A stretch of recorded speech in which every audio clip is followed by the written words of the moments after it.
Black Alpha Network. Power to the people.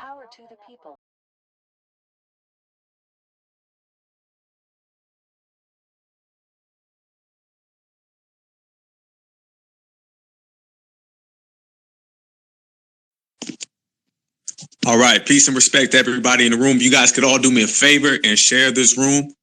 That'd be highly, highly appreciated. I'm waiting on my co-host, but it's okay. We're going to keep this thing going right here, right now. I definitely want to talk about this situation going on in the political world. Coming up, the next election, 2024, I want to get a head start on it instead of being late to the party. I want to, strategize and come up with a real productive solution on how foundational Black Americans, American freedmen, Black Americans can strategically place our vote. And is Donald Trump, or even the illusion of voting for Donald Trump in the Republican Party, something that we should do to put pressure on the Democrats, or just to put pressure on both sides of the aisle so we can get what we want, tangibles, and force these people to do as we please, opposed to us always falling in line, doing the same thing over and over and over. Y'all know the definition of insanity is doing the same thing over and over and expecting, different results, but it ain't gonna happen. So what we're gonna have to do is really get, strategic. And I want anybody and everybody's opinion, anybody's viewpoints, anybody's approach, anything somebody wants to bring to the table, please come on up so we can speak about this. But I do not want to be late to the party, because too many times Black Americans are late to the party. And by the time they make up the decision, things are going on and on. So we obviously need real political change. And now that Donald Trump is put his hat in the race for 2024, I want to see if we can come up and devise a plan where foundational Black Americans can pit these two parties against each other. Because for real political power, for us, it is genuinely pitting these two parties against one another. Because long as you give 90% of your vote to one party over and over and over again, you're going to get the same results. And as we look, the same results keep happening, and it's a whole lot of nothing. So I want to hear what everybody has to say.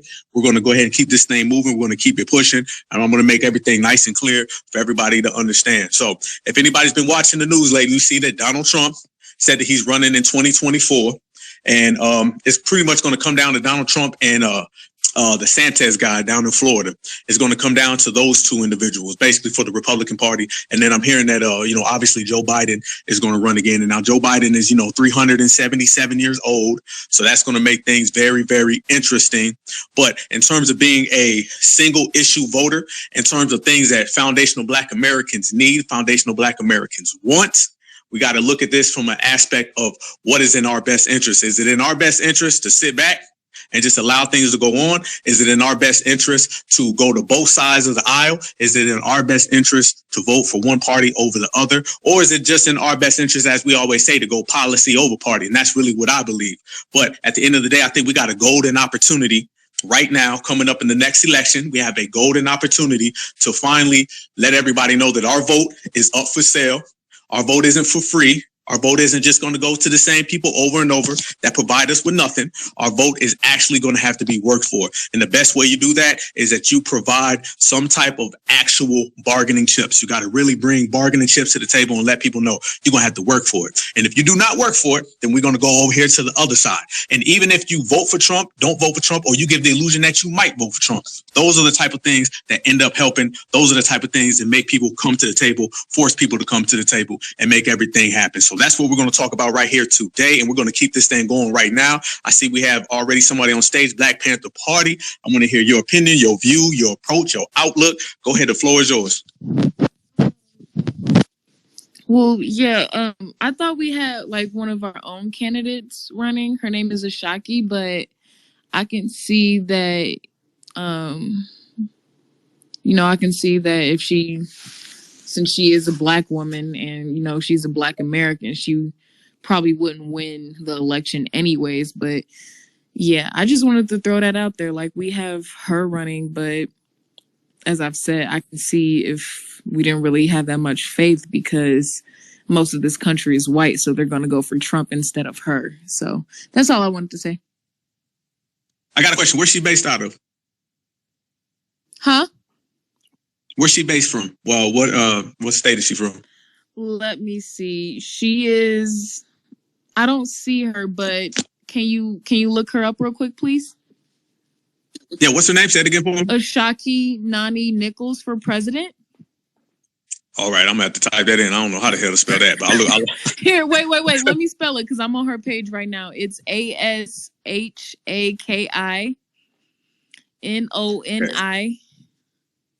ASHAKININICHOLS for president.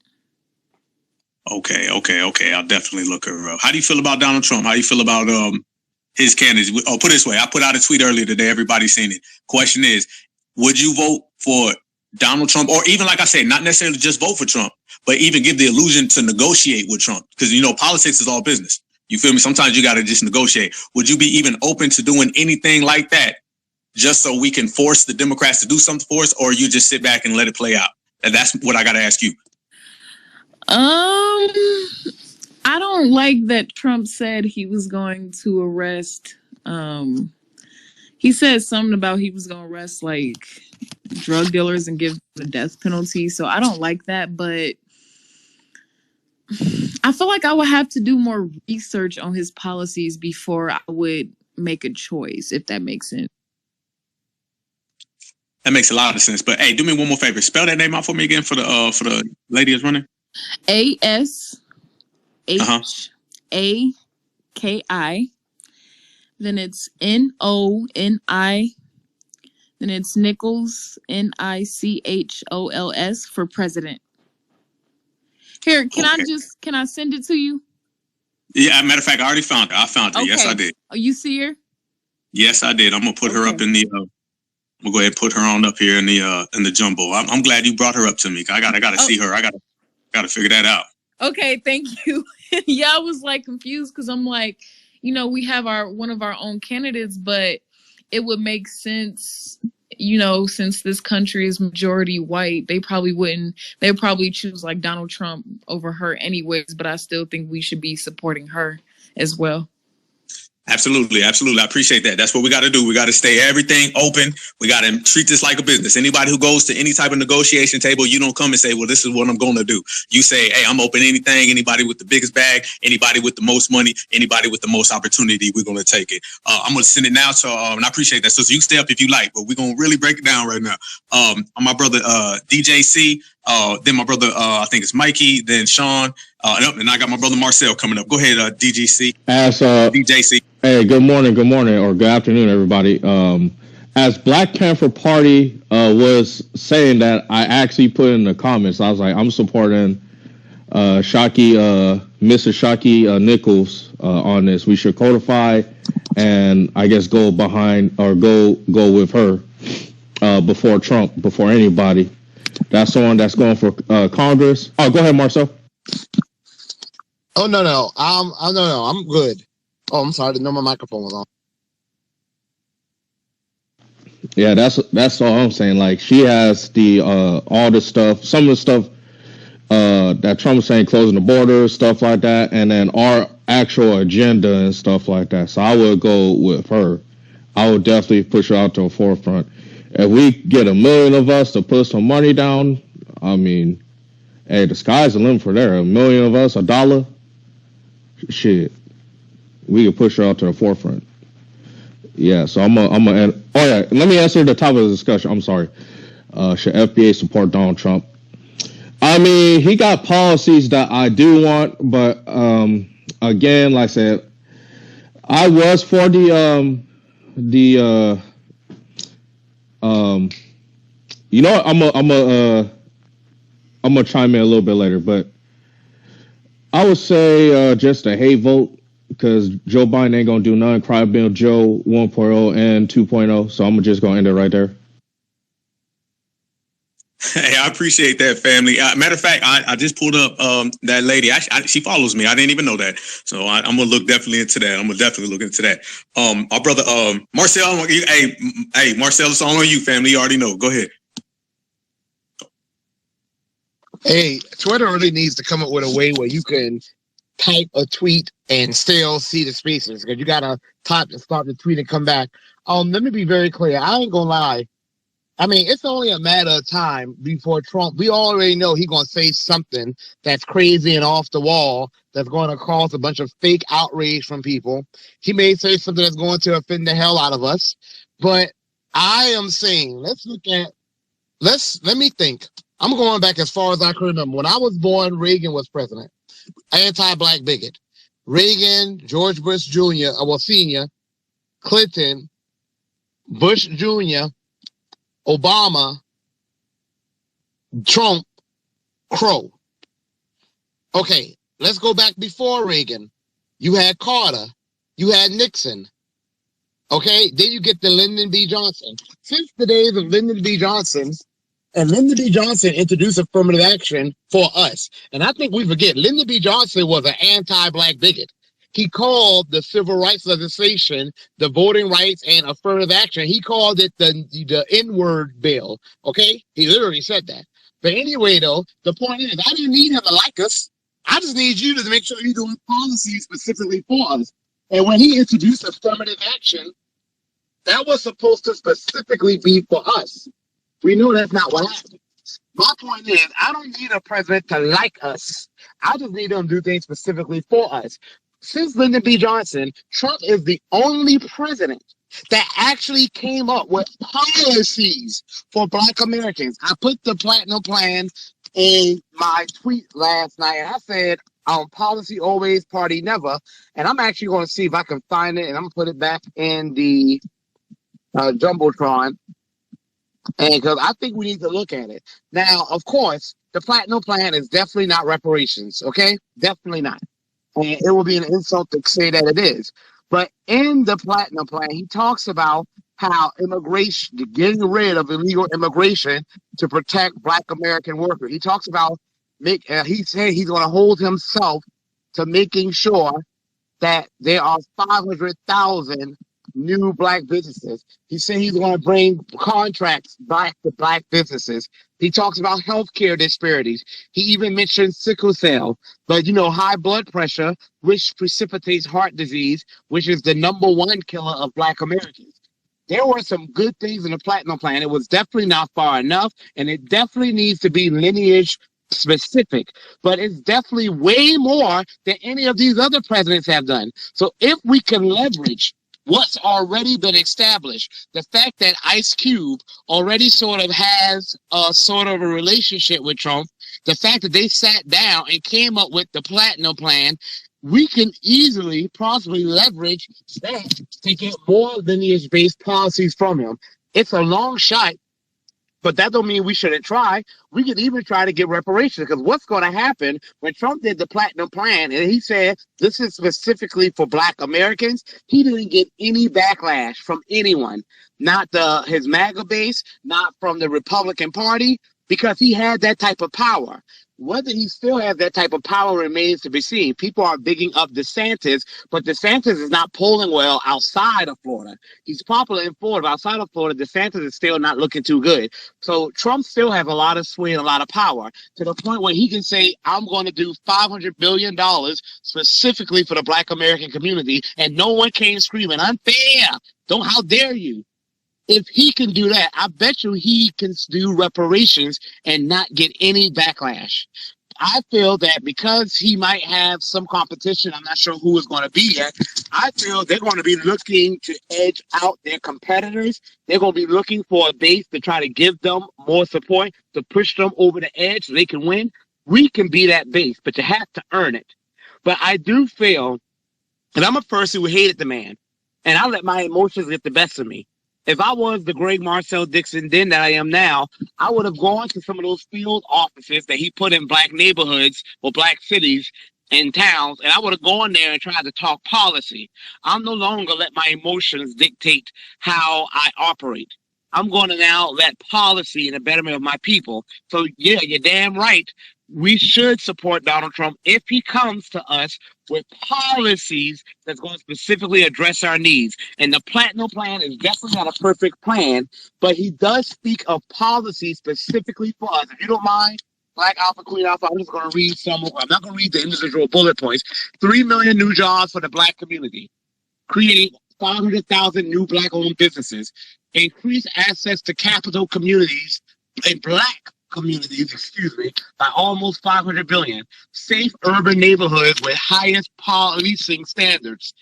Now, we know that was an area where we really disagreed with Trump. He was very much pro-police, but so was Obama.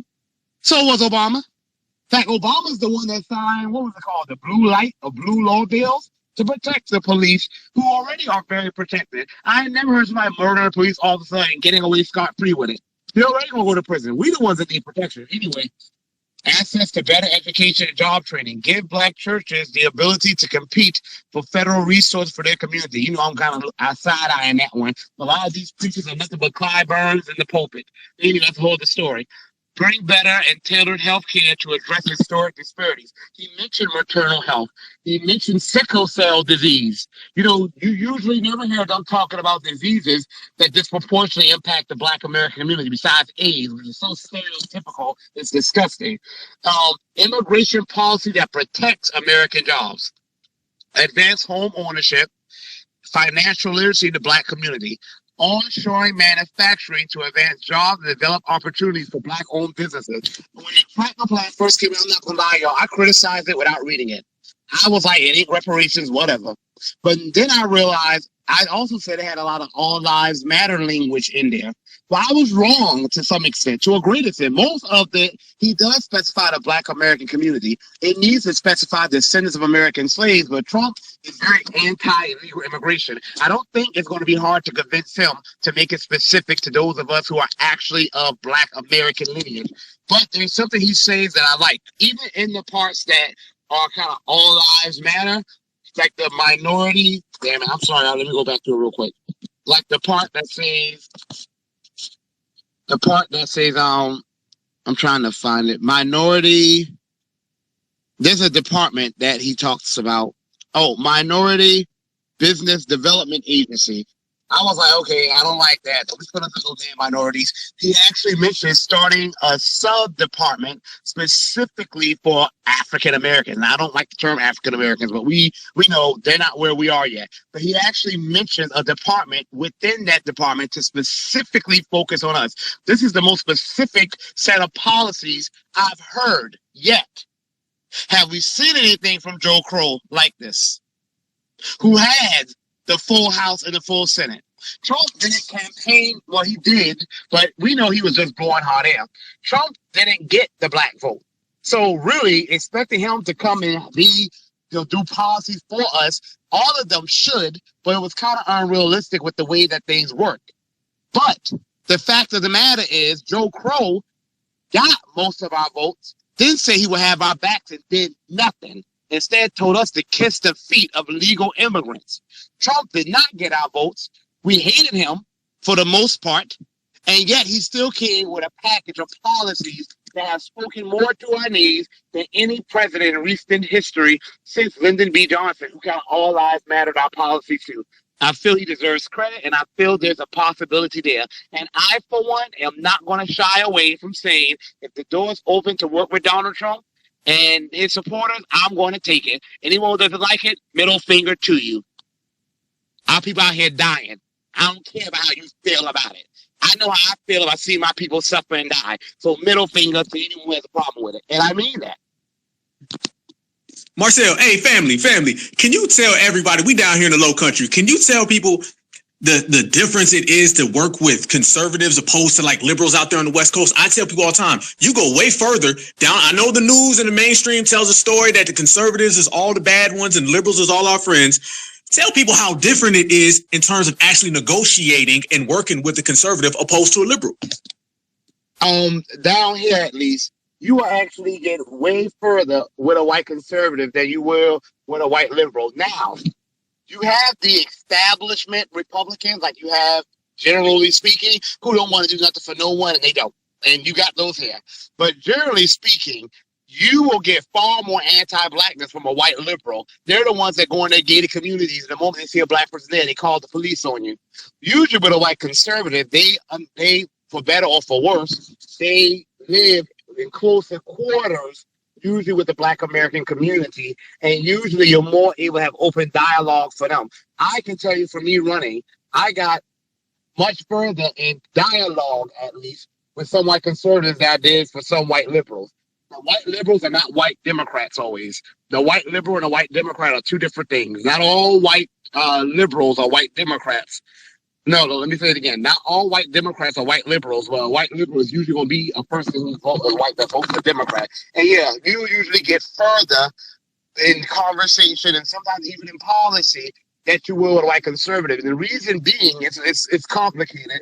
But one reason is that sometimes they want to show everyone that they're not the racist bigots that everyone already thinks that they are. So sometimes it's just them wanting to show people that, you see, I'm not a bigot because, look, I'm doing things for black people. And really, that's kind of what motivated Trump too. He wanted to show people that, oh, no, I'm not a racist. Look at me taking care of the black community. And guess what? If that's what you want to use it for, I don't care why you're doing what you're doing. Just benefit my damn people. And I'm working with you.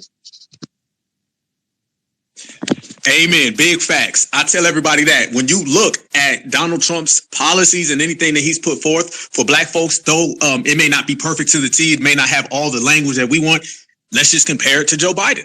Or we can compare it to Barack Obama or Bill Clinton. And when you look at it, you see a complete difference. When it comes to Donald Trump, I hear a lot of people say, you know, he said this and he ran his mouth. He speaks on that. Joe Biden has actually made policies that are anti-us. I wish our sister Angela, the reparationist, was here because she always. I'm sorry, Black Alpha. Yeah, talk to me, brother. Biden locked up more black people in bondage than since the days of chattel slavery. Since the days of chattel slavery, he wanted to go further than that. You know you're an anti-black bigot when Nixon and Reagan tell you, "Oh my goodness, you're going too far now." When Nixon and Reagan are saying your anti-blackness is going too far, you know you're an anti-black bigot. He wrote thank you letters and letter of sympathy and thanking Ku Klux Klan members and segregationists. He called black kids going to his children's school, said they were making it into a jungle. He wanted to give the death penalty for things that were even non-violent offenses. And you know most of them would have been black faces, while doing little to nothing to address the issues that lead to problems that exist, not just in our community, but disproportionately in our community in some respects. And yeah, Trump may have said ignorant things, but I don't remember Trump going to a HBCU graduation and saying to the black men there, you need to take care of your children and pull up your pants. That was Obama. Okay? That was Obama. I don't remember Obama ever saying, and we built the nation. The one time he came close to it, he was like, well, some of it. You know, maybe not even a lot of it, but some of it. He even walked that back as a coward. And that was after he left office.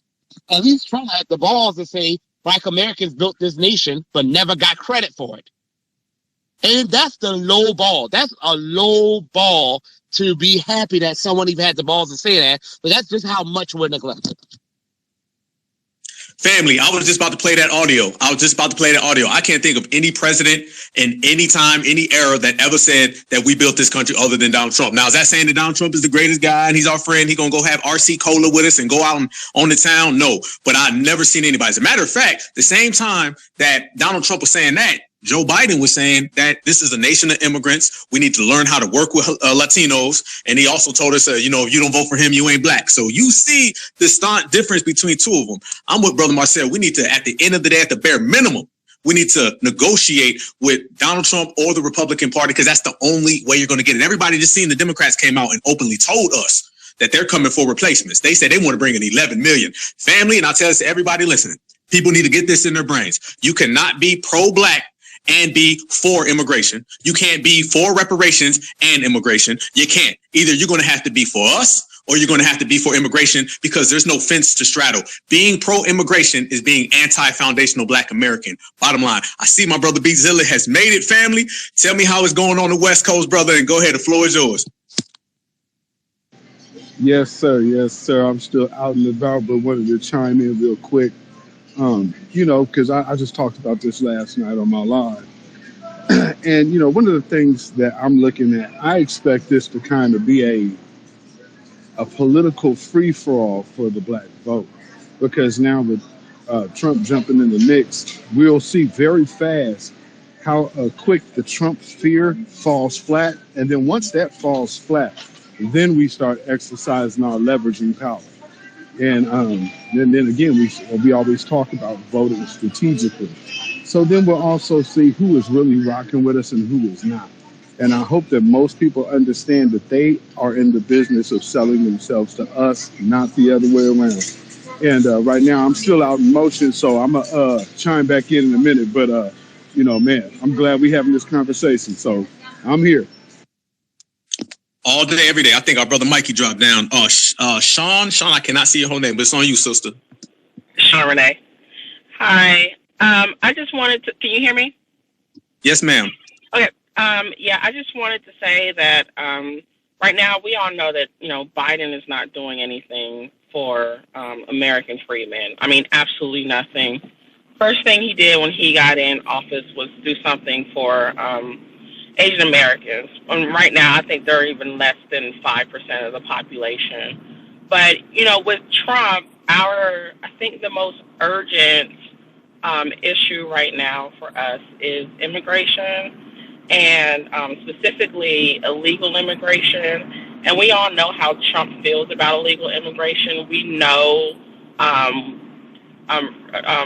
from his history that he can curb a lot of the illegal immigration, even if he doesn't put a lot of policies in place. Like even when he was president, he put some policies in place for illegal immigration, but the fact that he talked so much about illegal immigration, about his disdain for it, it caused a lot of foreigners not to even try to come across the border. So we know that his personality and his brand will curb some of that willingness from foreigners to even try to come across that border. I also think that knowing his personality, Trump wants to be the guy. He definitely wants to be known as the best president ever. Even when he pisses people off or he does things that he knows people are going to be like, okay, yeah, that's a bit much. He still says that he's the best president. And so with that, I think that if we can negotiate with him and tell him exactly what our needs are and what our requirements are for American free men, I think that we can put into his head, something about him being equivalent to, Abraham Lincoln, even though we all know the real deal about Abraham Lincoln, but, Trump is Trump. So if we can, get that into his head, I think that he'll be willing to listen because he wants to be the greatest of all time, And when he does get back on Twitter, we need to make sure that reparations is trending. We need to make sure that FBA or American Free Men or whatever it is trending so that he knows about it. And so I'll land my plane there.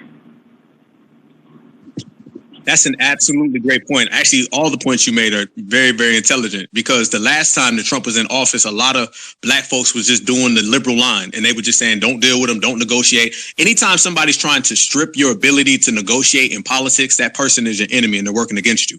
Everybody noticed that the liberals and the Democrats always want us to not negotiate for our vote.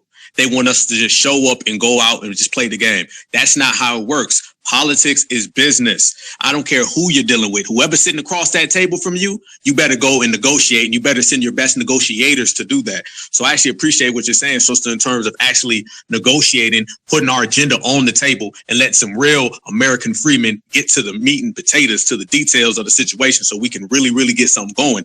You can't do that unless you negotiate. And the reason why we've been where we are is because we haven't even been negotiating with the Democrats. We've just been handing it away. So if we come to the table and we really tell them, hey, this is what it is, and if you do not provide what we want, then we're going to slide right on over here to Trump. And if Trump ain't talking, then we're going to slide over here. You got to create paranoia. You got to make everybody uncomfortable. That's what it is. Once you create that type of environment where they don't know where we're going to sway, they don't know which side we're going to lean, that's when we're literally, genuinely going to get it. And the only way you do it is by having these conversations right here and telling everybody, yes, we are open to voting for Trump, and we're open to voting for anybody who has tangibles, who has policies, or has an agenda that foundational Black Americans can either benefit from or benefit by exploiting. And sometimes we have to exploit these people. And that's what we haven't been doing. That's what we need to do. And the way I look around right now, that's what we're starting to do. Brother Mikey, it's all on you, family.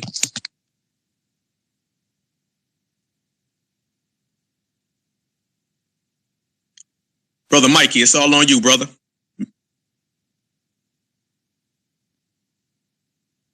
Okay, I think our brother dropped. Go ahead, Black Panther. Yeah, I wanted to go back to what hey, what is his name? But yeah, I just wanted to say that, like, you know, what is his name? Let me go back to it.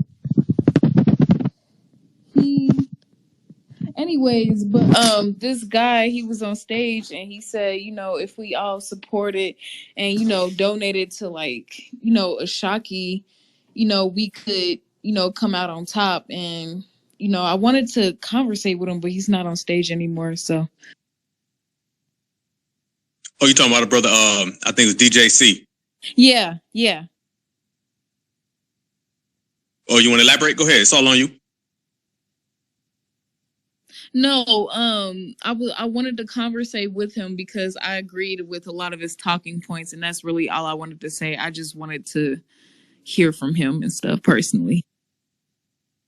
All right, facts. But that's what it's all about. It's all about political power. It's about political power and however we attain political power. It don't matter how you get there as long as you get there. That's what we got to understand. Always, I want the family to know this, and I always speak about this on the Black Alpha Network. It is always about Black grassroots. All the policies and all the candidates, that's always our number one. If you happen to be in a situation where there is not a Black grassroots candidate, then you have to exploit these two parties and you got to get these parties to work against each other. That's what it is. So it starts off with us providing our own candidates with our own agenda. That's where it is, number one. Secondly, if that's not available, then we got to sit here and negotiate with these two parties. The worst thing that you can ever do is what Black folks have done for 60 years, and that's vote blindly on the Democratic plantation. That's what we're going to have to get rid of. People don't know Joe Biden has brought in 5 million illegals in 2 years. You just seen them come out now and say that they're going to put 11 million. They say they want documented, undocumented. They want everybody. You feel me? And we're going to have to understand that immigration is a very serious situation, and we don't do something about it now, we're going to be in a crisis. It's really a crisis to the country, but it's going to be even a bigger crisis to us. They're trying to bury us under immigration, and we're pretty much sitting back and watching that clock tick away. So if we don't have some type of strategy, and I'm talking about politically, to combat and to counter illegal immigration or all forms of mass immigration, whether that is voting for another party, I don't give a damn if it's the Republicans, an independent, a Green Party, whatever. Find out who is pro-immigration. Find out who has a policy to bring in 11 million illegals, okay, and do not vote for them. Vote for the other people. We're going to have to start picking closed border candidates. That is what it is. A lot of people in other communities, you feel me, family? Hey, go ahead and elaborate on that, brother. You know, it's funny that you said that, because just like the sister said, that's kind of my point of using our voters' leverage. Now, what she just said, you got Trump that wants to be the best president ever. Well, if you understand the way things trend, we set trends. So if you really want to lock it down, I said this last night, you could, if Trump decided to give Black folks reparations, you would literally see the Democrats no more. It would literally end the Democrats. But it would show them that, hey, all of this time you could have been given tangibles and you decided not to. So the Trump tactic of scaring, that's pretty much dead. And if he started talking to Black folks, these folks is done. And so with that, we need to watch the trickle down effect of that behavior as well, because even in my city, we have a lot of these liberals who are pro sanctuary cities, pro illegal abortion, pro DACA, which is, of course, DACA is absolutely promoting other groups over foundational Black Americans, period. There is no other way to look at that. Yes, some people may be going through certain things, but I just got to pose this thought. If everything is so bad where they're coming from, why would they want to come live in a place like LA? Why would they want to come live in a place like Chicago? You know, because what about all the crime on Chicago and all this Black on Black crime? I mean, so if there's all this Black on Black crime, does it make sense that an immigrant would want to come be in a situation that's supposedly just as dangerous? So yeah, if they're pro-immigration, like it's all pro-cap. You understand what I'm saying? And they're using the scare tactics of the big Black boogeyman to also ensure that shit as well. So remember, this whole immigration thing that Chuck Schumer just said yesterday, that's all about the great replacement theory. Nothing more, nothing less. So if they're so-called liberal and pro-immigration, that just means they are pro-white supremacy. Back to you, my brother. Nailed it. Home run, family. This is what people got to understand. We cannot sustain the democratic policies of immigration. Family, we cannot sustain it. We cannot no longer go on with this stuff. If you allow Joe Biden to win again, we're talking about 5 million illegals in 2 years. Duplicate that, replicate that over a mass of another. Say if he wins again 4 years, add the next 2, that's 6 years. We can't handle 6 years of that. We cannot. It's only going to get worse. Not to mention the money going to the Ukraine, not to mention the money going to the Afghan rebels, all of that type of stuff. Foundational Black Americans have no place in the democratic world. They don't. They don't, not at all. Don't let nobody tell you differently. We have to genuinely, sincerely get to the point where immigration, reparations, and immigration are the 2 major issues that we have to vote on. All right. It has to be about tangibles and reparations for us. But at the same time, we have to prevent and we have to stop this influx of immigration. Dr. Claude Anderson, I have to quote him again. Dr. Claude Anderson has been speaking about this since the 1970s. And he always said, you didn't get anything when you were the number 2 minority. What's going to happen when you 3, 4, and 5? And if you look at the projections based upon democratic policies of bringing in illegal immigrants, we are projected to slide into the 3, into the 4, into the 5. And once that happens, where do we stand? Where do we stand? It's going to get real out here, and it's already real out here, and we're going to have to approach it that way. We have to get in our brains and our mentality that single issue voting in terms of, like I said, reparations and immigration, those are the 2 things we have to focus on. I don't care who is coming with a closed border policy. That's who I'm at least at the bare minimum sitting down at the table and I'm speaking to. We had the opportunity a few years ago when Donald Trump was president, when he was talking about build that wall. And a lot of Black folks is out there on the front line saying no.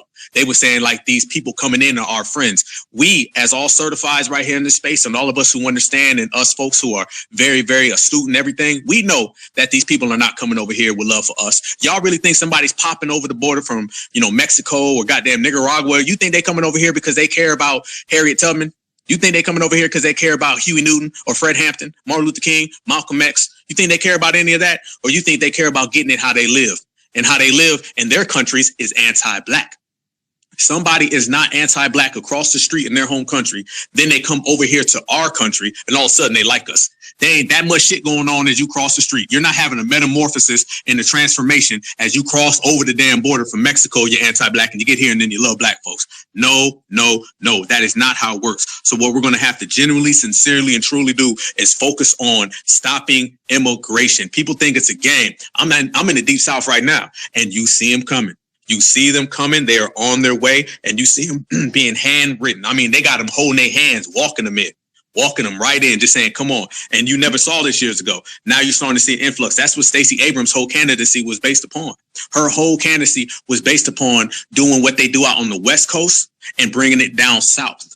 Everybody knows what I'm talking about. Anybody who's been in Atlanta, the Carolinas, you're starting to see a bunch of folks that were not here 5 years ago. They were not here 10 years ago. And when they come here, they're not coming with foundational Black American love. They're coming here with foundational Black American hate. As a matter of fact, I got my brother Kid Gravity right here, and he is in Atlanta, Georgia. And brother Kid, I want you to go ahead and elaborate on whatever you want to talk about, but let everybody know what's going on in terms of Atlanta, in terms of the influx of immigrants moving in and how they're trying to replace us. Go ahead, family. Can you hear me? Loud and clear, brother. All right.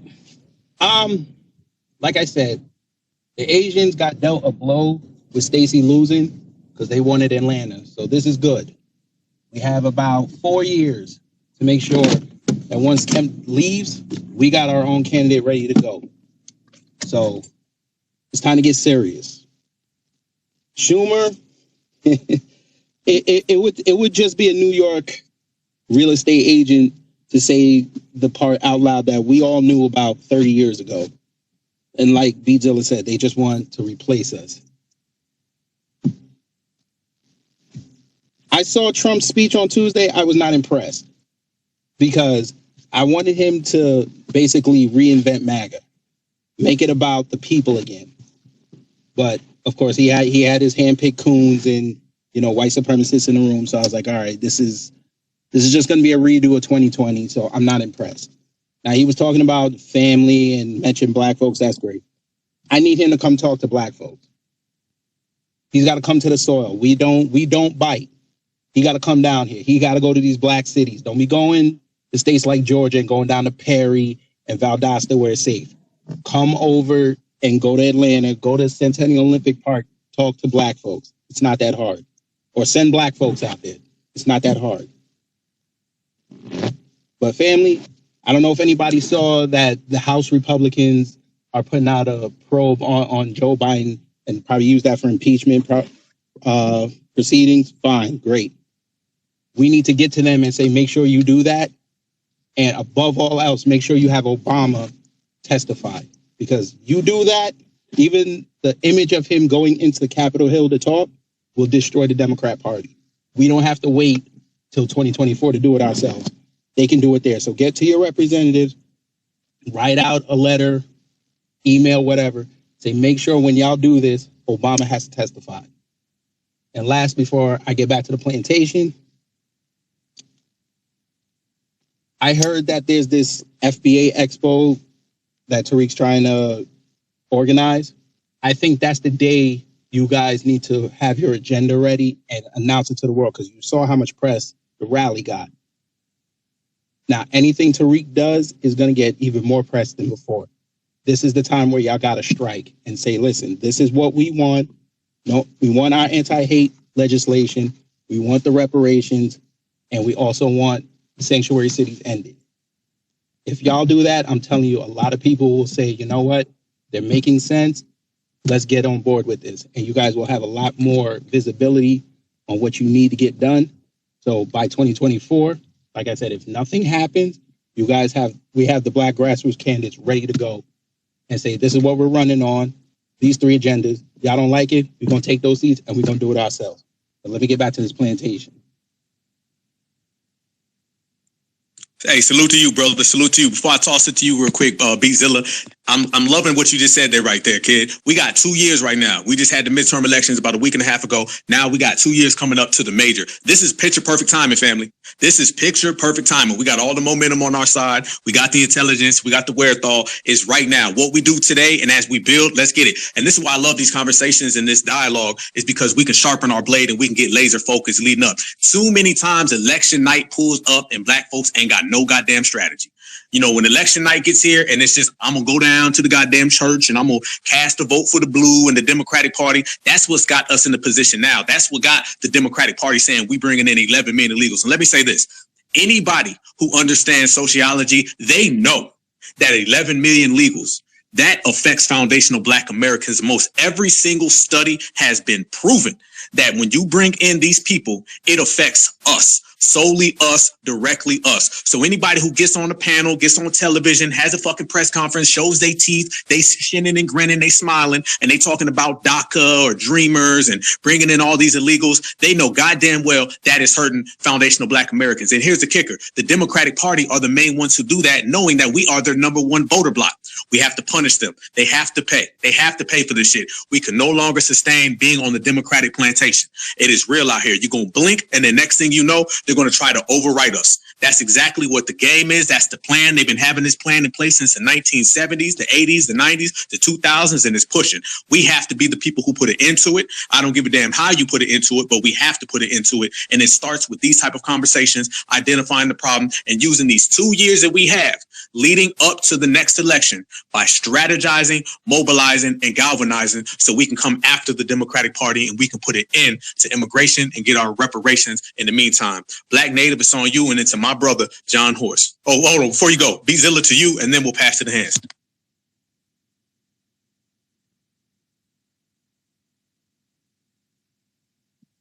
All right, my brother, I think it's tied up right now. Go ahead, Black Native, it's on you.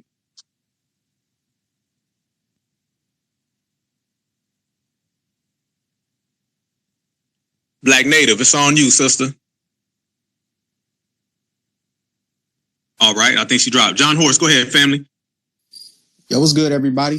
Let's see. Should FBA support Donald Trump for 2024? I mean, yeah, I think we should support him if the bag is heavy and he's willing to come on the scene and get rid of the, all the illegals, then yeah, we should most definitely support him. I also think too, this is just an idea. I know we're talking about us as FBA, but I think also too, low key, we could utilize let me see, how can I word this? I know that most of the fentanyl situation, I'm up here reading the article right now.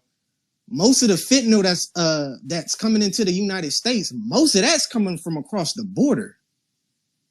Like all of that stuff coming, like literally, hold on, I'm gonna read it. I'm gonna just read the title. U.S. reports finds Mexico is the dominant source of fentanyl traffic into the United States. So the Democrats are literally responsible for a lot of those fentanyl deaths that's going on too. Like Latin America, all that stuff that's coming in. So yeah, like I actually think, I know we're fighting for reparations. I actually think that Latin America should pay reparations to the United States for what the fuck they got going on. And I'll just land there. Family, hey, brother, I didn't even think about that. So you saying it says that this is basically coming from across the border, the fentanyl? Yeah, like literally, it's on CNN. It's literally saying that, yeah, if Mexico's the dominant source, it's China, and then also, but from across our borders here, it's Mexico. It's coming across the border. See, that's what we talk about. You see, the Democrats will sit there and they'll play both sides of the game. They'll play good cop and bad cop. They'll bring it in and they say they got to do something about it. They'll bring in these illegals and say we got to save them. They'll create strife or whatever in these people's countries and then say we got to bring them here to America. They always do that, and it always seems to be foundational Black Americans who are the main ones who always get the short end of that stick. This is why we have to literally, genuinely do something about immigration. I want to oppose this to everybody as well.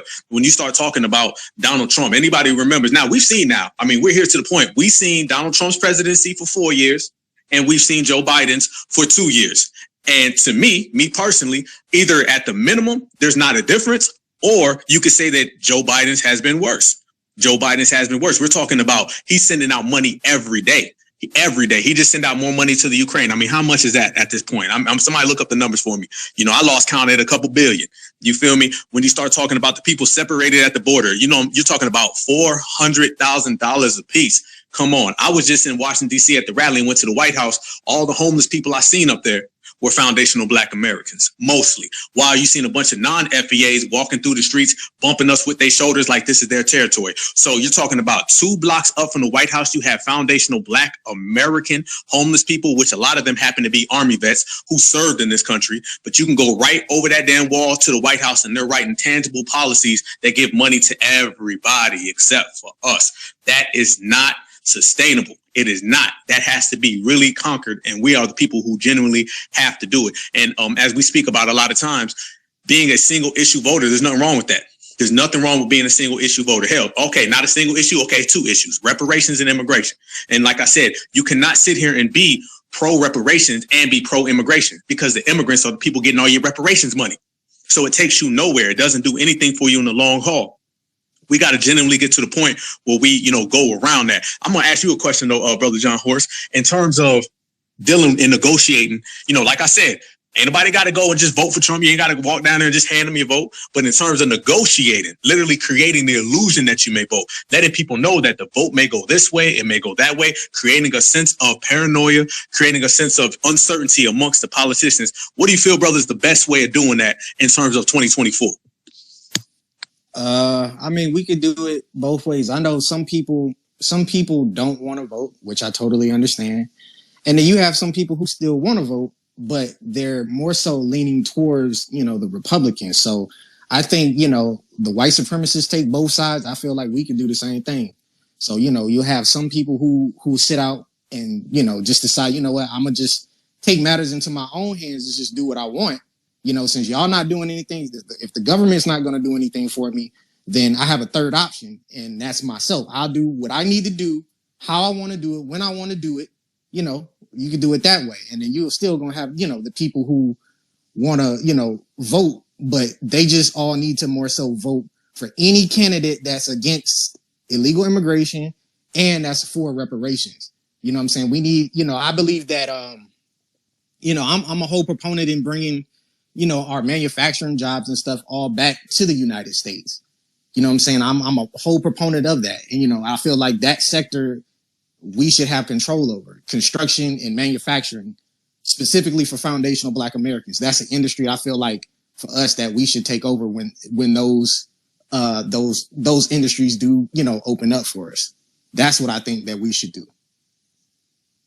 Hey, brother, I like the way you just phrased that. If supremacy plays both sides, and we need to start playing both sides. And both sides sometimes just happens to be pitting these two groups against each other to get what's best for us. There ain't nothing wrong with getting what's best for you. We got to get this mentality in our brains. Now, once again, luckily for all of us right here, certifies this type of environment, this type of crowd that we have, we understand this. We understand this. There's always going to be that section, that factor that's just going to go along and get along, and they don't know no better because they're too ignorant to do so, okay? Matter of fact, they do know better. They just like being ignorant.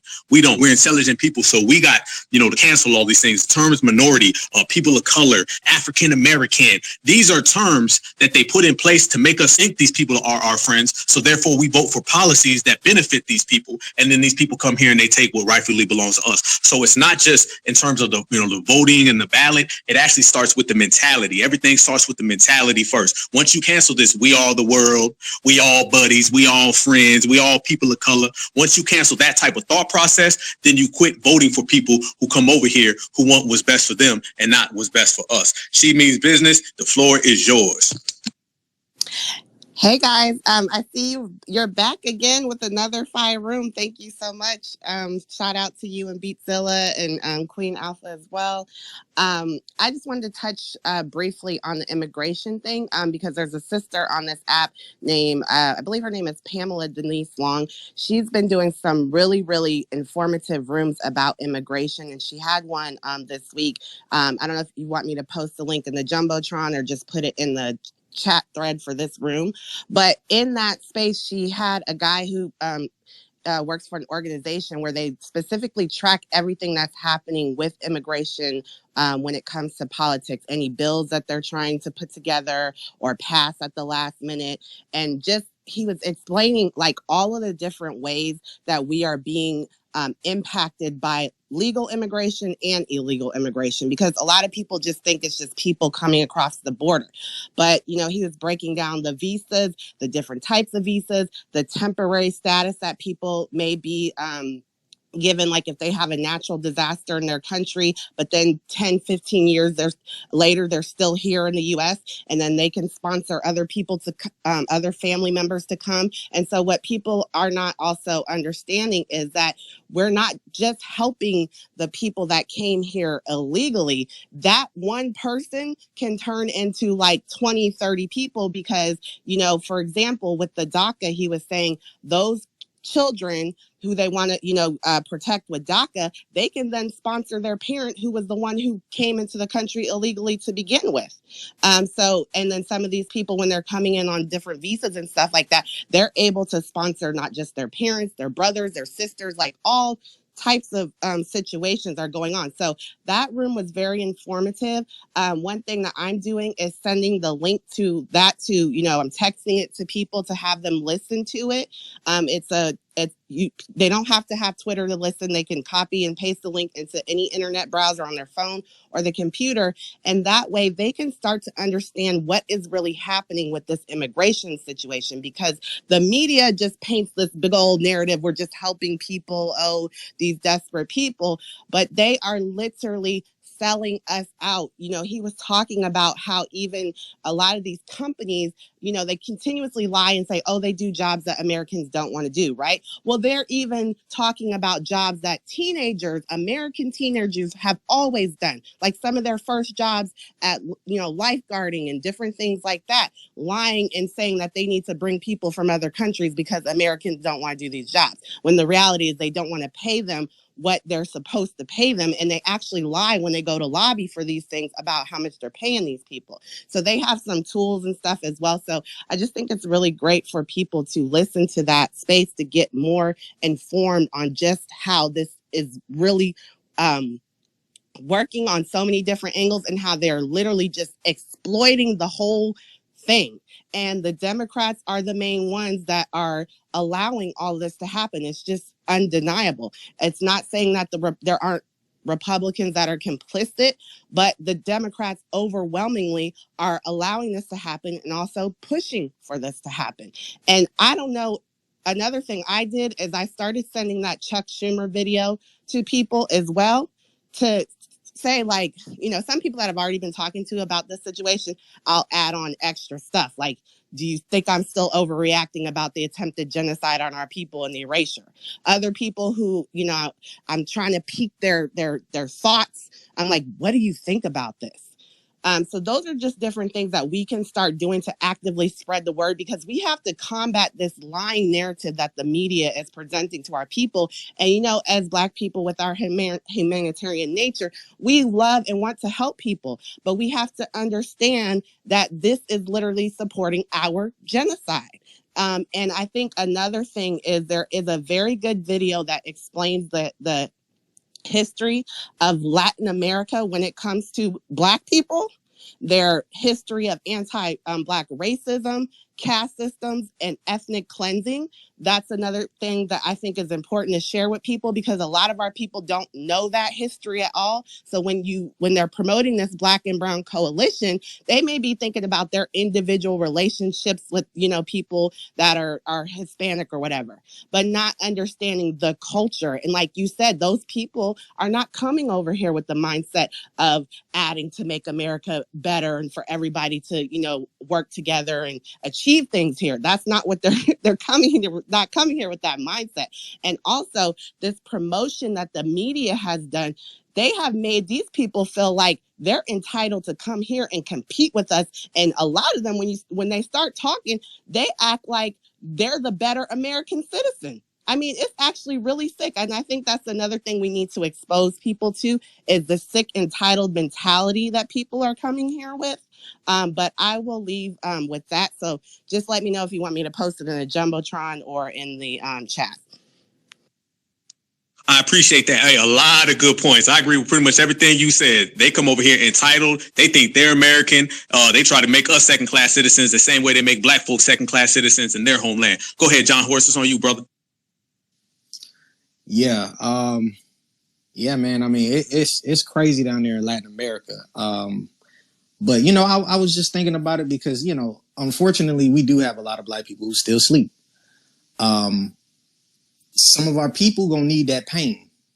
Dr. Claude Anderson said Black people will wake up when they get when we experience enough pain.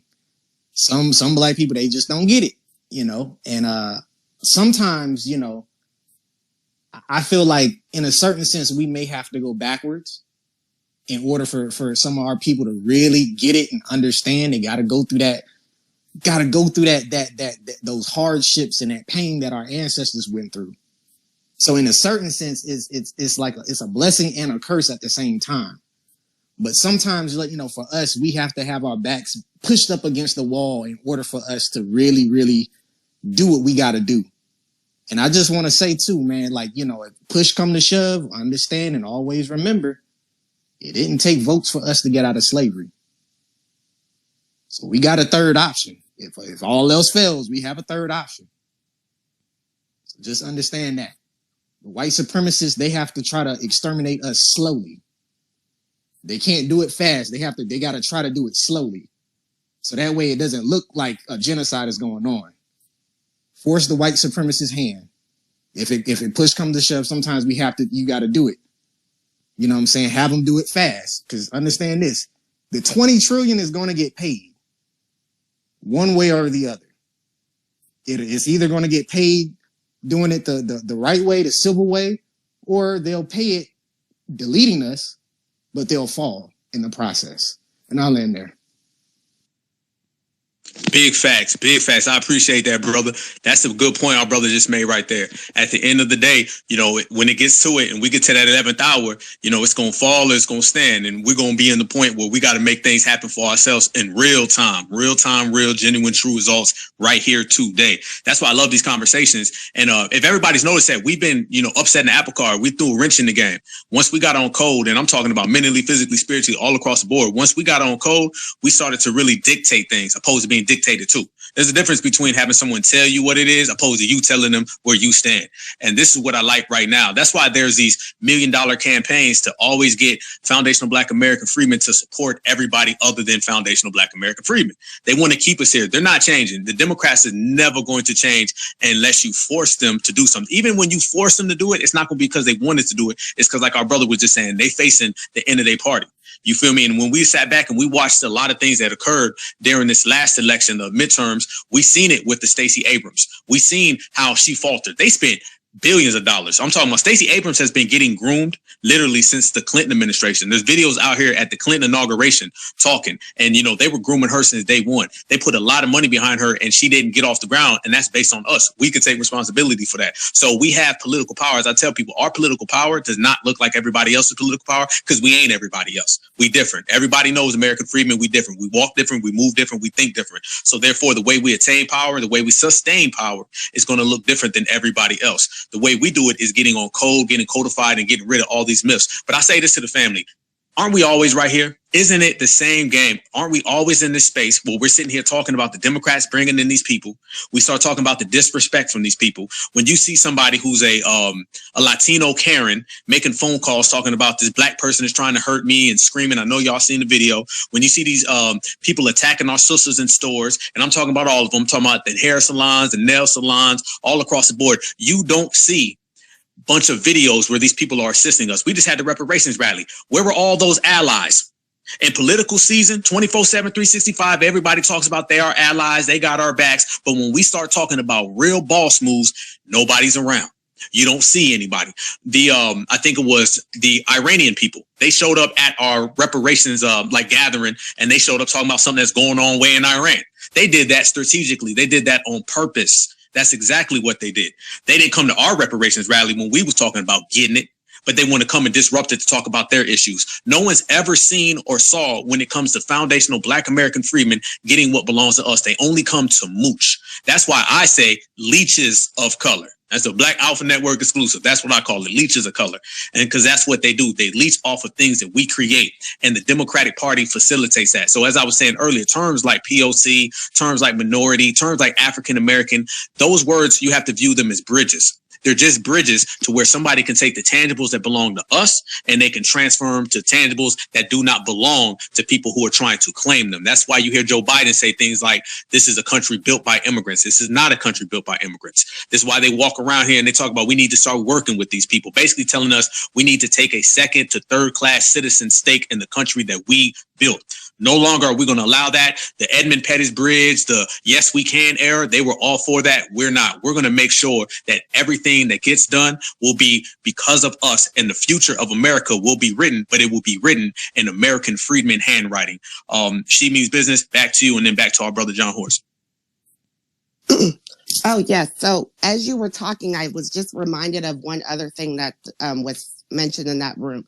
So we need to all be contacting our Congress people regularly, consistently, letting them know that we do not support what's going on with all of this immigration, legal or illegal, and how we don't appreciate them trying to give voting rights to illegal immigrants, and also how they are allowing them to displace us in the workplace.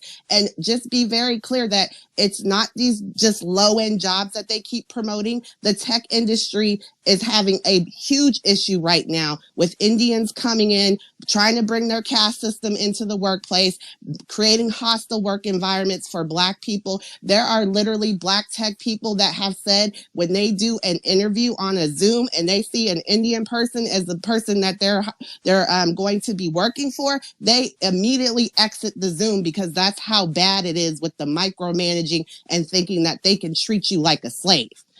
So we need to understand for sure with all the propaganda that they're promoting, that it's not just the low-end jobs. This is all across the work environment in corporate America, all the way down to construction, everywhere, that they've lied and said, we don't want to do these jobs when we have a history of doing them, and they intentionally block us out when they get into these jobs. That's what's happened in the construction industry. We had Black-owned construction companies that were getting underbid, and all types of shady things were being done to them to push them out from getting contracts. This happened a lot in the DC area, after Marion Barry was gone. So one of the things he said was that the Congress people, if they know that we are keeping an eye on them, they know their constituents are keeping an eye on what they're doing, and we are voicing our concerns, that's going to put more pressure on them to do what's right. Because a lot of times, people don't know that we need to be contacting our Congress people on these issues, and so they can use the excuse, well, no one said anything, and they're not being watched. So you know how people are shady when they're not being watched. And the California reparations hearing is a perfect example of that, because we across the board, across the country, had our eyes on the hearing. We were in the chat rooms, we were calling in, we were making it our voice be heard. And when it came down to that lineage vote, some of those people were trying to be shady, but they didn't, because of the pressure that was put on them from us to do what's right. So this is why it's super important. And I just wanted to bring that to people's awareness in case they're not aware. But that's one way that we can definitely be fighting back. Real good points. Real good points. Before I move to you, our brother John Horst, that right there, that was a great example. So that's a great example completely. The reparations task force, that gave us a blueprint. That gave us a blueprint on how we need to conduct ourselves. It's all about how you conduct yourself. It's a code of conduct. We conducted ourselves very well. No matter where they was out there trying to put these little panels up, we were there. Black folks were showing up. I don't know if y'all seen the video where the one brother is talking about reparations. Now, I'd be damned if you give my reparations to this person or that person. The brother was calling it out. That's how we are. We have to be proactive and not reactive. To be honest with you, I'm not even sure if black folks back in the past were even reactive. They were just at a standstill. They just sat back, voted Democrat, and just stayed still for 60 goddamn years. This era, this is the generation where we're the ones really genuinely being proactive and calling the shots and make things happen. If you want something done, you got to do it yourself. We all know that adage. We've all heard that before, and that's what we're doing right now. And I want to say this as well before I pass it to my brother John Horst. If you look at those reparations panels, this is why immigration is something we're going to have to get a tight grip on and stop it from happening so much, is because half of those reparations panels, we all know, we all seen it, I ain't saying nothing new, those panels were filled with non-FBA people. And they were there for two reasons, either to distract and deflect, or they were there trying to collect their own money. Okay, they was trying to make it non-lineage based. They wanted to make it about color. They were talking about the descendants of Jim Crow and the descendants of racism. Ain't no goddamn such thing at all. But they knew exactly what they were doing. These people come over here with a collection plate. It's like church. When they pass around the collection plate, that's what these folks do. They pass around the collection plate and they're trying to get foundational Black American, certified American freedmen tangibles. And they were systematically, structurally placed on our panels so they could try to get the money for themselves. And we put it into that. We stopped it from happening. We were like, no. The term lineage based, that's the term we created. Nobody was out there volunteering to say that word. They were trying to make it everything except lineage-based reparations. We're the ones who put that into the lexicon. And that's what I was saying earlier. It starts with the political, achievement. It starts with a political approach, and it starts with canceling myths, canceling false terms, terminologies that do not work for us. You got to start it from the wordplay. Then you got to take it to action. You got to take it to the political world, the social world, the public world, and the private world. Take it every single where you go and wear that lineage with you, because we're under attack everywhere. So therefore, we got to stand strong everywhere. And the reparations panels is one of the main things. I'm going to send it to you, my brother John Horst. Yeah.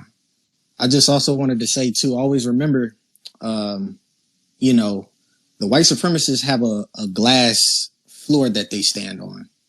They have a glass floor. And the thing is, with us, we've always necessarily been on the bottom. But the problem with us that the white supremacists actually have is the fact that if we're on the bottom, we're not a solid foundation that they stand on, because just from a spiritual standpoint, understand that some of the most cataclysmic natural disasters don't come from hurricanes, they come from earthquakes. And the thing is, everything that we've always done, the ground has always shifted beneath their feet. We have the capability of, all we have to do, if you want to make the system fall, just stand up. We just got to stand up to it. Also, too, I want people to notice, bro, a lot of white folks is mad at when that Chuck Schumer dude, when he came out and said what he said yesterday. So the Latinos are going to go through a hazing phase similar to what the mulattoes did in the Haitian Revolution. They're going to go through that Rochambeau type of thing, where a lot of the white supremacists are going to start targeting them, unfortunately.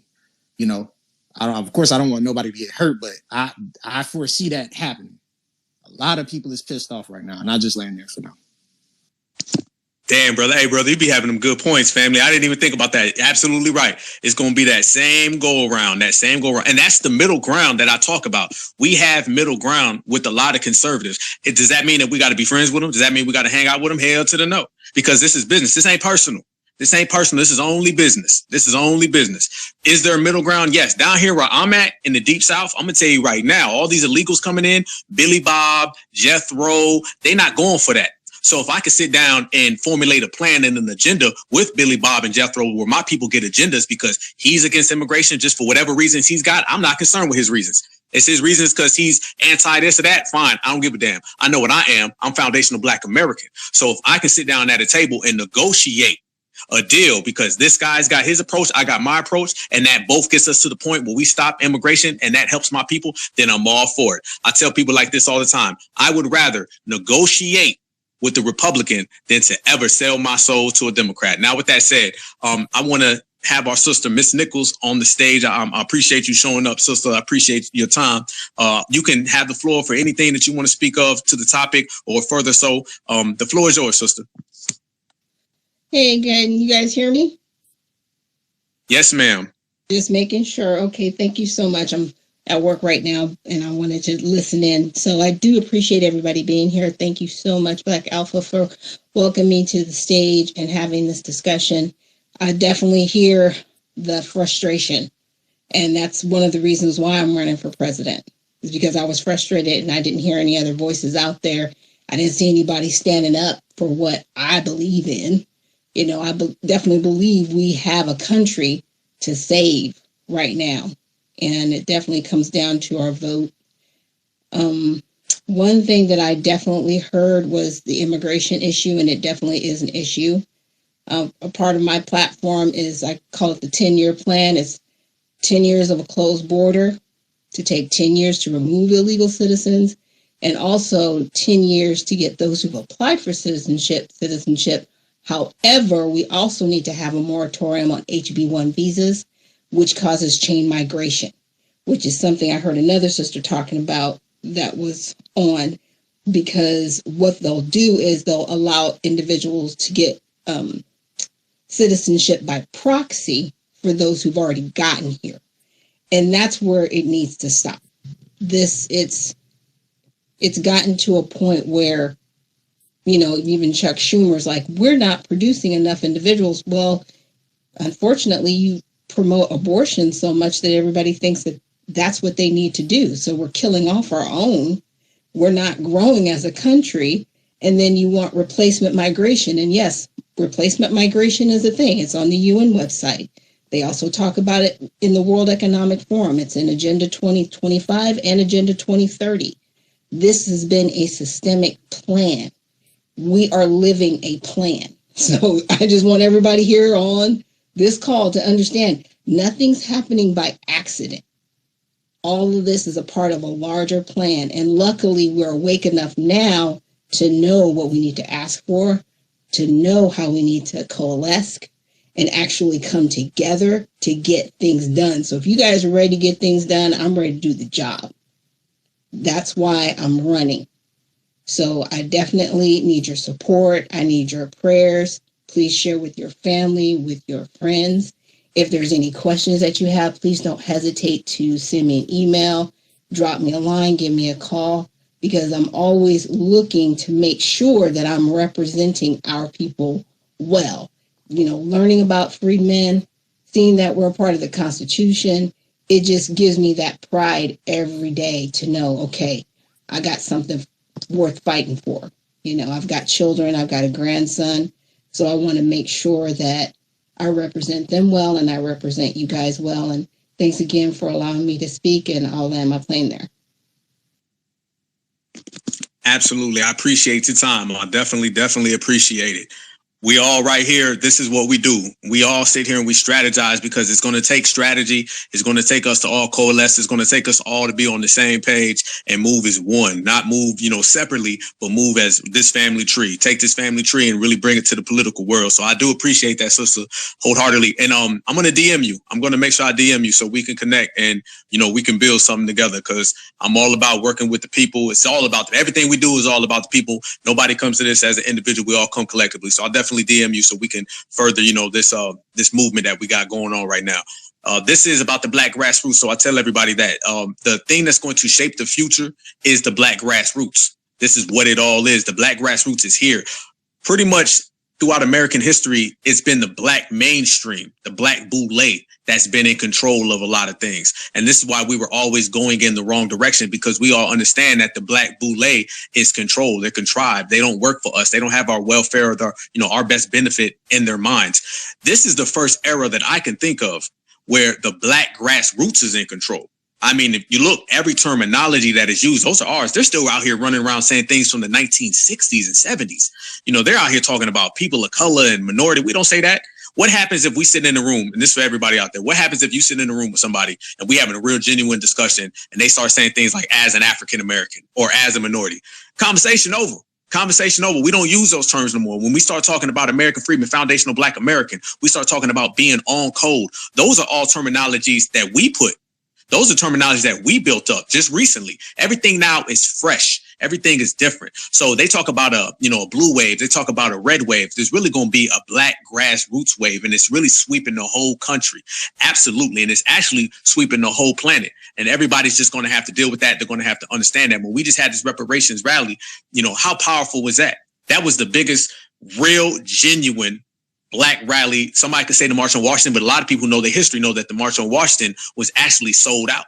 They came in and they took that over. They got them folks to sell that stuff. We didn't do that. We was there with a bunch of certified foundational Black American freedmen, and we were there. And there was a lot of love, and we was about business. Wasn't nobody playing. Wasn't nobody tap dancing. Nobody was doing the coon walk, front, back, side to side. Everybody was talking about real, genuine power and how we can attain it. So that's the type of energy that we have going on right now. And then a few days later, you started to see the results. We're not just talking now. Y'all know back in the old days, they used to talk about fake victories. It'd always be, the first Black. That's a fake victory. They talk about the first Black to do this, the first Black to do that. Oh, we don't come so far, and you couldn't really place it. You couldn't really see it.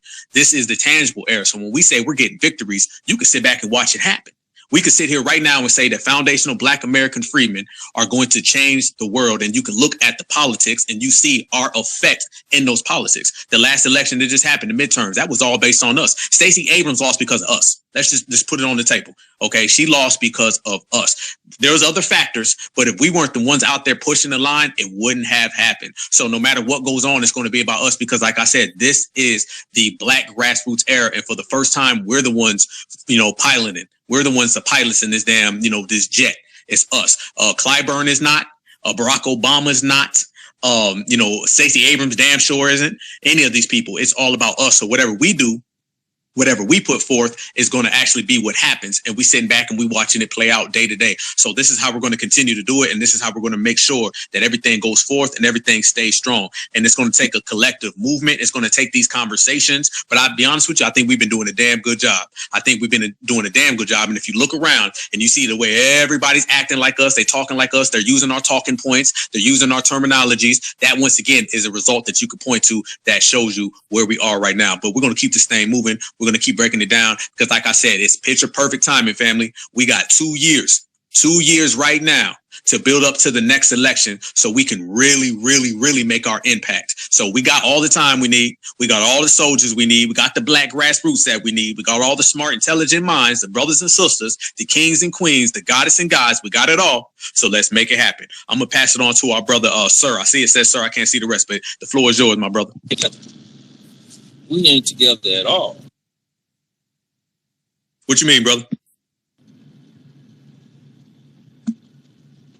Hello? Yeah, elaborate, family. Go ahead. I was saying we not together for real, brother. Reason why I say that. Elaborate. What I'm elaborating is this. We're not together for one reason, because we don't know how to come together and get things going as one. The problem is, for one, we don't know who we are for real. For two, we have too many disagreements with each other. You got Tariq. He don't like this person, that person. He don't like what they say, and they don't like what he say. So it's all basically we're not together because we all would come together where we talk, but we don't come together like we supposed to. And the reason why I say that, I see together.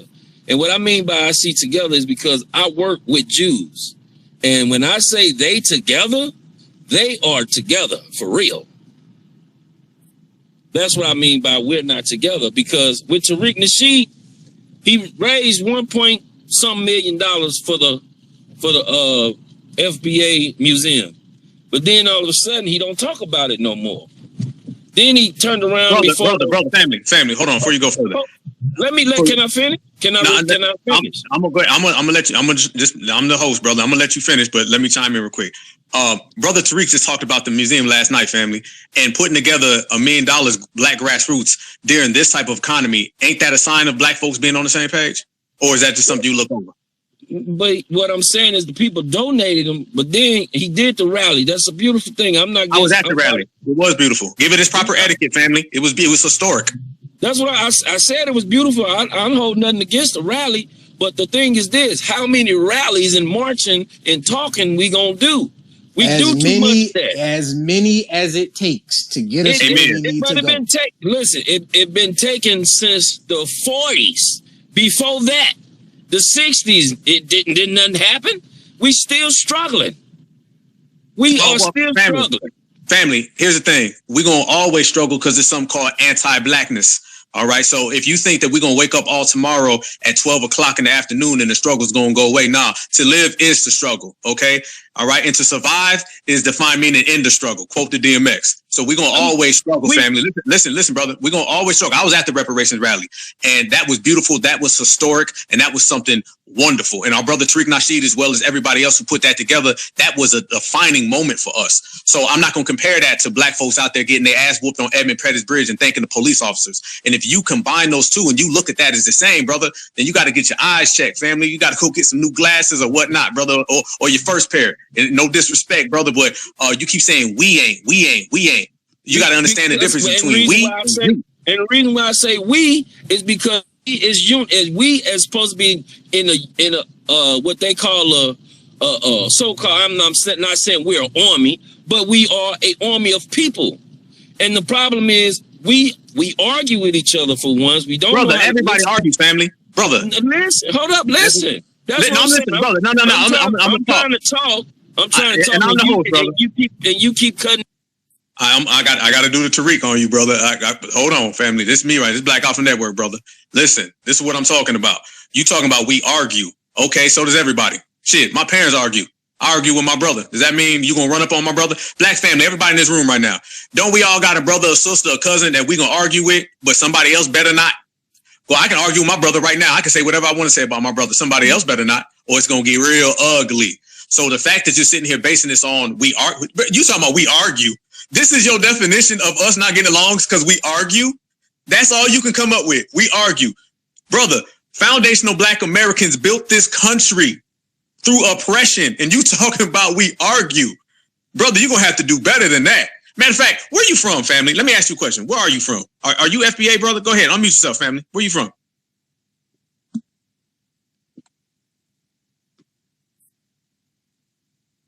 Go ahead, brother. Unmute yourself. Where you from, family? Hello? Yeah, where you from? Where your people from? Where your people from? I'm from St. Louis, bro.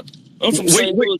My people are from Mount Bow, Mississippi. My grandmother on my mother's side and my grandfather on my mother's side is full-blood Cherokee Choctaw.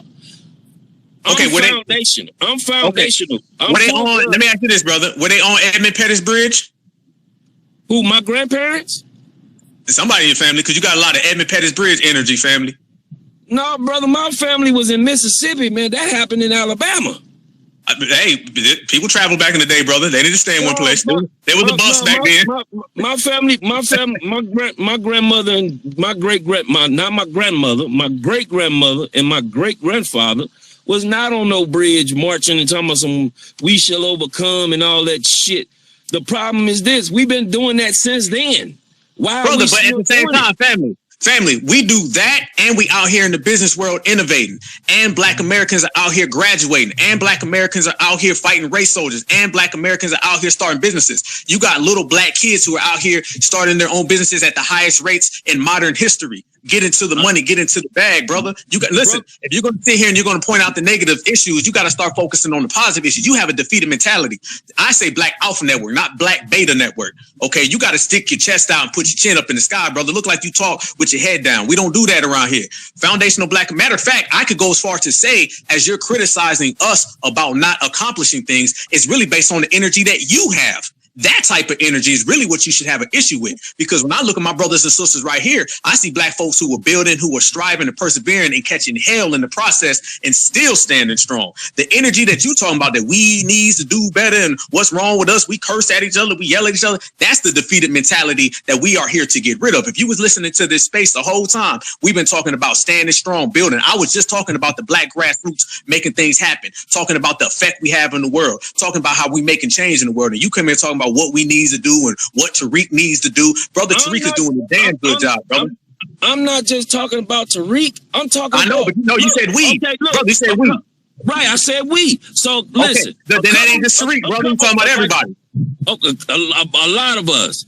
A couple months ago. Brother, there's a lot of people who are doing wrong in every community, but there's also a lot of us, the majority of us, who are out here making it happen, out here shining, out here grinding, out here getting to the money. And that type of mentality that you have is never going to get us reparations. It sounds like you're the type of person that wants to bring folks down. I question, brother, how prideful are you about Black folks? Because you look like the type of person that sees the bad in everything, even the good. Anytime someone sees bad and good, I got to question them. So I got to question you, brother. We don't do that around here. In a certified foundational Black American freedom space, which is what this is right here with all my brothers and sisters, we strong, we powerful, we about our business. We don't sit here and talk about we curse at each other, we get mad at each other, we need to be more like the Jews. No, the whole world needs to be more like us. Because we built this world through oppression. Now, listen, brother, I'm not finished. We get down out here. We for real. And anytime we talking about power and somebody comes talking about weakness, we got to send them to the corner, brother. I'm being real respectful right now because you being respectful. But what you saying right now is not respectful to our people. You feel me? Never say we. What I need you to do is delete the term we when talking about us and start talking about you. That's the issue. The problem is who you look at in the mirror. It ain't us, because when I look in the mirror, when I look at my brothers, when I look at my sisters, when I look at my children, I see the strongest lineage, heritage, culture on the face of this earth. Everybody wants to walk like us, talk like us, be like us. They go to sleep and they dream about us. So I ain't never going to sit here and hear nobody talk down on my people, especially somebody with your color, family, because we've been grinding, we've been shining, as my brother Deontay Wilder say, till this day. Until this day, we whooping everybody's ass and we still getting to the bag. So with that said, brother, I'm gonna go ahead and send you on out your way, family, because we working. That's what I'm saying. You ain't even. Because we heard it all before, family. He gonna come in here and talk coon talk, say you ain't heard it before. I heard it before, brother. It's called cooning. Now, off this stage, family, we're gonna keep this thing moving. That right there, family, is how you deal with an off-code, off-brand person. Don't let nobody ever tell you that you ain't beautiful. Don't ever let nobody tell you that you ain't strong and lovely, because we don't need our kids hearing that. We don't need our kids hearing somebody talking about, we cuss at each other now.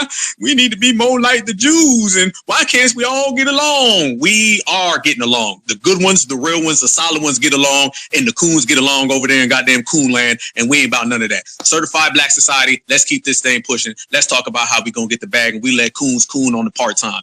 Kid Gravity, sending it to you, my brother. Go ahead, family.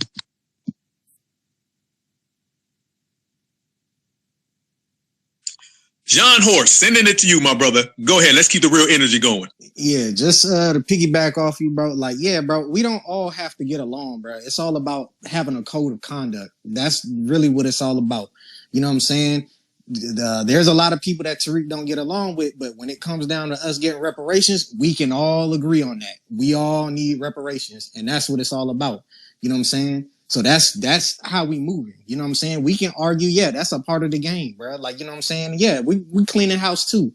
So, you know, that's what it's all about. The only reason why the Jews look like how they do is just because they have a code. You know what I'm saying? You got to get around other Black people that have a code of conduct, bro, and you got to move in unison with them. Even if it's only 5 Black people, 5 on code Black people more powerful than 5,000 off code Black people. You know what I mean? Like, we don't have understand this. Africa has over 2 billion black people on it. You know what I'm saying? 2 billion black people on it, but so many people are off code that, you know what I'm saying, they're not able to get anything done. You know what I'm saying? What's the point of having numbers and you off code? It's better, you know what I'm saying? So understand this. The reason why white supremacy is so powerful is because they have to have a code. They're smaller in numbers, but their code is a lot stronger. So it's all about getting on code, bro. Big facts, family. Everybody knows what is these Twitter spaces been about a year now. They've been going on heavy for about a year, maybe a little bit over a year. Y'all notice every single time we start talking about some real stuff, you get one of this man's first words was, "We don't get along, bro," or "We all messed up," or some negative, weak ass shit like that. We don't do that. Anybody who knows me at the Black Alpha Network, and anybody who's subscribed to my channel, anybody who knows my content, you know I center everything in foundational Black American excellence. Period. I am the wrong person to come around here and talk about that, how bad we is. No. We are great. We are great, and we're going to continue to be great. We're going to continue to stay on game. That's exactly what we do. This dude's trying to come back up here, but you're not welcome in my space, family. No offense to you, brother, but you ain't welcome in my space. We need real certified energy. We don't need that weak, defeated, counterfeit energy, man. I'm sure the Republicans and the Democrats and the coons going to have a lot of ones. I'm sure there's a tether space right now, you know, talking that tether bullshit. You can go over there. You fit in really, really nice with them. You can get you a goddamn recliner. You can get you a goddamn sofa. You can sit back and you can have some haterade and enjoy that, brother. But over here, we don't do none of that, man.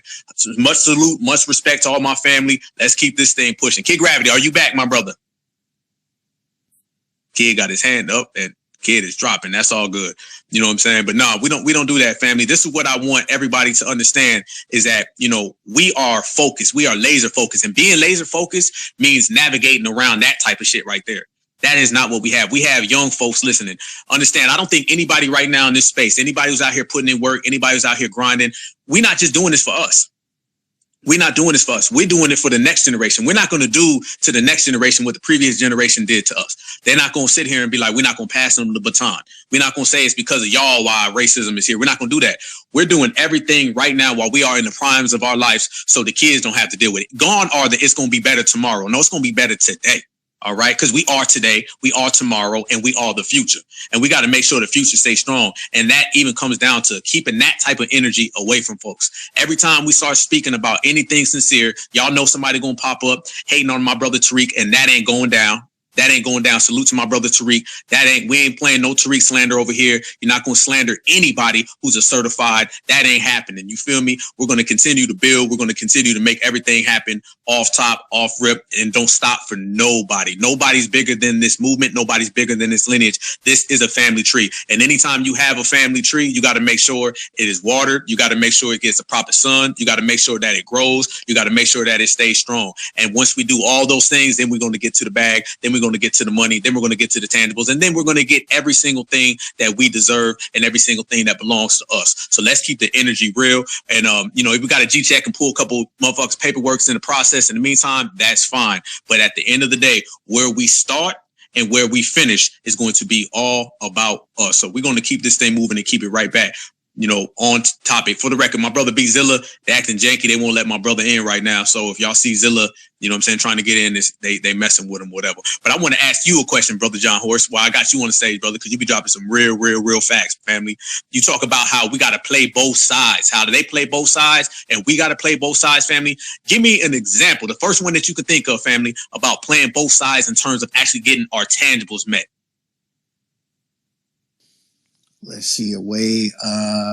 Let's see. Hold on. Right now, I'm actually doing something right now. Hold on. Come back to me. My bad.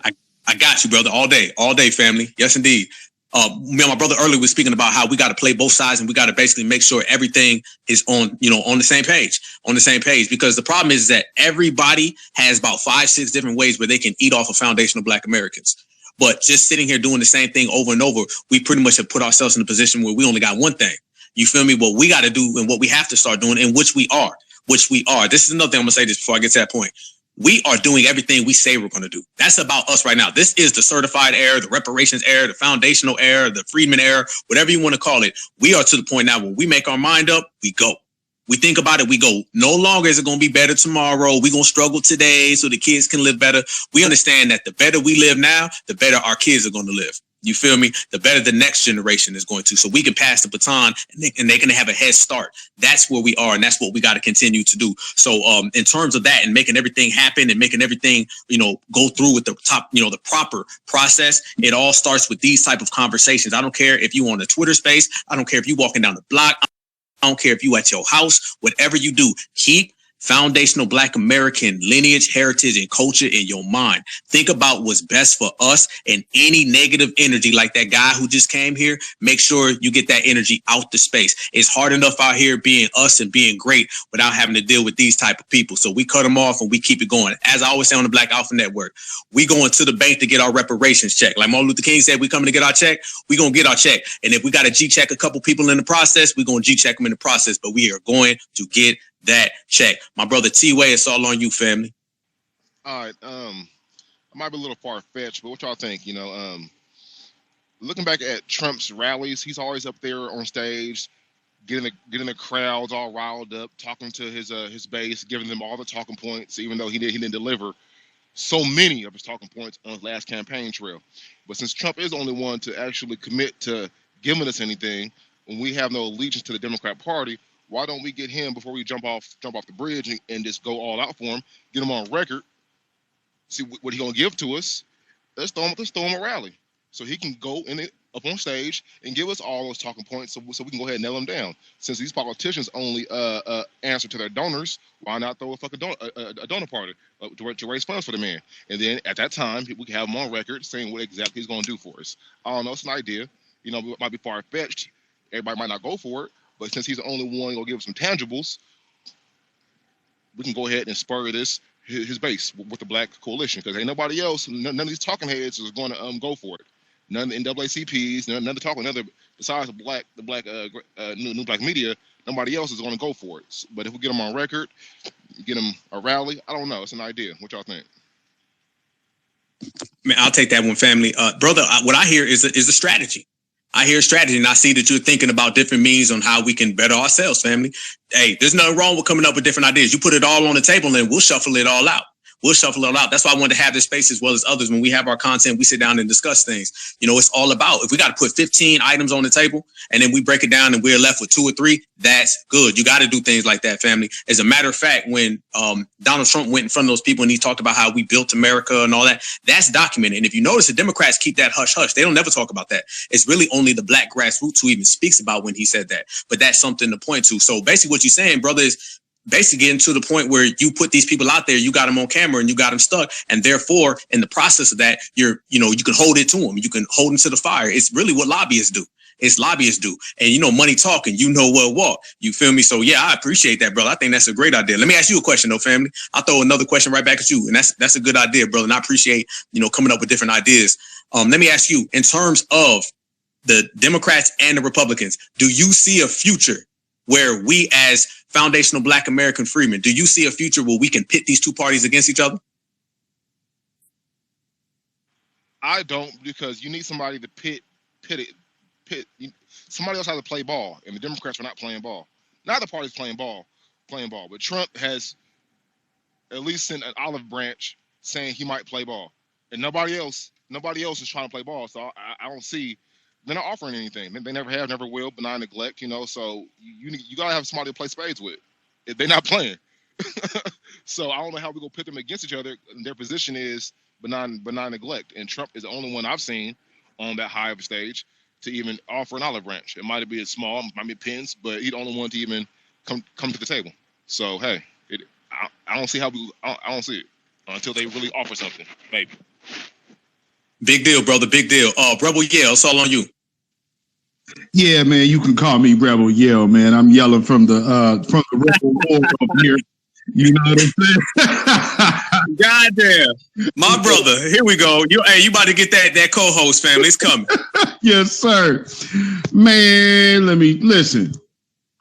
The brother that came up here, I'm like, boy, you lucky I ain't on this damn stage, man. Yo, the mush mouth thing, man.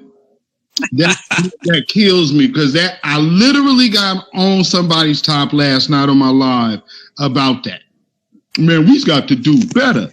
Man, the very first thing that brother said, we don't get along. First off, He interrupted to do so. Second of all, when you told him to elaborate, then he starts talking about, well, first off, he went into the pocket watching shit. Let me tell you something about these dudes, especially the Michi X followers. All y'all dudes are absolutely beta. You come over here to these spaces where strong black men are because you are under the leadership of the mixed woman with the white daddy. And that's fine. But I'm going to need you to understand, man, there's some lines that are drawn. And if you want us to draw the lines with where Tariq got a mixed wife, that woman's daddy is white. So I'm going to need y'all to miss me with the bullshit coming over here counting another man's pockets. Y'all look so bitch made it ain't funny. And I'm sitting up here listening to this. Well, man, you dancing all around it. What it is, oh, yeah, you guys just, the whole we ain't getting along thing, that's, well, you know, since Michi X and Taharka Beta teamed up against Tariq Nasheed, all he started doing is talking about what Tariq Nasheed don't like. Wrong. Tariq Nasheed ain't the one that got other people's names in videos every other day. So y'all need to put that energy where it really belongs. Y'all be up sitting up here watching all these gossip lives and gossip channels from all of these, I guess, scorned females. The Die Alone Club is what I like to call them. But it's because it's for real. And I'm just keeping this real because, and I'm saying this, ladies, do not take this hard, but I have to say this to the men who do this, because there's a lot of men that be up in these chats, especially on YouTube, and then y'all come over here on Twitter acting like you are not a follower of this person. Man, I just don't think we can all just get along. I think that, you know, man, Tariq got all that money, and what he did, he raised $1 million. You forgot about the million of his own. Now let's just add this all up since you guys are counting money. Okay, Tariq finished Maroons. That'll be coming out soon. That is actually a 5-part streaming mini-series. Let's see, we got the Rally for Reparations. Historical well, you know, that was nice. The thing in LA. Do y'all understand that the city of LA was trying to get Nipsey Hussle out the paint? That has all long been a conspiracy? Because that's how LA is going. Here's what you might not know. See, when you're putting a stadium in the hood, the property value is about to shoot up, which means any black person that is owning property in that general area stands to increase their money tenfold. So guess what? These people, you remember Nuri Martinez? You know what that conversation's about, you silly ass morons? That was literally about keeping black business people out of that area. So not only did he secure a place, but he got it for $2 million. How stupid do you look? That's good business. But no, that's just because the woman came over and she said she don't like Tariq. And because, okay, first off, brothers, let me ask you something. Is there anything that any of those Tariq haters can say they have ever been hurt or harmed from him personally? No. So stop listening to fickle, emotional females and turning into a bitch yourself. And definitely do not come around the alphas with that whole shit. And I'm falling back into, I'm here, brother. Hey, that's D-Zilla, everybody. Y'all make sure y'all subscribe to my brother. Make sure y'all follow my brother. Yes, indeed. Hey, what's the name of that bear that Tariq be having? What's the name of that? Bucci Bear. Man, you know what I found out, man? Bucci Bear got like a whole family. There's about like 1,000 of them damn Bucci Bears. They be just every damn day. I see about 1,000 of them Bucci Bear left and right. It's a damn shame, family. Go ahead, brother. Hey, you know, it's so funny because people used to hit me. I mean, I used to get trolled by the very same one who I'm suspecting that this person is up under. And the big question was, why do you support him? Like, y'all got some strong brothers over there, but I just don't understand why y'all support him. First off, this is men's business, so why are you even asking me? We need to get back to this. I'm just so serious. Like, y'all want men to be women so bad. And then when a man actually acts like a man, it's foreign to y'all. No, I'm not finna be questioned about my male-on-male relationships with the brothers. That ain't got shit to do with no female, unless it's my wife. And since this woman questioning me ain't the one who got my last name, I don't give a damn about who you care about, who I associate with. That brother never did nothing disrespectful to me. And I see the work that he's done. And not only that, that's not to mention, he doesn't even mention some of the other stuff I have heard that he's done for other people just behind the scenes. Man, people looking for something. And all I got to say, if your attitude as a man is so concerned with what another man is doing, that says that you aren't doing shit yourself. You ain't got a plan the first. And what you're waiting for is your next preacher, pastor, or Jesus to show up to do it for you. Hell no. This is the man space, and it's us. No one else. We do it. And with that, back to you, brother. Family, hey, you just touched on something I was going to say. That's why these folks be all that pocket watching and they be doing all that, because in reality, they wish that they were in that position. You feel me? Hatred comes in the form of jealousy, and jealousy comes in the form of hatred.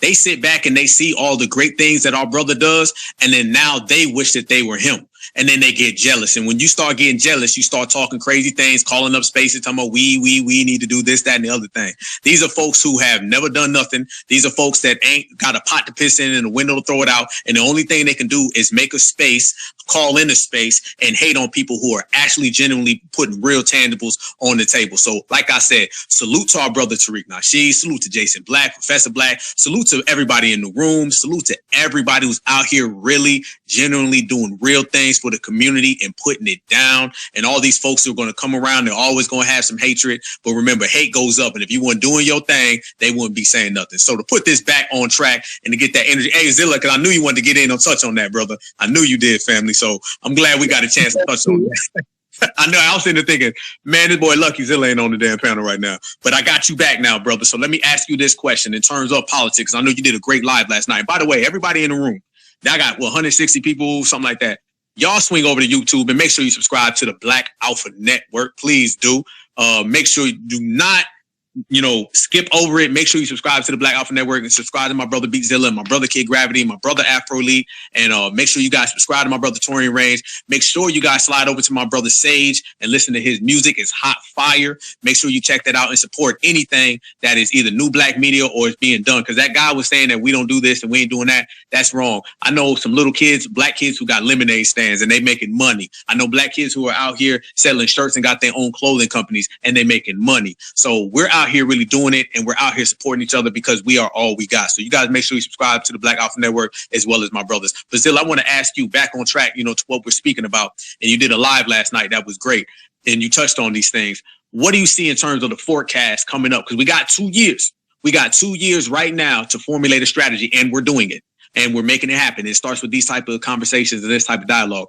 What do you feel is, I would say, the next 2 or 3 steps that we should take leading up to the next election in 2024 in terms of getting political power, pitting these two groups against each other, and genuinely getting tangibles placed on our table opposed to being placed on the table of immigrants and those other outliners?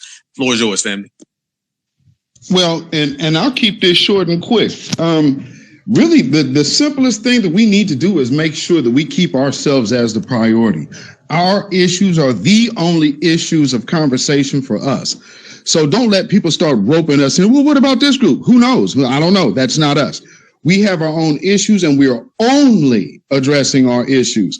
The candidates that address our issues, we'll talk to. The ones who don't, we are not messing with at all, and you will get our backs just like Mike Bloomberg did in that church in Alabama.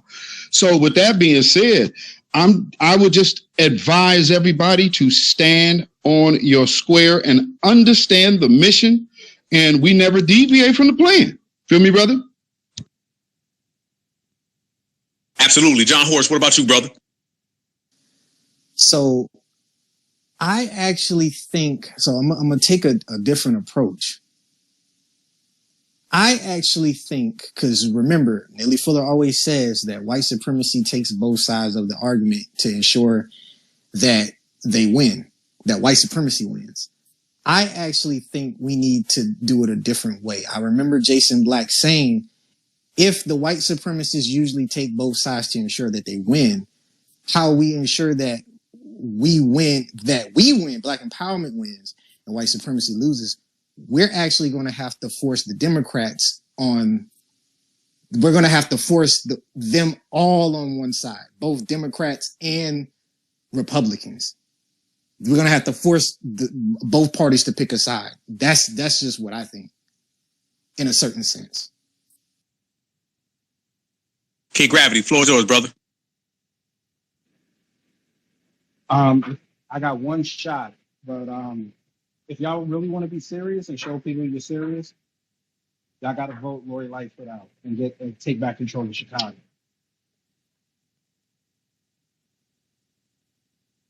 Elaborate, brother. I need more than that.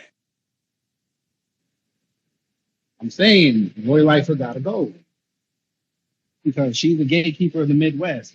And if you guys, if we as a collective want to show everybody we're serious, if we can get back control of Chicago, that's going to go a long way with the reparations talk and getting all this legislation done because they're holding on, they're using Chicago as a fallback.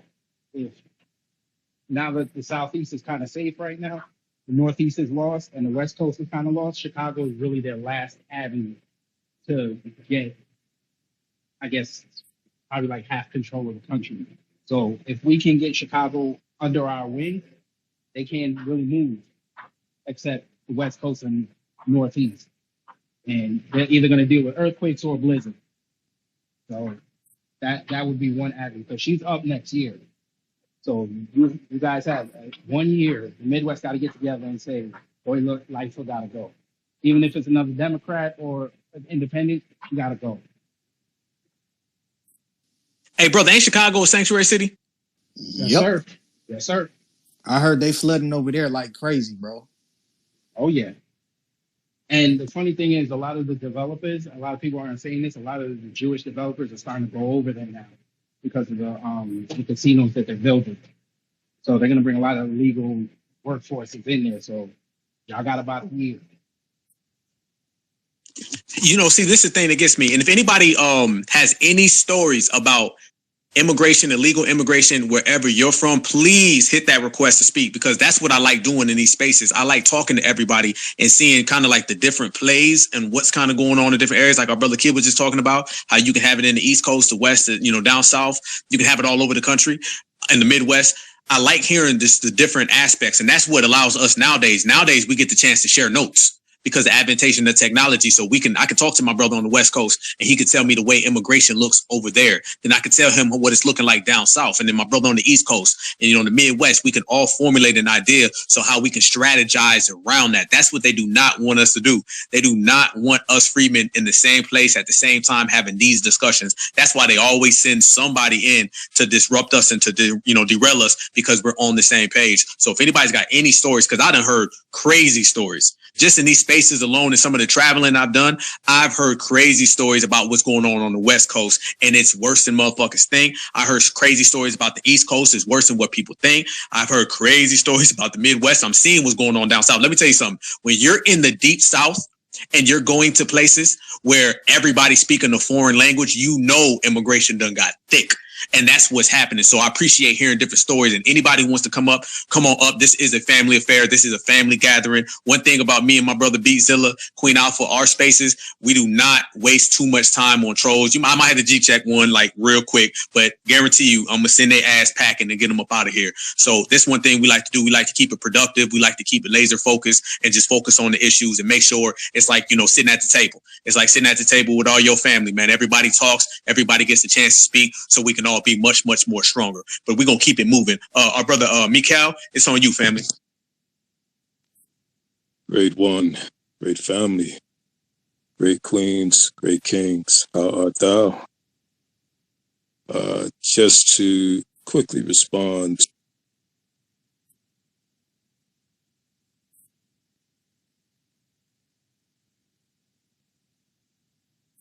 Oh no, I lost my brother. Can y'all hear him? Nah. Ah, man. If you can hear me, brother, stay right there on the panel, brother, and hop in anytime, you know what I'm saying, you get your audio back, brother. You know I definitely want to hear from you. In the meantime, go ahead, my brother, FBA Crown. Hey, how y'all doing? So I live in a suburb around Detroit. Most of my family lives in Detroit and Southfield, but I work in Detroit a lot, and a lot of places that used to be black neighborhoods are full of Arabs. Don't know where they're from exactly. They may be Afghani, and there's a lot more Mexicans, and they're starting to get their numbers up, and over there where they're starting to act a little different than they were before. So yeah, that's that. But the main issue is the gentrification, and they're using illegal immigrants to do it. And 3 families own the Riverwalk now, and Rocket Mortgage and Quicken Loans had a lot to do with it. And I'm sure it's because a lot of black people voted for Mike Duggan. Kwame Kilpatrick did a lot of great things for Detroit, and then he made one mistake of using the money to treat his wife, which all the white Democrats do all the time. But then he's locked up, and then it was Donald Trump that got him out of jail. So I was thinking if we could meet up or get a pipeline to Trump somehow, or like have Marcel meet up with Trump or something and see what he has to say about gentrification and what he has to say about using the term foundational Black American. He already admitted we built the country, and the Democrats won't do that. So he has shown that he'll play ball. And I've even been telling like my dad, my mom, my aunties, uncles, all that. I've been trying to tell them, Trump tried to play ball, and Ice Cube even got somewhere with him. So I think that Trump, like Kid Gravity said on his podcast the other day, that Trump needs to come to the major black cities or have some of his people come. And I think that if like Marcel or somebody, I don't think he's really known by white folks like that. So I don't think it would hurt Trump politically to meet up with him and talk about anything. And it doesn't even need to be public either. But I think that if he talks about foundational Black Americans, the illegal immigration is part of the gentrification. And he already told us about how terrible the inner cities were ran by Democrats because it's an experiment. Detroit is an experiment, and now they're trying to get their corners back. They're trying to go back to 1930s Henry Ford still over here type shit. And they're doing that in Chicago. Chicago's a complete experiment. Los Angeles, they're trying to teach kids about agender, non-binary, and all that stuff over here. And they've been doing it in the city Dearborn, that's near Detroit, where all the Arabs are. And the Arabs shut the whole joint down. And I was looking at that like, if black people did that, black people don't really have a reason to, because black people are a lot just pulling out of the schools. But my dad has worked at a school in downtown Detroit, and he hired mostly black staff. Plymouth Educational Center is in downtown Detroit pretty much. And my last name is actually on the field because he went from a teacher to principal to superintendent. But now my dad has his own business now. But and he treated the kids right. And even when a bunch of kids who lost the game went and beat in all the school buses, he didn't even call the police on them. He just met up with them, and he just, he gave them the Judge Joe Brown treatment. You know what I'm saying? And that's really what needs to happen. But a lot of these white schools in these suburbs of Detroit, like Farmington Hills and Sterling Heights and, all those places, that's where they have police in the schools, and they are openly and blatantly doing the school to prison pipeline. Also in Farmington Hills, the cops were doing shooting practice, and they had Trayvon Martin, his face on one of the shooting practice targets, and they've been pulling black people over hardcore for a while now, and they've been having a lot of different scandals. So Michigan, it also has the largest amount of white supremacist gangs in the country, but most of them are up north, UP and all that.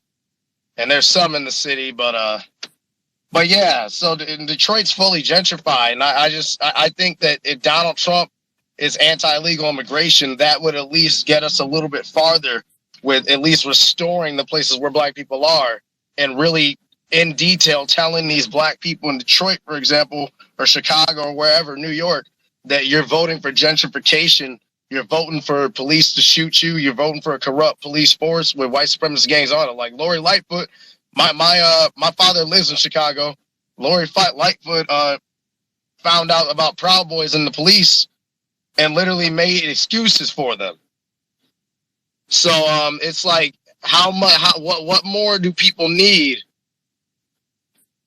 to get it through their heads that they're voting for harder oppression? The Republicans at least let black business thrive for the most part, and Donald Trump isn't the strain of Republican that's really worried about any of that. And if you look at Atlanta, that's like #1 for black business. If you look it up on Google, it's going to say Maryland, but that's people who probably work for the government and work with Democrats and all that just so they can have it come up and say the #1 place for black business is Maryland. But no, it's Atlanta, Georgia. And if Stacey Abrams won, or if Raphael Warnock, hopefully he loses, but if they both won, it would be gentrified with illegal immigrants, and if at best with black people, they would replace us with an immigrant class that is all either already got the Boule mindset or has the, Dominican Republic, you need to play with a white dog mindset. Yeah, brother. It's so funny. Just thinking about like this city, in this state. I think there was the brother. He's like he said, was it Michigan is the most with the most white supremacist groups? Yeah, you guys are probably close, but I think Oregon has you beat. This is the home of the Proud Boys, home of the 3%ers and Patriot Prayer, which is basically an offshoot of the Proud Boys. Because they use a bunch of these alternate bullshit names, all the same for the same thing. So they're all literally connected. But just understanding like with gentrification and the Trump part, I think getting an audience with Trump would be ideal. Gadiel, can you meet us? There you go, brother. I think that would be ideal to get an early meeting with Trump, which it would have been ideal to meet if the Biden administration was looking to meet with black folks. Here's the problem with the Democrats. And just so for if anybody says, well, you guys sound like you guys as Republicans. No. There's no Republican represented black caucus. All of the black caucus is just Democrat. So all they are is the Democrat caucus in blackface. So that we have a whole group that our mind tells us that this is a group that's supposed to be advocating for black people. No, they're just advocating for their party's agenda in blackface. So for us to deal with the Republicans, yeah, I think it would behoove somebody maybe like our scholars. I would say Trump should talk to a panel of grassroots individuals. You got Dr. Claude Anderson. You even got Sandy Darity. You got Tariq Nasheed. You have Marcel Dixon. So and various others that can literally sit there and have a meted out conversation with the Trump administration, which again, I will reiterate, this could have and already should have been done by the Biden administration. But our issues aren't going away. So whoever is looking to deal, that's what we're talking about. Now, I've heard people come around us and say, between all of these off years, oh man, yeah, man, I ain't really fooling with them Democrats either. Man, I'm with you, man. No tangibles, no vote. Then all of a sudden, election time comes around. Man, I wasn't going to vote. But, man, you really think we could let the Republicans in? Look, we're dealing with the same problem. If we don't address what our situation is to any group that is available for conversation, then we're doing ourselves a great disservice. So, I just want to say, no, we are not in support of Donald Trump. We are in support of the Black agenda. We are in support of us. You understand what I'm saying? Because I know people will get out there and start kind of saying that. But right here with gentrification, I've seen gentrification destroy my city by all way of Democrat. There is no Republicans around Portland, Oregon. And the north and northeast side of Portland going all the way back to the Albina district in its inception. So all the way through now, we have a free I-5 runs through the neighborhood. Emmanuel Hospital is right there, taking up the neighborhood, and they bought up all of that property. Some of it is still not even used, like where the Black Panther clinic was. That land has been barren since 1972, and it is 2022, still an empty lot.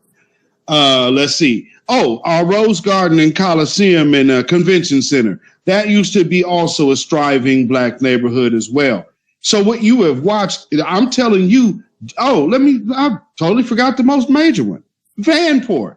Vanport was the prelude to Katrina, because by Vanport, they had a full-fledged way of removing Black folks out of property that they desired.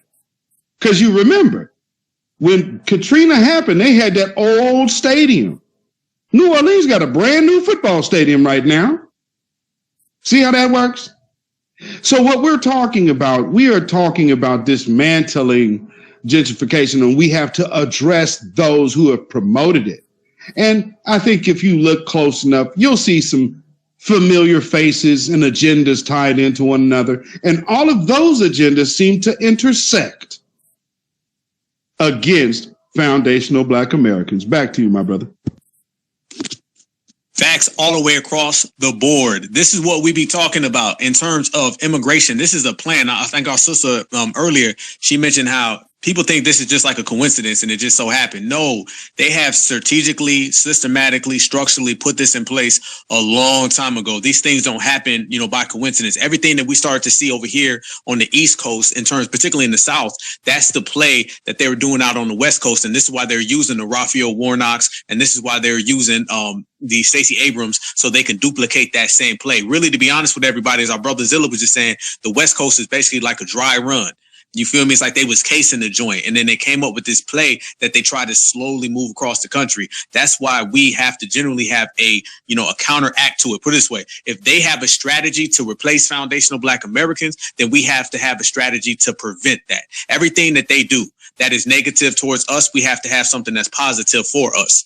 So we sit back and we examine and find out the things that they're trying to put upon us, and then we find ways that we can stop it. If they punch, we got to counterpunch.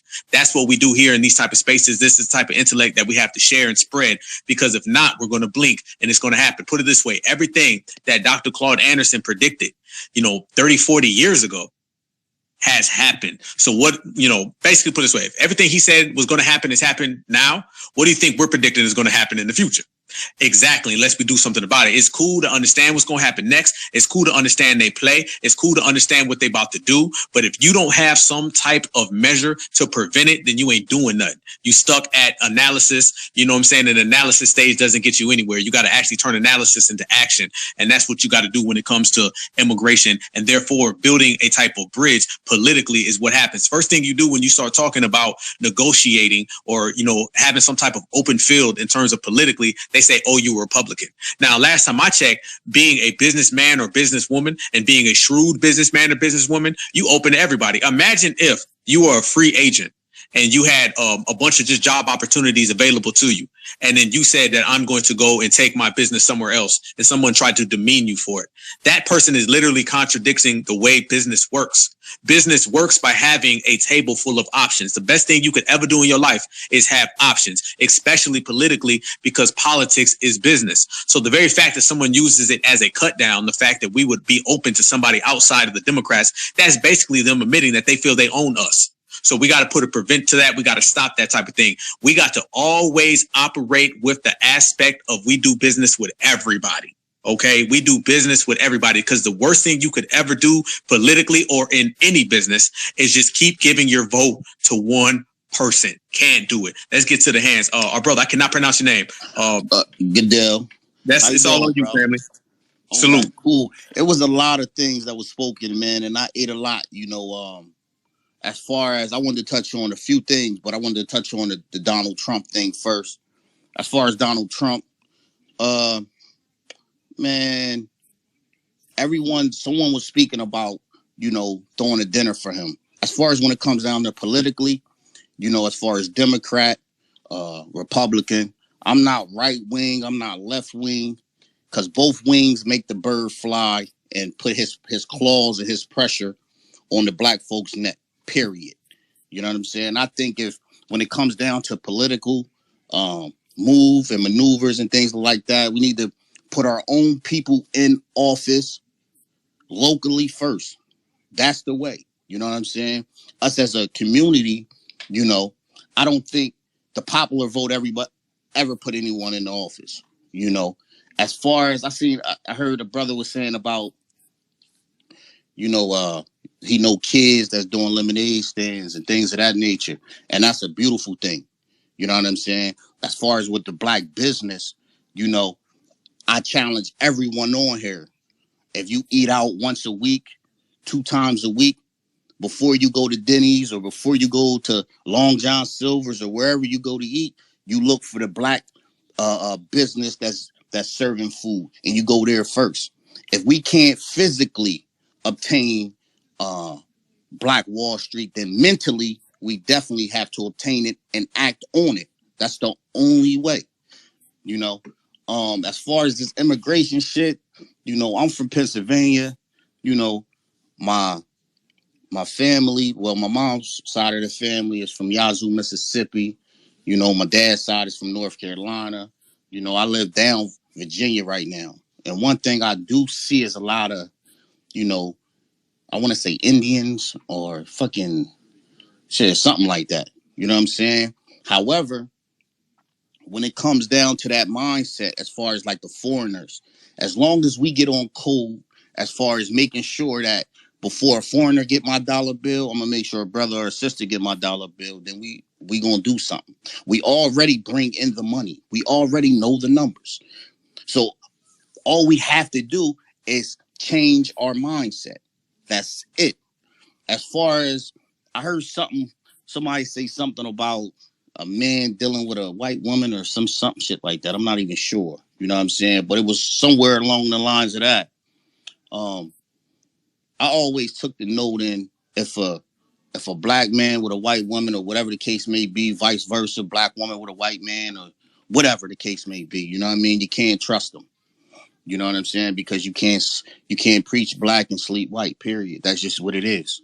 You know what I mean? Us as a whole, us as a people, we so caught up in the politics. Doesn't matter if we vote Democrat. Doesn't matter if we vote Republican. You know what I'm saying? It doesn't matter who's in that office. The agenda is to make sure that we don't progress, period. You understand? Once we understand that, then we can truly understand how to deal with them on that level. You understand what I'm saying? So at the end of the day, man, I think it's, to be an independent. I started throwing a party for Trump, who's a billionaire. He can throw his own parties, throw a party for up and coming, mayor in your city or up and coming senator or something like that. You know what I'm saying? Put the money behind him. You know what I mean? One of your kin folks. You know what I mean? Because he who pays, he who demands in a way, so that's basically it, bro. You know what I mean? I'm loving the conversation. I don't really be on Twitter. You know what I mean? This is my first time, so I'm kind of like, I'm liking this shit, Peace and love. Much respect, brother. Hey, anytime you see Black Alpha Network space, man, pull on up, brother. You always jump on. Big facts. Hey, and to that brother's point, man, that's what I'm stressing, man. We do business for ourselves, man. It's our agenda, nothing else.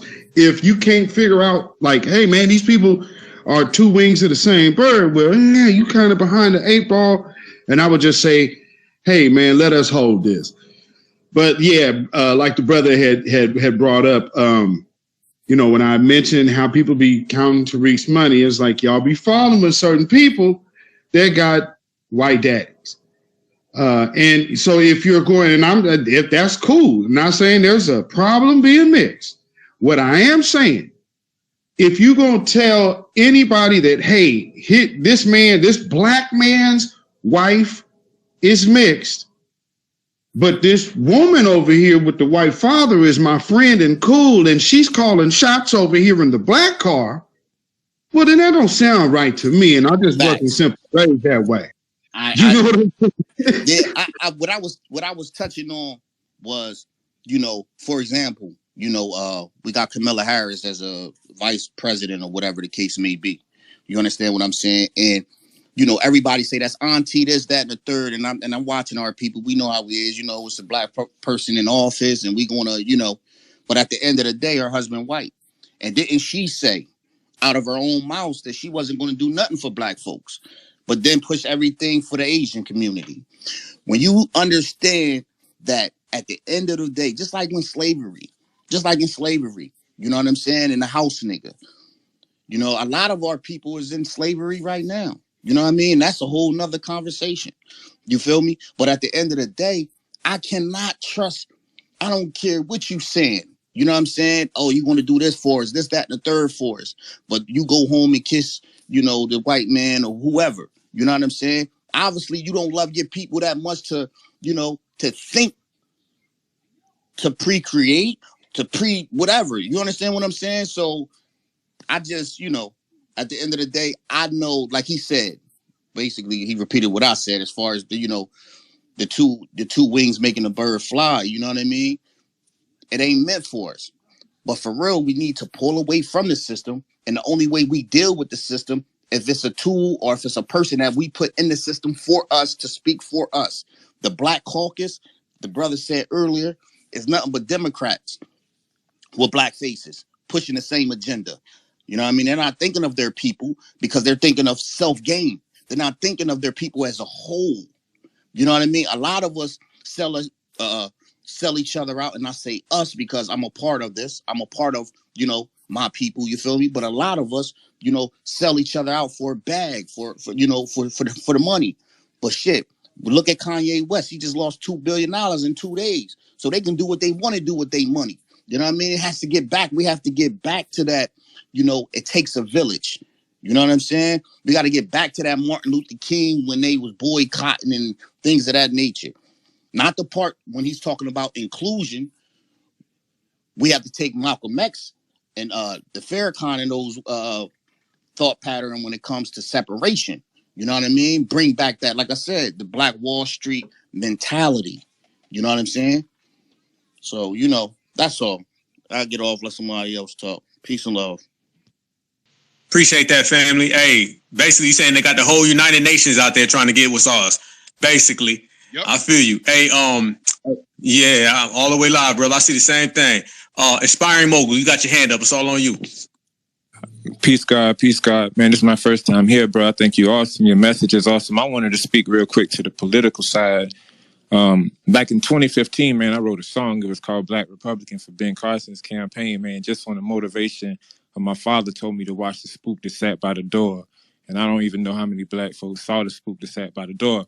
But you guys were talking about a strategy. So I've been a political insider about 8 years in the Republican Party. I'm in Atlanta. So when people say politics don't matter, Democrats, Republicans don't matter, that's a good ideology. But in reality, this is America. This is a capitalistic society. If you're going to get anything done, you're going to have some political alliances. So I agree with you when you say we need to have a conversation with Trump. But let me say this too. Make sure you never sit down with politicians in political environments. I'm going to say that again. Never sit down with politicians in political environments. You got to meet these people at a restaurant. You got to meet them at the yacht club. You got to meet them somewhere off the books. Once you do that, the door is open to build a relationship. Political environments are hostile. They're charged all the time. So we won't make no progress. Another thing I want to say, I'm going to be brief. I love the term foundational Black Americans. I love that term because when Black people say do something for Black people see celebrities. Celebrities are the gatekeepers for Black community in America. Celebrities are paid by the extension of white supremacy's hand. So when I wrote this song, going back to it, When I woke up the next morning, CNN, Universal Records, Warner Brothers, NBC, all of them had already called my job. They had already called my family because they wanted to know who was a lone black wolf that could write a song about somebody black and Republican and we not have our hand in it or we not know who it is.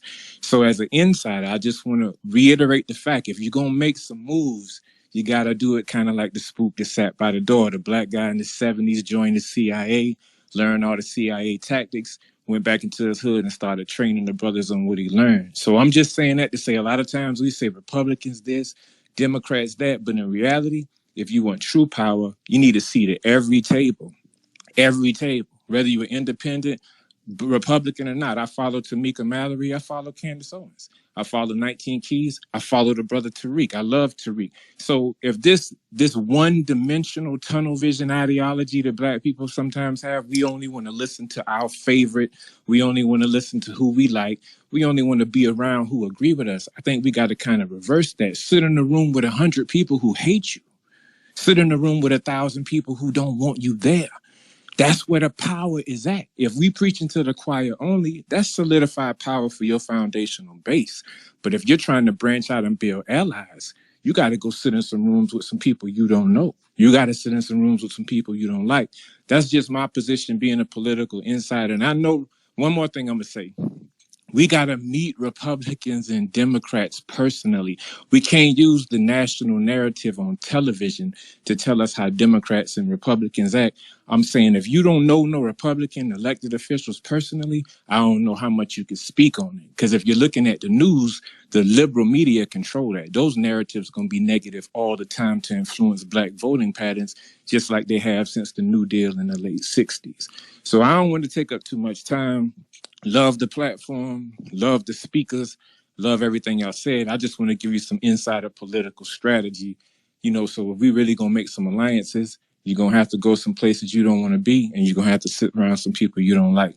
That's all I got to say, bro. Peace, God. I love what y'all doing. Thank you, brother. And I could definitely agree with some of that. But living in Portland, Oregon, I think I probably have the best experience on white supremacy because this is white supremacists. This is the University of White Supremacy in Oregon.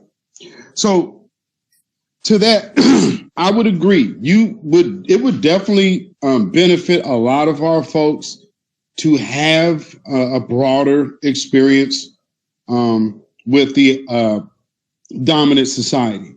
With that being said, you have to understand, because saying going into that environment, I would only tell a prepared person to go into that environment, because you have a lot of people that believe they're prepared and they're not.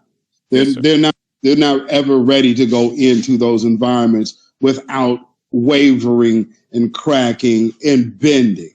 So I would be very careful on it, influencing anybody that's not already politically astute to be trying to do that. Because, again, going down to even my earliest experiences in kindergarten, a lot of people, I wish black folks would stop doing this as well. Stop telling yourself that white supremacy and anti-black hatred is taught. Sometimes it's just inherent. And you don't have a group of people that hate you for 400 years and have it worried solely about being taught. There's something else there. And if you live here, trust me, you will know for a fact what it is. And trust me, when I first met my wife, the first thing I told her our biggest problem would be, you don't believe they the same. And at the time, she didn't. At this time, oh yeah, she guaranteed could say, okay, I could read it for all that it is. Now, with that being said, I'm not so certain how that will play out in the politics realm of it, because when black folks start getting involved with politics, you start getting into acceptance politics. So as every other group, there will probably be a representative of these other groups, but as a whole, no, they stick to themselves. The Somalis, all the Africans, they do have representatives that go represent the cause, but they represent the group. So there's more of I would say,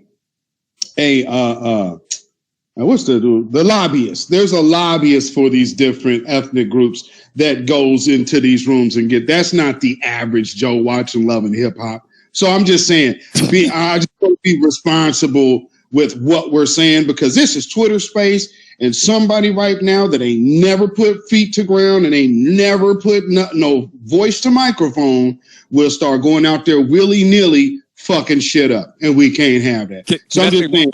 Can I say one more thing? Yes, sir. I appreciate. No, you're 100. Listen, brother. I should have prefaced that. Make sure you prepare, because when you go in these rooms, they line with sheriffs, they line with Secret Service agents, and they line with FBI agents in the room. So if you're not comfortable being in those environments, then I would by all means not suggest that. The question I got one other question. When I had to sit down after I did that song, I sat down with Ben Carson in St. Simon's Island for 2 hours, and his wife she asked me this question. She said to me, why is it that our culture is the only culture where celebrity influence controls Black thought?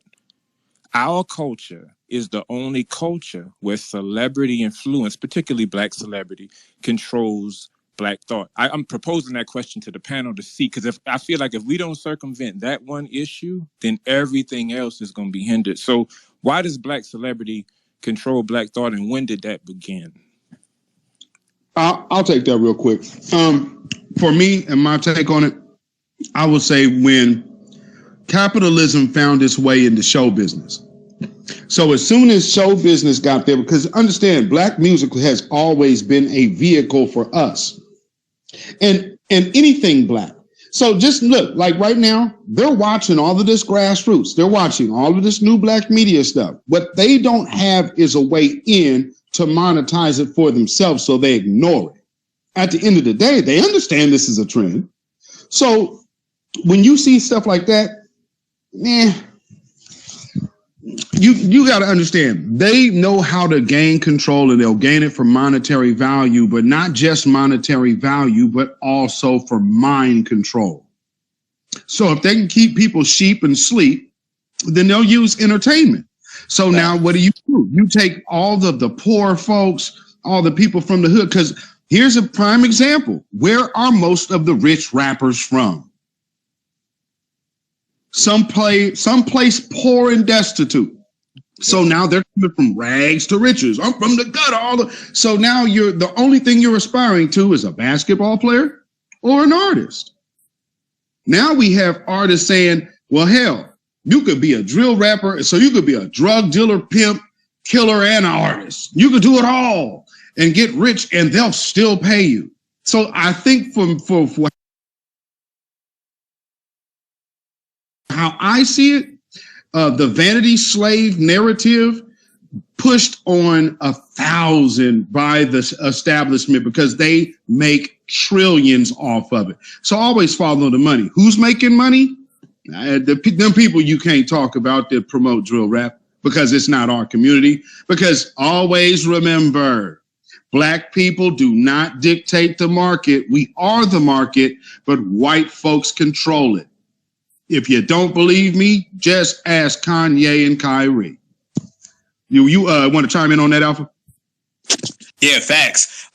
Anytime we look at our relationship right now, particularly with the dominant society or in this country, you got to look at it from a historical perspective. When you view it from a historical perspective, you see basically things have just evolved. It's the same relationship. They want to keep us in a slave labor relationship. You can look at it right now. Everything is literally the same way. It's just a modern form of it. Things evolve. So if you want to talk about why the entertainers play so much of a voice in the political world, I mean, this goes all the way back to slavery. There's two elements at play here. First off, you have the distraction element, the hold down and the dancing around and the playing around to keep people focused on something other than their oppression. And then you can go all the way back to the Black church. See, the Black church was the original distractor, where they would confuse you with this, and they started to come in and take the reverend and the pastor and the deacon and have them take Black folks everywhere. This gave birth to the boule.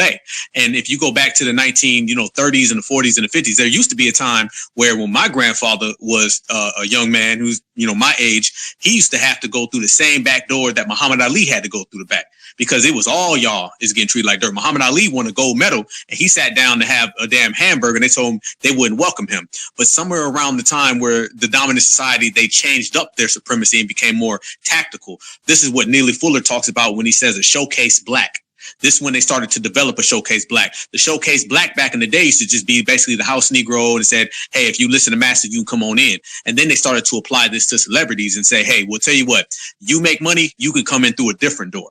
See, Muhammad Ali, he had to go in through the same back door that all of our grandparents had to go in. Then the dominant society said, well, tell you what, black folks have got so slick that now we're going to have to change this up because we evolve and we get intelligent. This is what ends up happening. As they say, if your behavior doesn't change, your oppressor's behavior wouldn't change. So basically, they come up with a plan, we expose it, they move on to the next one. They come up with a plan, we expose it, they move on to the next one. So they, around the late 1960s, 70s, and the early 80s, they started saying, let's treat them all the same. There is not going to be any more, you can come in, you can't come in. They're going to say, this guy can come on in. This gave you birth of the Michael Jordans of the world. This is why Michael Jordan said, hey, we're not going to come in through the back door. We're going to let Michael Jordan come in through the front door. So then these people start chasing that. You've always had black folks who try to chase access and proximity to the dominant society, but they used to have to come to a door that was closed. Once that door got open, boom, now you got the O.J. Simpsons of the world. He's a prime example of that. So this is why they always shuffle it to the entertainment world, and then they put them in the forefront. And instead of black folks being taught being politically literate, black folks were taught being politically illiterate. And then this is what we're all recleansing. This era now that we're in today is just recleansing. This is what it is. We're solving a lot of the issues that basically should have been solved years ago, but the onus is on us now. We're changing the game because it used to be back in the old days, black folks didn't have these conversations. Let's be honest about it. They didn't have these conversations. A political conversation in your typical black household was what Democrat we going to vote for. Is it going to be JFK? Is it going to be Jimmy Carter? Fucking Bill Clinton just got on Sunny Hall and played the damn saxophone. That was the extent of the conversations that used to go on. Nowadays, we sitting here having real detailed, nuanced conversations about politics, talking about how we should get it done. This should have been done years ago in the format that we're doing it. So we're identifying the whole play of celebrities and we getting them out the paint. That's why when they throw us Megan Thee Stallions, nobody gave a damn about that. When they give us the Cardi B's, nobody gave a damn about that. Little Baby, nobody gave a damn about that. They would have did that 15, 20 years ago and black folks would have been acting a fool. Look at Obama. When Obama invited all those rappers to come to the White House, that was headline news. Now that shit don't even make the back page. So it starts with us identifying the play. It starts with us identifying the lie and the deception. And then we slowly, systematically delete it, erase it, and cancel it. So these conversations that we're having right now amongst ourselves, and that's why we got to continue to have them. And we can't stop. We can't get tired. We can't suffer from fatigue. We got to continue to have these conversations where we break down where the lies are coming from. And then we can identify the truth. Once we identify the truth, then we can take truth to power and get it done out here in the real world. Zilla, I know you want to touch on that. And then my brother Sage is on the stage. So pass it to y'all, brothers. Man, I mean, shit, I really can't say much behind that, but just that was fire, brother. I wish I had the fire emoji on that, bro. Brother Sage. Yeah, bro. All I can say is goddamn. Brother Sage, you got it.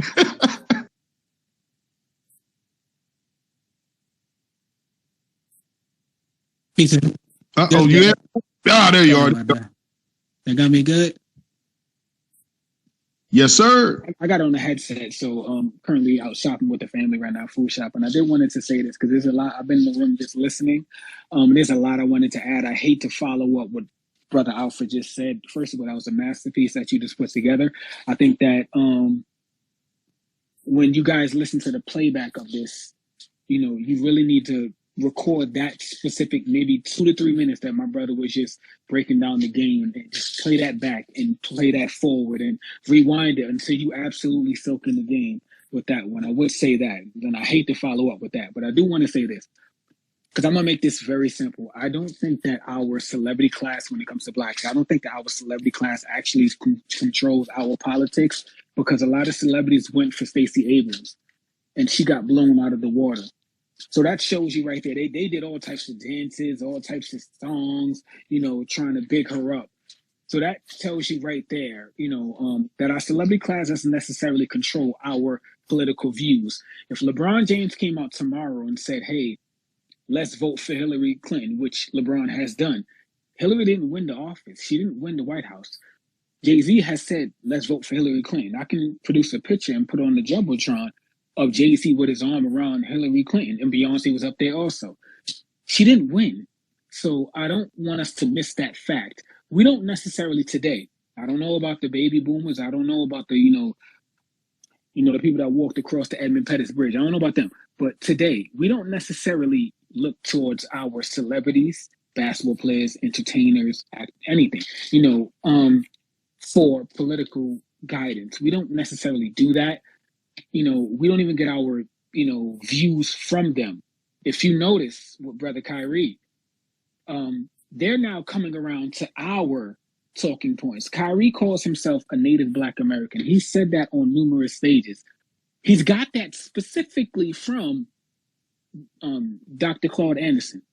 And I hope everyone in this room knows who the hell Dr. Claude Anderson is. And if you're not in this room, I know it's not my place to say that. I know you shouldn't really speak on. Kyrie say he's an Israelite. Yes, but Kyrie has also said he's a native Black American. Israelite is a religion. It's not necessarily a ethnicity. It's not a nationality to a certain extent. It's more of a religion. I'm sorry, brother, but it is a nationality. Okay, Judaism is a religion, but I'll digress. Okay.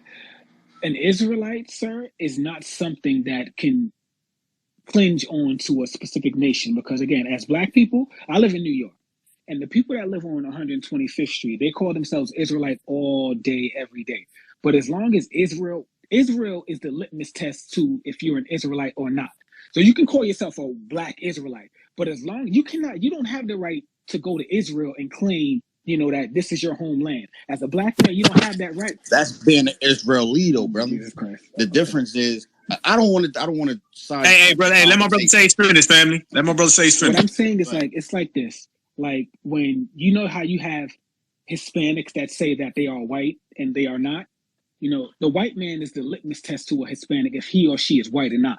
So if the white man says you are not white, then you are not white. And what I'm saying is, again, to my brothers, look, we all are brothers, whether what religion, whatever that is, we all are family, we all are brothers, we all are owed a specific debt. And what I want to say with this is that you got players like, what's his name, Jaylen Brown, speaking up for Kyrie. Now that these people see the injustice that is happening to our brother, that's when we need to get on code. So again, I don't think for 1 second that we follow celebrities. Because celebrities can tell us tomorrow to vote for a specific candidate, such as Charles Barkley tried to do so. And I hate to go on with the rant, but I don't think that we follow celebrities when it comes to our political views. I do want to touch on something because something was brought up earlier that Brother Beats, Rebel Yellzilla is spoke about. I do want to touch upon something and people counting Brother Flex's Tariq Nasheed's money. Let me explain something. That brother is doing enough. He has too much going on. He has the museum. He has the movies. He has these conferences he's trying to put together. What the fuck more you expect for this man to do? You're listening to people that have no wins under their belt. Sage, I have more wins in my own city than some of these people that speak online have in their whole lifetime. So again, when we're talking about wins, and Brother Jason Black brings that up all the time, what battles have you won? If you have no wins underneath your belt, I don't want to hear no complaints from anyone of these YouTubers or these followers of these YouTubers that have no wins. So again, until these people have some type of battles underneath their belt, if you're not winning any battles, don't say nothing about what this person is or is not doing. And with that, I want to land. Thank you. Thank you, brother. Thank you. Much appreciated. I ain't the only one. Damn it. I mean, we see this pocket watching shit, man, and it's like, come on, dude. And shout out to Sage, because Sage was one of them brothers on post at the rally. That's my brother right there, man. That's my brother right there. Salute, Sage. I mean, and just there in the, man, just like I said, there and shout out also Melrose, because that brother was out there on post in the cut as well. And so this is the thing, man. I got nothing but love for my alpha brothers, man, and I just really have a disdain for these beta ass Negroes posing as betas. I mean, it just pisses me off, bro, because it's like you see these men again. Everybody can say you saw a lot of strong men showing up at that rally for reparations. That is a statement and declaration to the world. But man, what are you doing with all that money, though? Come on, really? I'm sorry, man. I think when I hear people say, man, I'm from the streets and I got this experience, well, you obviously wasn't around no players, because the one thing that y'all keep doing so overboard is counting another man's money. And any real OG that come up, at least when I did, is going to say, hey, man, what you all up in that man's business for? Get you some of your own. Brother B, you mind if I add into what you were saying? Please do. Something you said really hit me just now. When you from the streets, you don't get clout off of another man's situation that he has going on. And if you're a real street dude, and first of all, a lot of these people that you listen to on YouTube, listen, when Red Turban, showed up, he immediately went on live. And again, I'm from New York, so I had some New York kids there. We saw him, and I'm gonna be. Is Queen in the room, brother Alpha? Is Queen in the room? Because I'm going. She told me to behave, so I'm going to. Yeah, yeah, she's floating around, brother. Go ahead, brother. It's all on you. You know what I'm saying? I'm going to behave. So, it could have really got bad. And what I'm saying is, sometimes, guys, the clout ain't it, because you're dealing with some real men outside of this app, and sometimes, if it wasn't for Brother Flex and Alpha, you know what I'm saying. You were there. It would have really got bad for Brother Turban, because a lot of dudes I was with wanted to jump on dude. Like, yo, you want me to go get him? And I asked Flex, listen, you want us to handle that? He's like, nah, leave it alone. So what I'm saying is that the clout ain't really it. So let's stop counting people's money. Let's stop worrying about, excuse my language, y'all, niggas' dicks, or who's having sex with what. I don't give a damn who's having sex with what. This man has done good work in this community for years now. He's done good work in this community. And for anyone to try to say something about Lexi or something about his money, my nigga, worry about your money, worry about your dick, homie. Unless you're trying to have sex with this man, and I'm not speaking to no one on stage, because I know all these brothers is certified, but unless you're trying to have sex with this man, don't worry about, where his dick's going or where his money's at. So again, we need to get back on track, and we need to focus on these reparations. We need to get back to manhood, as my brother Beats always speaks on. Manhood, real manhood, not clout chasers off of another man's event. Let's talk some real game here, and let's get back to being men. And with that, I'm gonna land. Salute, brother. Hey, somebody send me a link where to donate at, man, if y'all take donations, bro. Donate for what you referencing, family? Like Alpha Network that you run, my brother. If you have a spot, a Venmo or Cash App, whatever, if we wanted to support the movement financially, because talking is good, but financial support really brothers need. You feel me? Appreciate that. Hey, brother, just check me out right here on my channel, fam. I got a link in my bio right here, and so is my brother Beatzilla. All right, appreciate you. Can I speak a little bit on that reparations, brother? Go ahead, family. On the reparation thing, I definitely believe that we owe as a people, period. But I also think that, a check won't do. Like one lump sum or a check won't do.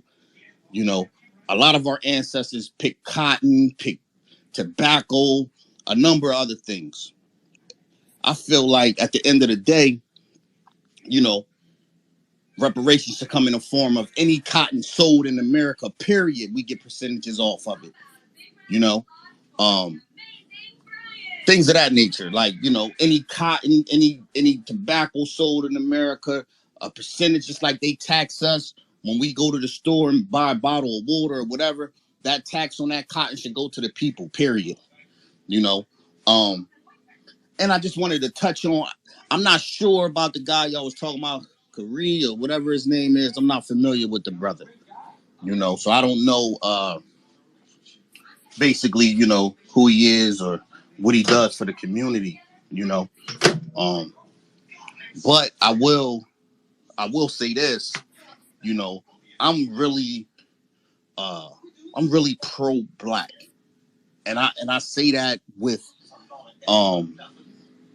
all cockiness, seriousness.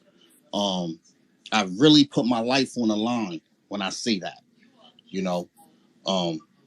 The brother was talking about wins, and if you're not really to put your life on the line, see, I was shot 8 times putting my life on the line to getting the kids out of the gangs and teaching them chess so they can figure out how to think before they move.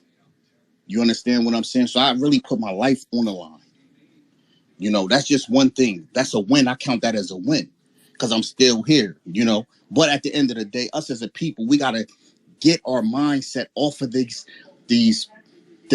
money so much. Yeah, we need the money. We know what we need to do. You feel me? But when it comes down to selling out, or, you know, we gotta have a code. Gotta have a code. And we gotta hold each other accountable.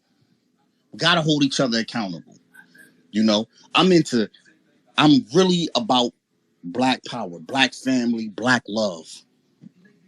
You know, a Black man married to a Black woman like my wife upstairs, with my Black 3 children in the house with me right now.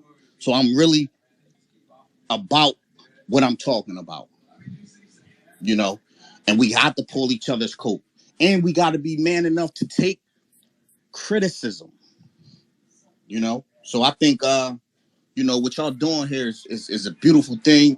I'm gonna get off of here for a second. I gotta, you know, take this trash out, but you know, keep doing your thing, man. I love it. Appreciate you, brother. Hey, as I said, family, anytime you see us up on here, man, pull on up. It's always love on this side.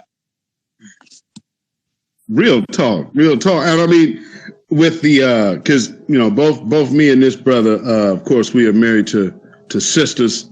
Actually, I think my wife darker than this brother's wife. But but with that being said, you know, furthering this Black community by you know, it starts with 1, and then it became 2, and then it became 4. So like with that being said, I was just talking to this dude yesterday who was co-signing treasonous Eric Dyson. And I was asking this brother, because, you know, he's co-signing on Eric Dyson, talking about, well, you know, toxic masculinity, and we have to get out of this murder culture that we're in. First off, there ain't no such thing in our community. You better go talk to them people who built this country, that started it and founded it on murder. They cleared this way based on murder. And dope, might I add. But, you know, that's another conversation for another day. This brother, though, was trying to besmirch young Black folks by saying, basically, all of us promote drill rap. And I said, well, no, we don't. There's a lot of us that promote family. So what he asked me was, well, what's the solution? You can promote the Black family agenda. You know what this brother proceeded to do? He wanted to sidestep that conversation altogether. I said, okay, now I know this man is off code. Now, go further down the road. This dude actually had hit me up before wanting me to promote his stuff on my platform. And I'm like, well, I don't really know you. So like, let me kind of see how your get down is, because I don't vouch for dudes I don't know. Straight up. So all that, you can miss me with we both brothers talk. Yeah, I don't come from that environment to where my name is just going to be thrown out there willy-nilly. So needless to say, I want to explain to you this dude's art. His art consists of all of the negative Black scenarios from non-Black folks. So like Ku Klux Klan or a cop or this, Trayvon Martin, Mike Brown, and he's doing all of these. But what he's doing is reversing the players. So Mike Brown is white, Trayvon Martin is white, Alton Sterling is white. All the Klansmen are Black, and the person getting strung up is white. I was like, I don't know really how I feel about this. Who is this for? Is because as a Black person, I don't give a shit about seeing that. So when I listened to him talk, I'm like, okay, there's the conversation. Can you advocate for the Black family agenda? After about an exchange of long, drawn-out responses, because he was busy sidestepping that, we finally nailed it down. And you know what his actual answer is to that question at the end of the day? I don't mind. We need to get people like that out of our mix. And so when like people say, well, man, we all don't get along and we all don't work together, that I don't have to get along with that brother, but our agendas are not aligned. He wants acceptance from them people, and I want our people to accept ourselves and get what is owed. We don't need to be looking to no other group to prove our own greatness. How the hell would we do that sitting up in this hellhole for this damn long? We've been great all on our own without any help from these people. Let them not tell it. And then on top of that, building a country that where every damn immigrant around this globe wants to come to. We made that pop. These people can't make hot dogs pop, really. I mean, because let's be clear. What American culture food is the staple of America for the non-black? Anybody know what that is? Yeah, me neither. So that being said, we are the culture here. So I just want us to embrace that. And anybody that is still thinking that we need to go get acceptance to them, and when we go at each other and we argue and we don't get along, it just showed the white folks that they can go ahead and harm us like they ain't already been doing it. No. Time for the games is over, and time for the cowardly conversation with vibrato is see-through. We see through you niggas like glass now. So please just understand all that. And I'm sorry, I gotta say it though. The Taharka Bay thing, okay, be what you're going to be. As for me, I'm a Hebrew Israelite. Now, Sage says something. I am not offended at what Sage says because Sage is not in my lane. But at the end of the day, we are all on this pro-black wave. We are all on the foundational Black American wave, and this is excellence at its finest. We held a space with Brother King Cam. We had everybody represented there, from atheists to Muslims. And this is what they envisioned when they took out all of our leaders. So family, just believe in yourself and believe that we are the history makers, and we are currently making history. We're writing it real time. So I know everybody is not, that some people are new to us. So as y'all get new to us, understand, we address everything strategically, politically, and realistically with certified truth. And with that, I'll pass it back to my brother. Appreciate that, family. That's exactly what it's all about. Every aspect, every corridor of our community, we make sure we are strategic, we are precise, and we are concise. That's what I love, because these are real men right here. This is real men. And when our sisters who come up here is real sisters. And when you put the real men and you put the real sisters in the same place at the same time, this is the type of energy you get. No matter what you do, no matter where you are. If you got a foundational Black American sister, she about that life. You got a foundational Black American brother, he about that life. And when you put those two together, it's unstoppable, untouchable, unbreakable, and unmatched. I got to go ahead and vouch for my brother Sage too, because I was standing right next to my brother Sage when that guy pulled up. Like, everything my brother said is 100% solid, 100% true. Me and my brother was talking, you feel me? And just the energy that we had while we were there, seeing my brother Sage and his family, seeing me and Queen Alpha, seeing everybody that was there, that was real, genuine alpha men and women. And we were holding it down and everything was true. But that's the same type of energy we got to take with us everywhere. You feel me? We police the crowd. We police politics. We police the social world. Everything we do, that's how we have to get it done. You got to dominate. You got to come with the mentality of domination. We're not coming to take no crumbs. We're not coming to fall back. We're not coming to be, dictated to or told what's going to happen. We call the shots. You feel me? It's like basketball. If you say it's going off the glass and hitting the net, then that's what it's going to be. So that's what we got to continue to do. And as long as we got that type of energy, which we do, and let me say this, it's not a matter of we have to get it. It's a matter of we have it. Let's keep it. See, too many times people start talking and they start saying, we got to get to a place. Family, we already here. We here right now. And if you want to know if we here right now, look what we've been accomplishing. We've done more in the last 5 years than they did in the last 50. That ain't no accident. So it's not a matter of we got to wake up tomorrow and get there. It's a matter of we already here. Let's go get everything else in the meantime, in between time. With that said, I pass it to my brother Sage. Quick little message I want to give to the family. Again, I mean no disrespect to any religion, creeds, fuck the white supremacists, so I can't say color, but I mean no disrespect. I feel like we all are black. So again, if my brother is, Hebrew Israelite, my brothers are Muslim, my brothers are Christian, Catholic, whatever they are my brothers. There is no distinction because in this world is globally dominated by white supremacy. So again, we all need to fight together in order to conquer white supremacy. So I just wanted to add that in. And again, I'm not speaking specifically to Brother Beast. I know me and you've been on the same page from day one. So for anyone that's listening that thinks that I am against Hebrew Israelites, so I'm not against any of that. I'm just on black team black. That's what I'm on. And with that, I land. Man, facts, brother. And yeah, so yeah, let's if this anybody get out of here, oh hey man, they ain't cool. No. But wait, let me clarify my position. What I said was, I heard what he said. I didn't take any offense because I rock with my brother. I mean, like I said, I'm in this lane and he's not. That's cool, but he's still my brother. That's my point. And y'all already know, man.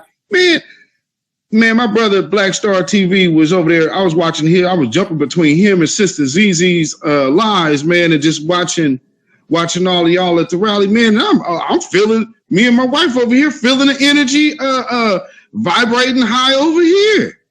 I mean, man, all the way on the other side of the United States, man, just able to vibe with the folks because, man, my brother was on the ground, so it felt as close to being there as I could.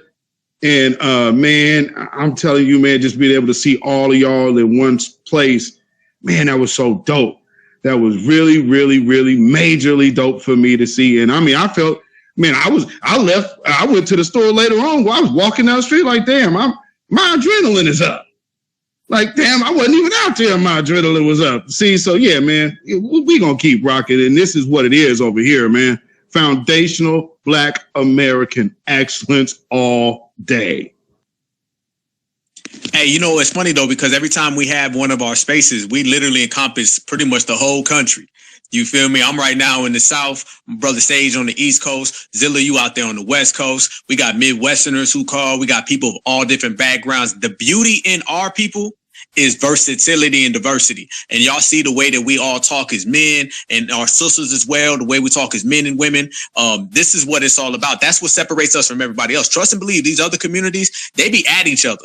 They be at each other all day long. They only really get along when it comes to anti-blackness. The only thing that binds these other folks is anti-blackness. When black folks are not around, these folks is at each other's throats. We, on the other hand, when we get together, it's all love. It's all love. It don't matter where your accent's coming from. You may speak this way. You may talk this way. You may be from that side, different experiences. But we all know when we stand together, it's a family tree. A tree got a lot of different branches, but it all go back to that root, all go back to that surface. And that's what we promote and we put out there. And I say this as well. And shout out to our brother Tariq Nasheed, because it's about leading by example. Our brother Tariq leads by example. And that's the best thing about it, is actually being out here speaking truth to power, and then doing what you say. You feel me? So salute to our brother Tariq, Jason Black, my brothers and sisters right here. That's what it's about. It's about leading by example, saying what we're going to do and going out and just getting it done. And that's why I love this era right now.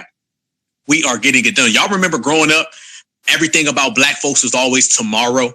It was always, it's going to be a better day later. It was never right now. It was like, we're going to get to it then. And times have changed, and keep your eyes on the prize. Hold on. We don't have that mentality no more. Our mentality right now is, what do we got to do? Okay, let's do it. What do we got to make happen? Okay, let's make it happen. So this is why we're starting to accomplish so much, is because we up and out here getting it done in real time, real results. We don't have no more time to wait. They said we got 10 years, man. We ain't even got 10 minutes. We got to make it happen right here today. You feel me? Because trust me, the enemy don't take no break. So the riders don't need to take no break either. So that's the mentality that we got to stay on. And yes, we are doing that. And yes, we are getting to it. And yes, we making it look very, very goddamn good too, because we some good looking people. And when you put some good looking foundational black American freemen in the same place at the same time, it gets shit done. And if you look at the faces of all these other people out here, look in their eyes, they may not say it, but they scared. And guess what? They should be. Let me go ahead and pass it on right now to my brother. You got your hand on up, family. Go ahead, my brother, Black Majority State. Hey, thank you for speaking. I came up to speak because, people are mentioning the rally. I was there. I was taking pictures and everything. I really enjoyed the rally. I enjoyed seeing so many Black Americans come together. It was definitely north of 3,000 people. And so my main thought after being there, witnessing that, experience it was, 3,000 Black Americans, that's a small town. There was a mayor in that crowd. There was a police chief. There was a city council even.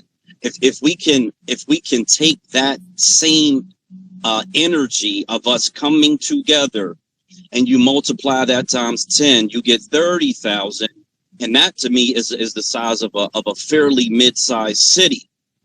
If you multiplied one more time to 300,000, you can take over an entire U.S. state and have all of the power concentrated. And that's not just state power. That actually is federal power, because you'll have 2 senators dedicated to your cause. So that's what I promote. I want to shout out Blood Pack. She's in the room. She has this anti-defamation league for Black Americans. If you're not aware of her drive, please get in touch with her and help support her mission. So thank you so much. I love the rally. I love the energy. There is another one coming in Juneteenth in DC. So if you haven't got a chance to see that flyer, please check that out, because hopefully we get the same amount of people and we can double and triple that, because that's going to be an all-day event. So shout out to the room, Black Alpha, Beatzilla, Rebel Yale. Appreciate you guys. Yes, sir. Thank you, brother. And it was a pleasure seeing you in the photos as well. I saw you turn up in a few pictures with the family. So appreciate what you're doing out there. And again, a great take. Man, we are looking at seizing control, and I love the way you just broke down the numbers. Because that is something to seriously look at. I'm not sure if you're familiar with the Rajneeshis, because again, I'm out here in Oregon. So back in the 80s, because you know, not to age you, brother, but you look like you might be in your 40s like myself. If you remember back in the 80s, we had a group out here called the Rajneeshis. And they were like this pseudo Hindu Buddhist type of remix group. They had this dude named the Bhagwan. He was basically like their leader. So they were essentially a cult. They were living off the land. They had bought this property, this big property out here in Oregon. What they did was went and got all of like the homeless and destitute people from like Chicago and Detroit and brought them out here and brought them to rural Oregon into this place and then made them all citizens. So what you're saying has been done before. Black folks just haven't really done it. But let me tell you, boy, them people went on alert. I'm talking about they made sure they disbanded the Rajneeshis down to the last drop. So, yeah, I mean, it can be done. But, yeah, definitely do it strategically. And here's the difference. We're foundational Black Americans, but pay attention. If let's just say, prime example, if myself, Black Alpha, Sage, let's say Kid Gravity, and maybe a few more brothers that are talking. Do you understand that we already have legal eyes on us? So, yeah, I totally get the numbers, and I hope that message resonates with the people who heard it. And like I said, we stress strategy and being strategic and utilizing your tactical minds. We're chess players, not checkers. So, what doesn't need to be said doesn't need to be said, because you already understand. You dig it. And real quick shout out to this brother Tabernacle D, who always comes in our spaces, listens. He's never said anything, but I just got to tell you, brother, every time I see your profile, I'm like, oh boy, this brother, the ism is seeping off the screen, Pimp. I just got to let you know, Pimp. But yeah, man, just a shout out for you always being in the room, man, and everybody else who supports, man. Back to you, my brother. All day, every day.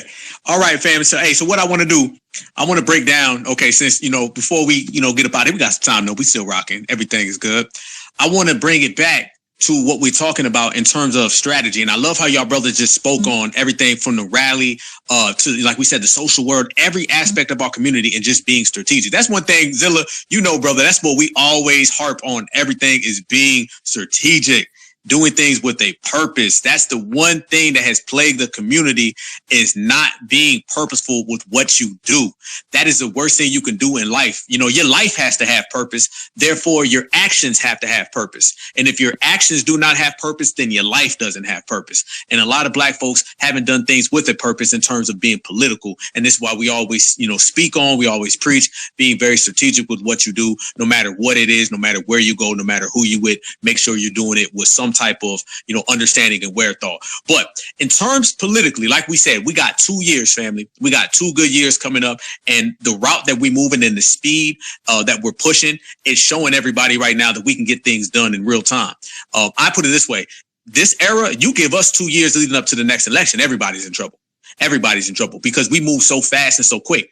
As a matter of fact, salute again to our brother Tariq. Look how quick that rally got off the ground. Our brother Tariq put that together. We're speaking about right now, there being upward toward, 3,000 people there. And this is within 3 weeks.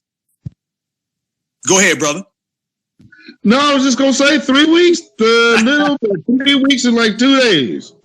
Come on. That is magnificent. That's amazing. And it can only be done because we are who we are. So if you're talking about putting together that rally in 3 weeks, let alone what we've done in 5 years is more than the last 50. We've literally changed the whole lexicon. The whole terminology has changed. The whole approach has changed. Our brother Jason Black said it best. He said reparations, what would you say? Reparations 30 years ago, no one talked about it. You feel me? 25, 15 years ago, it was a joke. And now it's literally something people have to address. I've seen presidential campaigns where they bring up reparations, and it ain't no joke. It ain't no just I bring it up, ha, ha, ha, and we go on to the next thing. Nah, we putting pressure on people. We walking up to them. The cameras is rolling. We asking them questions. We doing it all right now in real time. So that's what I'm saying. If you give us, 2 years to get done what we need to get done politically, we can get it done. Oh, yes, we can, because we already have right now. So in terms of Donald Trump, Joe Biden, so on and so forth, in terms of all of that, one of the things that me and Zilla like to do, we like to break down the differences in terms of supremacy and how everybody has the main focus of supremacy in the dominant society, but then you have different variations of supremacy. So when you start talking about immigration, I put out that tweet earlier today. A lot of people seen it. It's got like almost 200 different comments. It's got as many comments as it's got likes. And I threw it out there. I said, would you vote for Donald Trump to end mass immigration? And the reason why I said that is because the one item that I can see that we have leverage is immigration, because there are a lot of W's that are anti-immigration. And this is what you have to do. You know how we sit here and we say the dominant society will find things that they feel is weak about us, and then they'll try to exploit it. What do? They try to draw a rift between our men and our women. They try to draw a rift between our older and our younger. They even try to put a rift between people with money and people without money. So what I see when I look at the dominant society, you got one group that is super immigration. Then you got another group that is anti-immigration. Us being strategic, we got to sit back and play that like a soldier. We got to see that like a general, like a lieutenant. This is where we can come in politically and we can use that leverage against each other. This is why you look at Donald Trump, anti-immigration. I'm down here in the South, and these folks is anti-immigration. You're never going to get any of these folks down South representing immigration the way you're starting to see it out in California. Now, somebody's going to say, yeah, they want low wages, but here's the difference. When you come down here, they want immigration in terms of, yeah, you can do my roof. Yeah, you can be a maid. Yeah, you can clean some things up. When you start talking about immigration out there on the West Coast, when it comes to the liberals, they got more. We want you in high positions of power. We want to give you a license. We want you to vote. We want you to be the city councilman. They ain't coming down here being no city councilman in Mississippi. Trust and believe me. You might have some folks who are illegal here. What's that, brother? Go ahead. We literally just sent one to Washington. We literally just did it. See, that's what I'm telling everybody out there.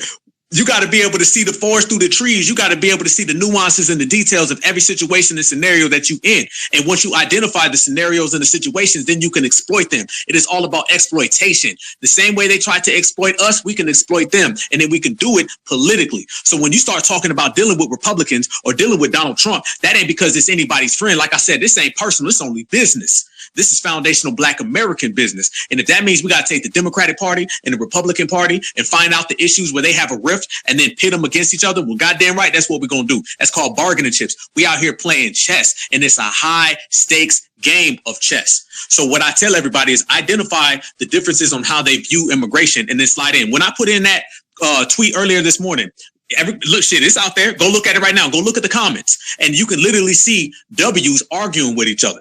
You see a lot of W's saying they down in Mississippi, they down in Alabama. A lot of them were in this room right here. They were in this room listening and telling me, oh, that was a great space now. Good job there, Mr. Alpha. All that kind of shit. And what they're basically saying is that they don't like immigration either. So they see that Black folks, some of us are anti-immigration. They're anti-immigration. There is a platform for us to move on. And if Donald Trump is it, that's what we can do. We seen when Donald Trump was president, he was talking about build that wall. We should have got on board with it then. And we should have went to Donald Trump and said, hey, listen, this is the agenda for Black folks. This is what we want. We need this type of tangible. We need this type of resources. And if you give us these type of tangibles and resources, we will help you build that goddamn wall. Simple as play. Simple as play. But what Black folks do, they say, no, Donald Trump's bad. They listen to what the liberals told them, because they take all their talking points and their political views from liberals. And the liberals told them that, no, these is y'all friends now. All people of color stick together now. And Black folks went against their own interests. Understand, when you support immigration, you are supporting your own replacement. They're not bringing in 11 million folks to come over here and stand side by side with you. They're bringing in 11 million folks to stand above you. And it's to the point they get so cold-blooded and blatant with it, they just saying it out loud. They not hiding it. They letting it be known. They doing whole interviews. Just did it 2 days ago. And he said they want to bring in, he said he want to bring in everybody. DACA, dreamers off the street. It don't matter where you coming from. And that's just from one country, or shall I say from one region. They also want to bring in people coming over from the Atlantic and the Pacific, and they want to bring people south of the border. And these folks are not coming over here being friends with us. And anybody knows, when you look at any type of sociology study or any type of sociology report, it is a well-known commodity that immigration in any forms, in particular illegal immigration, harms foundational Black Americans the most. So anytime you see a Democrat on TV talking about he supports immigration, he knows goddamn well who that's going to harm. Who does that harm? That harms their number one voter block. So if their number one voter block is going to get harmed by the number one policy they present, that means they don't give a damn. That means we need to not give a damn about them, and we need to start moving with some business savvy, and we need to go ahead and start dealing with other groups. I don't care if it's a Republican or an independent. Obviously, the first choice is always Black grassroots, but if you do not have Black grassroots present, you need to start negotiating with some Republicans. As I say, I'd rather negotiate with a Republican than ever sell my soul to the Democrats. Democrats, we can't negotiate with them because, hell, we voted for them and they don't do nothing. Let's get this straight.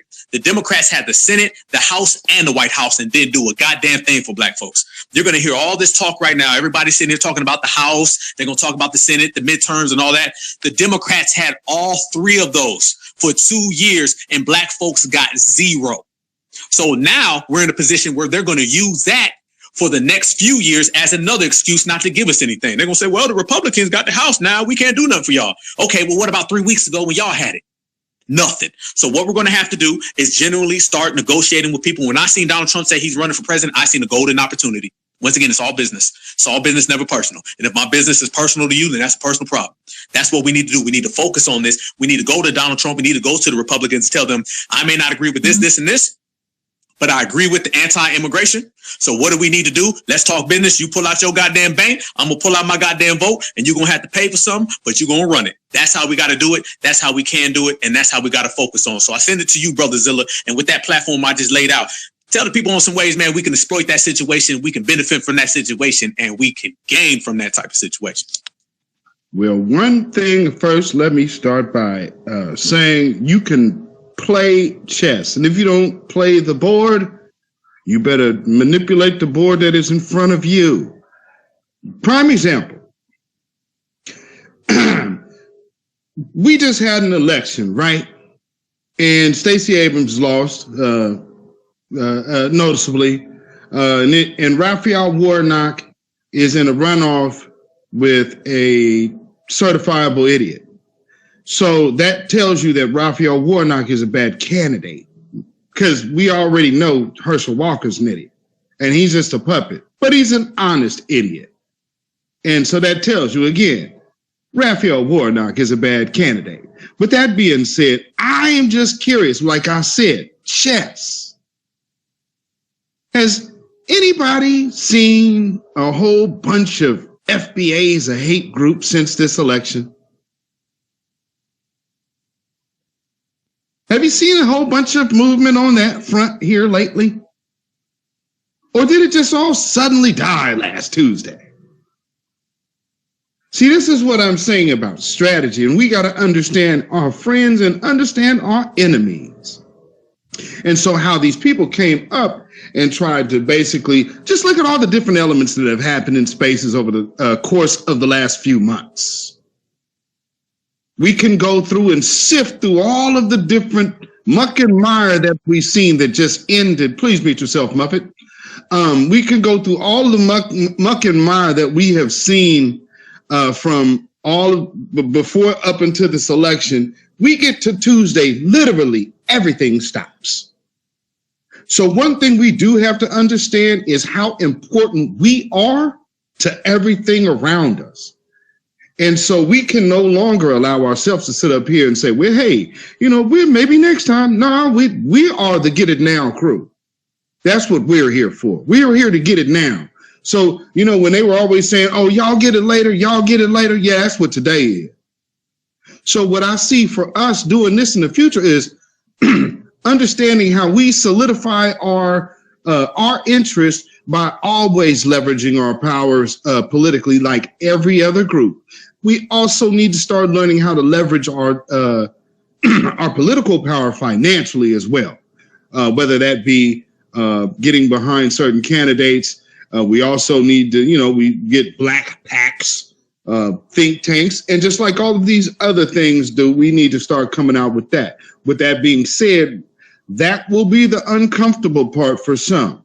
Because I ain't saying take money from white donors, but what I am saying is you still might have to deal with some entertainers' money that might want to be involved. But see, understand, this is a new movement. So the political forefront and control is right here. There is, so if you want to get on the train, you get on and you help it. But just understanding that position. Here was also what we can do. As we get our candidates, and in the process of grooming our candidates, we also provide an avenue for our advocates. So making sure that our advocates get signal boosted as well, because this is another way. Because look, we still got Dr. Claude Anderson ain't dead. Even Neely Fuller still kicking, putting out content every week. So we have these elders that can still be coming out and maybe give us a piece here and there, or at least get these people in front of Congress, and then start moving from there all the way down to the local level. Because trust me, and let me clarify, reparations is not a check. Reparations is a system of repair, or actually more or less a system of recompense, because you have to go down through the history of the damage to equate the cost. And everyone else that has gotten reparations and is still getting reparations to this day. So that's a perpetual payment. And there's never a debt that this place can ever pay, because there's no other country that has this type of wealth, power, and influence over the world since Rome. So yeah, we just keep the pedal to the flow and make sure we eliminate all of our detractors. So we got to identify that. We got to get out of the church mind that, well, we just all got to get along with everybody. No, we don't. That's been our problem for far too long. Like I said, we are the get it now, get it today crew. We are not here to be tomorrow. We are tomorrow, today. You feel me, brother? Man, I do 100%, family. Brother, that's exactly the case. Then we talk about that, man. In order to change things politically and, you know, how we get things done, we got to change the thought process. And we are doing that as we talk about. We are really getting things done and changing the mentality. The Democratic plantation is over. It's over. You can look at the statistics right now. You can look at it. It's over. Give us 2 more years and it's going to be even more over, because we do not deal with them on the level. And as I said earlier, for anybody who's in the space and, you know, a couple people who just rejoined, if you look at it now, the Democrats are stuck in a position where they have nowhere to go. They sit here and they put all these things on the table for immigration, and a lot of those folks vote for the Republican Party. Well, their number one voter block, us, we have exposed them, framed them, and the boule is out the picture. So now we're the ones calling the shots. Down here in the South, I'm telling you right now, I was talking to a lot of older people. And just by listening to the Black Grassroots and brothers like Tariq Nasheed, Jason Black, myself, Brother Zilla, my brother Afro Elite, by listening to us, a lot of even older people are opening up and saying, you know what? Damn, you're right. The Democrat Party ain't did nothing. Y'all remember that video with that older lady, that Sister Queen, and she was calling Joe Biden a gooseneck bastard? This lady's probably in her 60s, maybe 70s probably, to be honest with you. It's like your grandma. You understand what I'm saying? And this is the type of thing. So when you got grandma calling Joe Biden a gooseneck bastard, and trust me, she wasn't the only one calling him a gooseneck bastard. This is the type of shit that you get. And the Black Grassroots is in full command and we in full charge. So they're stuck in a position where they have no leverage. And as my brother Zilla was just saying, we out here playing chess for real. And they have, you know, got to the point by benign neglect and disrespect that they don't have any more chips. What did they do next? And then when you start looking at the Republican Party, they come along now, and the Democrats have spent years trying to keep us from negotiating with Republicans. Why do you think the first time you say you're not going to do anything, you're not going to vote for the Democrats, they say, well, you are a Republican. They always have some type of thing to stop you from leaving the plantation. They don't want us to leave the plantation. They never fathom the era that we're in right now. As my brother just said, this is us right now. We're getting it today.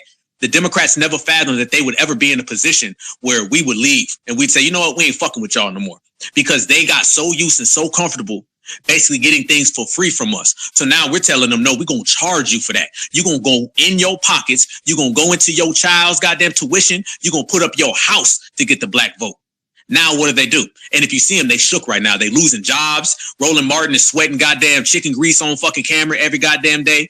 Tiffany Cross just got fired. Van Nessa Jones is probably somewhere crying. Broken Buck Kari Sellers, Angela Cry, all these folks, they upset right now because the Black Grassroots got things on lock. And they did not ever want a day where the Black Grassroots was running things. Well, guess what? We are. So now what do the Democrats do? Prime position right here today is for us to take charge. And like I said, we got 2 years, family. We already had an effect on them just 2 weeks ago with the midterm elections.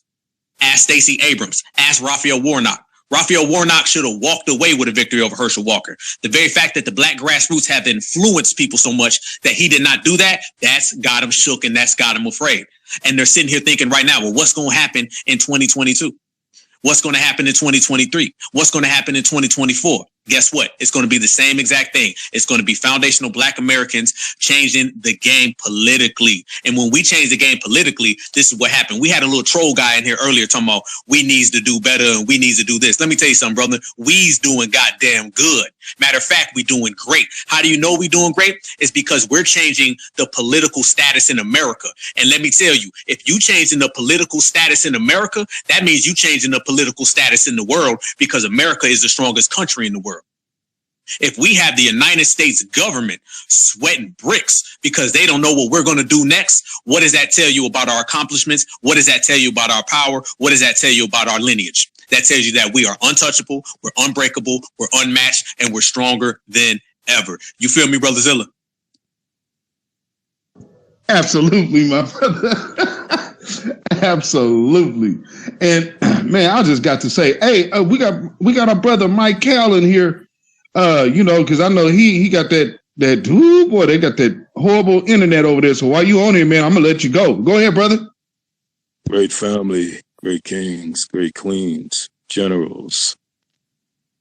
How art thou? And thank you for the opportunity to walk down your red carpet and through your velvet rope. Yes, I am here in Ethiopia, and their Chinese internet is garbage. I agree with everything that's said, and strategy is king. And of course, the king's horse is execution.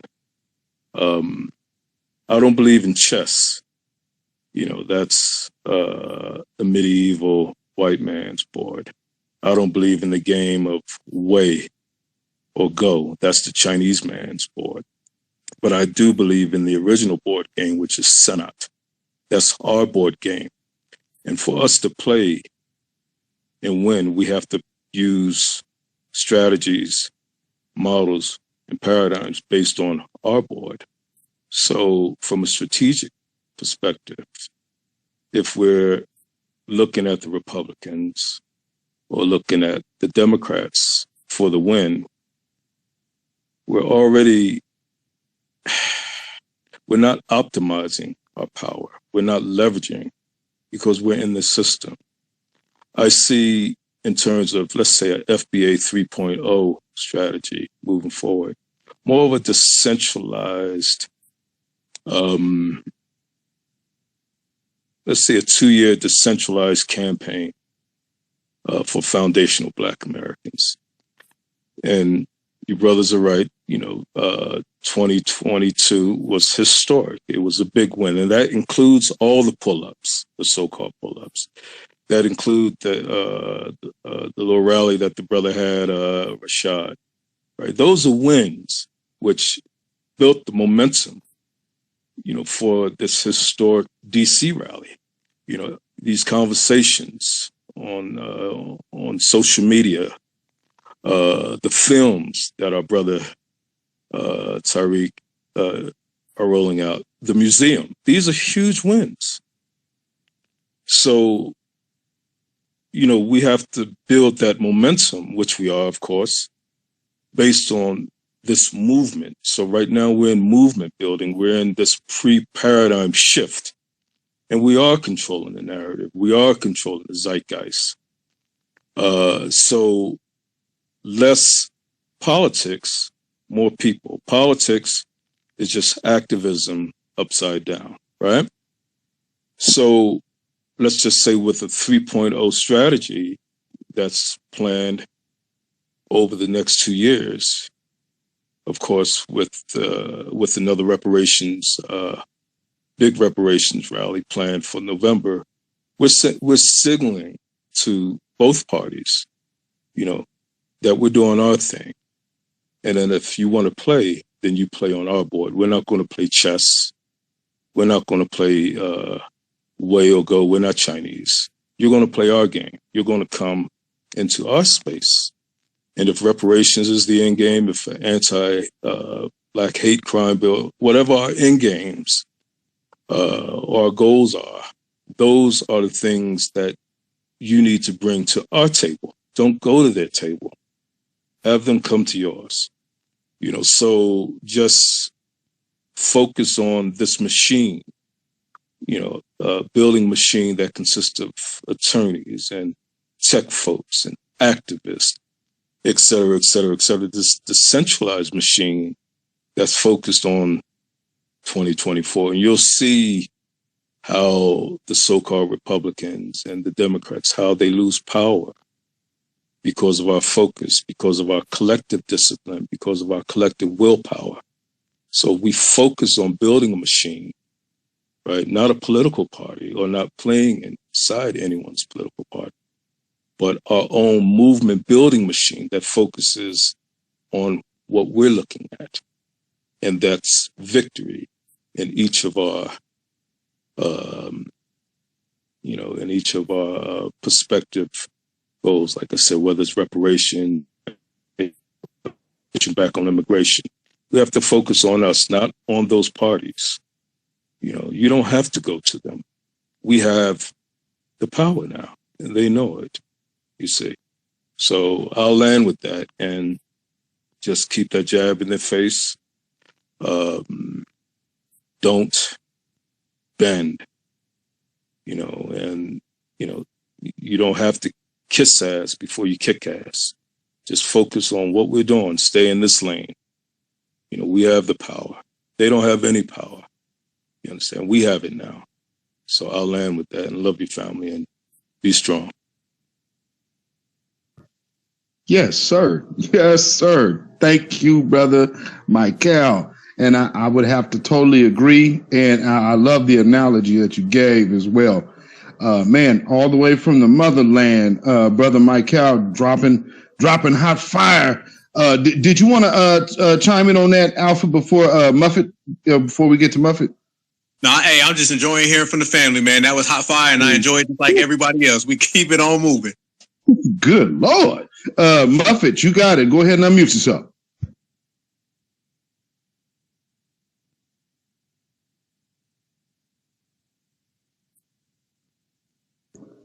Muffet, are you there?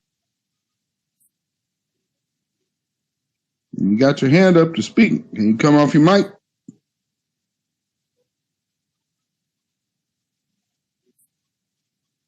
All right. Well, I guess Muffet. Can I black out for one question? First of all, shout outs to brother Michael. Be safe out there in Africa. As always, brother, we love you. I do want to ask brother Alpha a question. Did you just say Vanessa Jones instead of Van Jones? Yes, Vanessa Jones. Hey, and Broken Buck Kari Sellers. Okay, I'm officially going to retirement after this. After tonight, I'm retiring, y'all. I'm done. I'm done. Hey, Stacey Abrams is what's it? Mammy Luther King Kong. Don't forget that one either, brother. Mammy Luther King Kong.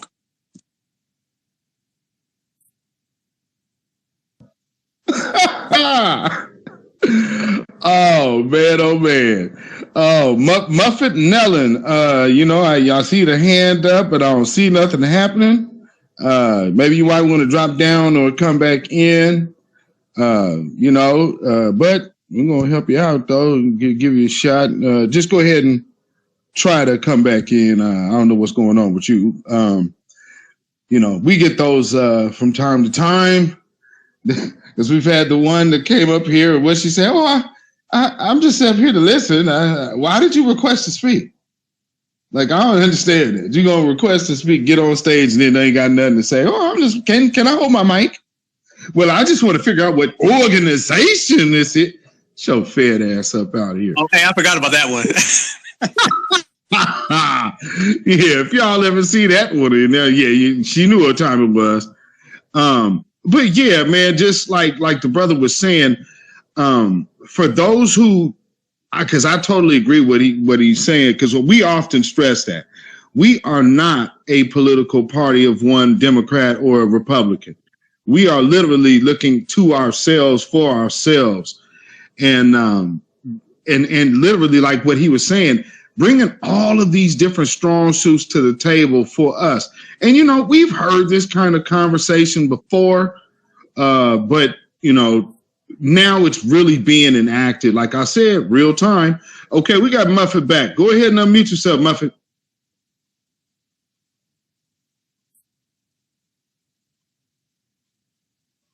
Can you unmute yourself, Muffet?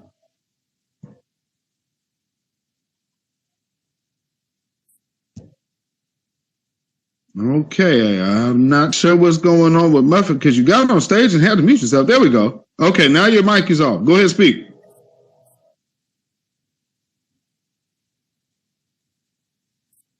Okay, is Muffet trolling? Hello, can anyone hear me? Okay, there we go. I'm finna say, is this brother trolling? Go ahead, brother. You got it. Please bear with me. For some reason, my app is malfunctioning. And I hope you can hear me throughout this entire discussion. I completely agree, if you can still hear me, with this strategy that Black Alpha laid out.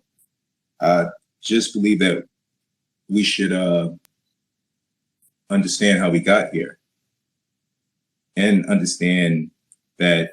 Can you hear me? Hello? Yeah, well, how you fine, brother? Okay, Go ahead, thank continue. you. I keep going out. I would like to just point out that in 1955, Eisenhower, when he was president, had a mass got rid of all of the illegal immigrants, which totaled up to about 1 to 1.3 million. He had a mass deportation. So something like that on the federal level is possible, and they have done it in the past. So there's a legal precedent for it. I want to point out that we don't see any actions like that today, and it's possible because looking at it from on a higher level, what's going on with immigration might be beyond both parties. From my point of view, it might be an action on the intelligence level or on the national security level where they want immigrants to come in these huge numbers. And that's why you see neither the Democrat or Republican parties are really taking, especially the Republican Party, because when Trump became president, he tried to stop it, but his own party and elements from the intelligence agencies, and other agencies within the government did everything they could to stop him. So even though he did present that as in his platform, when he actually became president, he really couldn't get anywhere because all the forces came against him for 4 years. Did I break up? Can you still hear me? No, go ahead, brother. Okay, thank you. I apologize. There's some type of malfunction going on. I don't know what's wrong with my app. What I also wanted to bring attention to is it is a good strategy to try to approach the Republican Party. I'm cynical and don't believe that the party itself would negotiate in good faith. I would hope Trump would negotiate in good faith because he has held his hand out to Black Americans in the past. So I understand your point of view. But what concerns me is that this seems to be, the immigration and how they pretty much opened the floodgates, it seems to be something that's going above the average Congress or senator. Well, that's very true. That's very true, Muppet. And I don't know if you've been, ever been in the service or in intelligence at all. But yeah, and I mean, if you had, then I know what you're doing. But and so yeah, let me elaborate on something you just said. When you're looking at Congress and the push of immigration, this is not necessarily something that is coming from Congress or one specific set of politicians. No, this is a national security agenda. But you have to look at it this way. It's literally I'll break it down simple brass tack. At the bottom line of it, defending white supremacy power is national security. Go ahead, Muffet. Go ahead and continue. Okay, I'll continue. Just want to bring it back to the 80s because both Republican and Democratic parties have had a hand in opening the floodgates for immigration. I think originally in the 70s, the Democrats passed a bill to allow more immigration from non-white countries. But in the 80s, Reagan gave a large group of immigrants, what's the word? He allowed them in. He gave them the word asylum. Asylum, yes.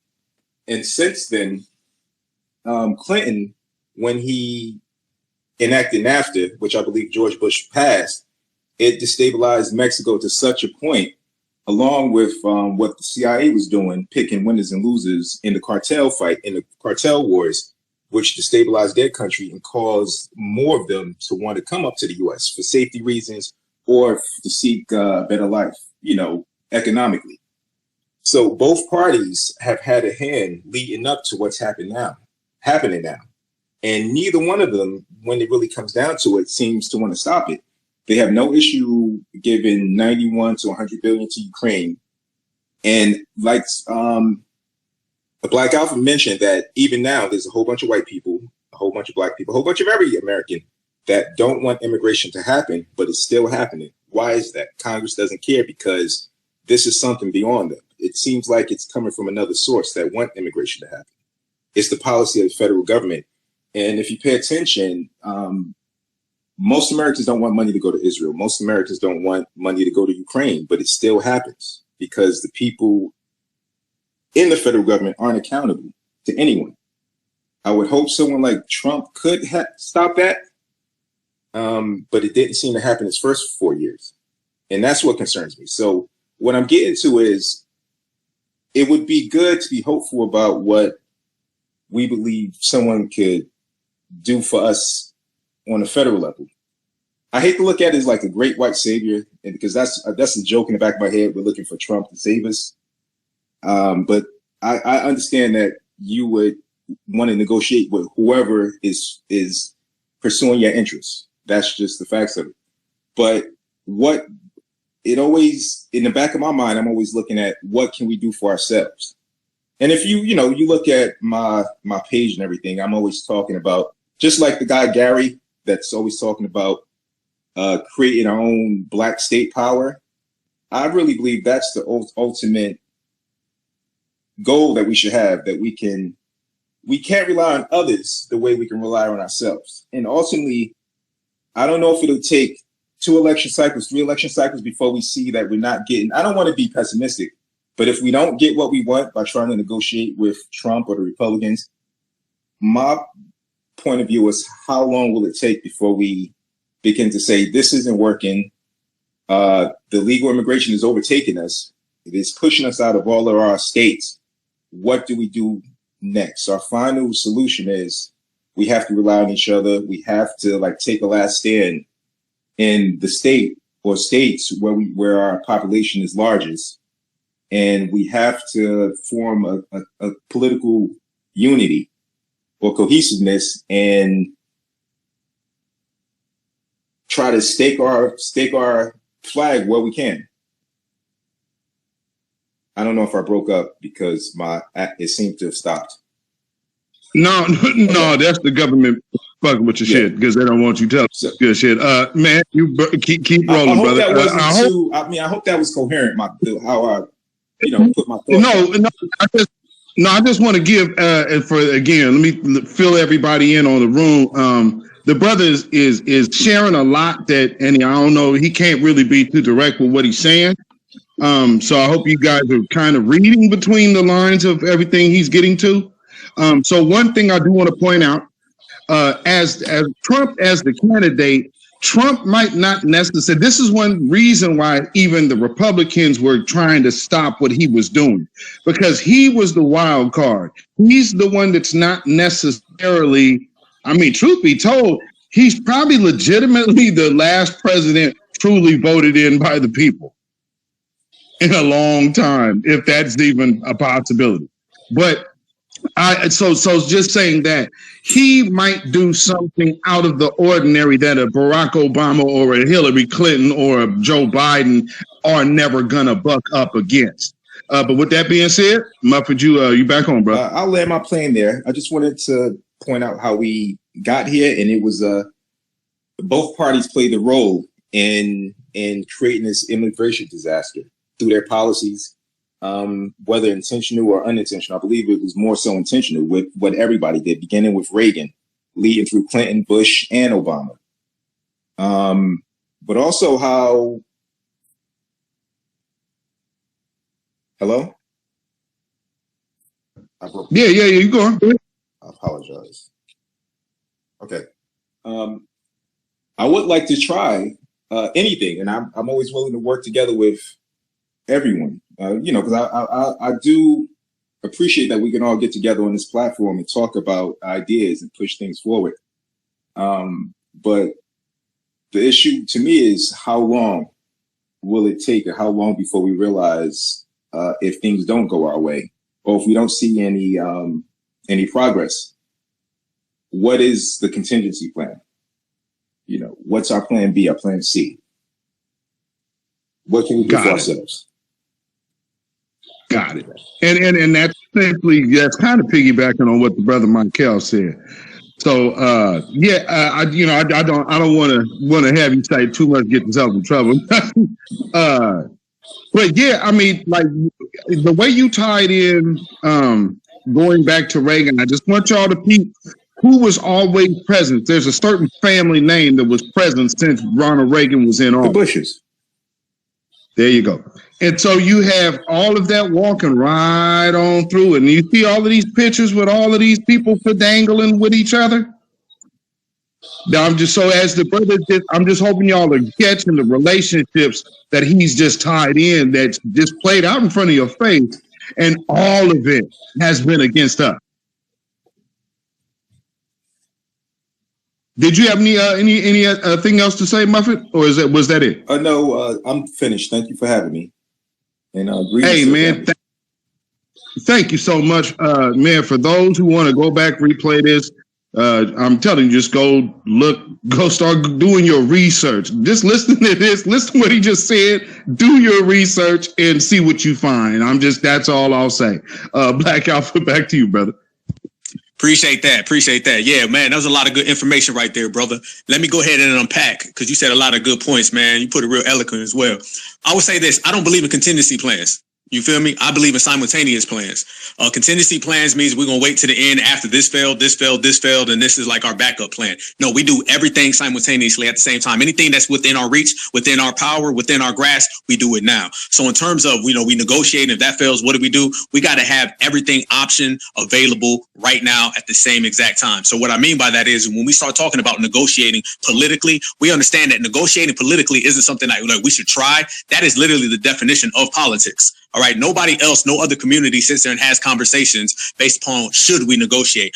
Politics is based upon negotiation by definition. And since we've been locked down by the boule and the black mainstream, they've promoted this type of illiteracy to where we don't really understand that. But in good faith now, today, this era, we do get it. This certified black society today, foundational black American, certified American freeman, we understand that it is about negotiation. It is a business mentality. Too long we had an emotional mentality, and you can't get anything done business-wise with an emotional heart. You got to come with your brain. Okay. You serve all that other stuff for later. So what I do believe in terms of immigration, it has been done by both parties. But I will say this about the Bushes. Remember, the Bushes are Texans. They're Texans. They operate a little different out there in the dusty South. They're not from the dirty South. You come on down here to Georgia. You come on down to the Carolinas. You come on down to Mississippi, Louisiana. These folks down here operate a little different. And there's a lot of little elements and devices that we can definitely take advantage of and we can exploit. Yes, you do have the politician, Republican, and the liberal. But remember, you also have that everyday average person. And that everyday average person does not go for immigration the same way that some of these folks may go. As me and Zilla were talking about earlier, when you travel on out to the West Coast, they like to elevate immigrants in positions of power, and they like to bring them in by the flocks. They're not doing that in Georgia. In Georgia, they'll bring them in, but they want to keep them in small positions. They want to have them doing roofs. They want to have them being maids. They want to have them doing those type of minor things. You go out to the West Coast, they want them to be city councilmen, mayors, and all that kind of stuff. So right there, you see a rift, something that we can exploit and take advantage of. It's all about playing the game. It's all about playing the game. I had some people in my tweet earlier today, and they were a bunch of Southerners, and I live around a bunch of Southerners. And I don't care what any Republican gets on television and says, their voter, their average everyday person that they're going to have to meet and they're going to have to talk to ain't going for it. Marco Rubio down in Florida. Marco Rubio was talking all this stuff about bringing in these Cubans and all that. And he had a town hall meeting and all the white folks down there was getting on him quick. John McCain from Arizona, he was talking about immigration. These are both Republicans. And they had town hall meetings and all the white folks were getting in on them. See, they have to walk a tightrope and they have to straddle a fence of trying to placate to immigration, but at the same time, placate to their voter block. So if they ever get to the point where they're just talking about open borders and everything is fair and dandy, that's not going to flow for them. So what we have to do in terms of negotiation is not just negotiating with the political establishment. We also understand their voter blocks as well. The way their voter blocks think is going to tell us a lot of things that we can do and how we can take advantage of it. So when you see somebody down south in particular, because there is a lot of things to gain down here, once we see that, we can understand that immigration is a big factor. It is a big factor. So when you got Donald Trump running around here, now mind you, Donald Trump won a presidency talking about build that wall. So these people are out here. These people are out here. And yes, he may have got stopped, but I believe he got stopped more so based upon liberals. I think he got stopped based upon a few folks from the establishment. But trust and believe, Billy Bob, Jethro, the meth head in the trailer park with no teeth, he was all for it. And guess what? These are the people who went and voted for him. So when you see an opportunity for us to come in and tell them, hey, this is what we want. We want to help stop immigration. We want to help stop these open borders. We got to vote for closed borders, single issue voters. These are the type of things. You can draw an establishment, an apparatus bipartisan, you can get some type of voter block based upon these laws and make them very, very present and make them very, very clear. So I do believe in having a plan B, but I believe you need to do A, B, C, D, all the way to Z, all at the same damn time. Because trust and believe, when they come after us and they target us for white supremacy and anti-black racism, they're not doing anti-black racism A. They're not doing anti-black racism B. They're doing anti-black racism all across the spectrum. So therefore, we got to be empowered all across the spectrum. We can't wait until tomorrow or wait till this one fails to do the next one the next day. And if that fails, we'll do the next one. No, we have to practice it every single day all across the board. And when you start talking about immigration, talking to the establishment and talking to your average everyday person out here, we got to do them both at the same damn time. So for me, what I look at is a situation. Anybody who listens to this space, the playback, Brother Marcel Dixon was in here earlier. I think he was the second or third speaker, and he broke down Trump's platinum plan. He broke it down very good too. You know, Marcel be spitting that fire. Marcel broke it down, and if you look at the terminology in there, Donald Trump is using black. He's using black. He's using, you know, we don't say African American, but you understand what he was getting at. Opposed to the liberals and the Democrats, they don't even say the word black.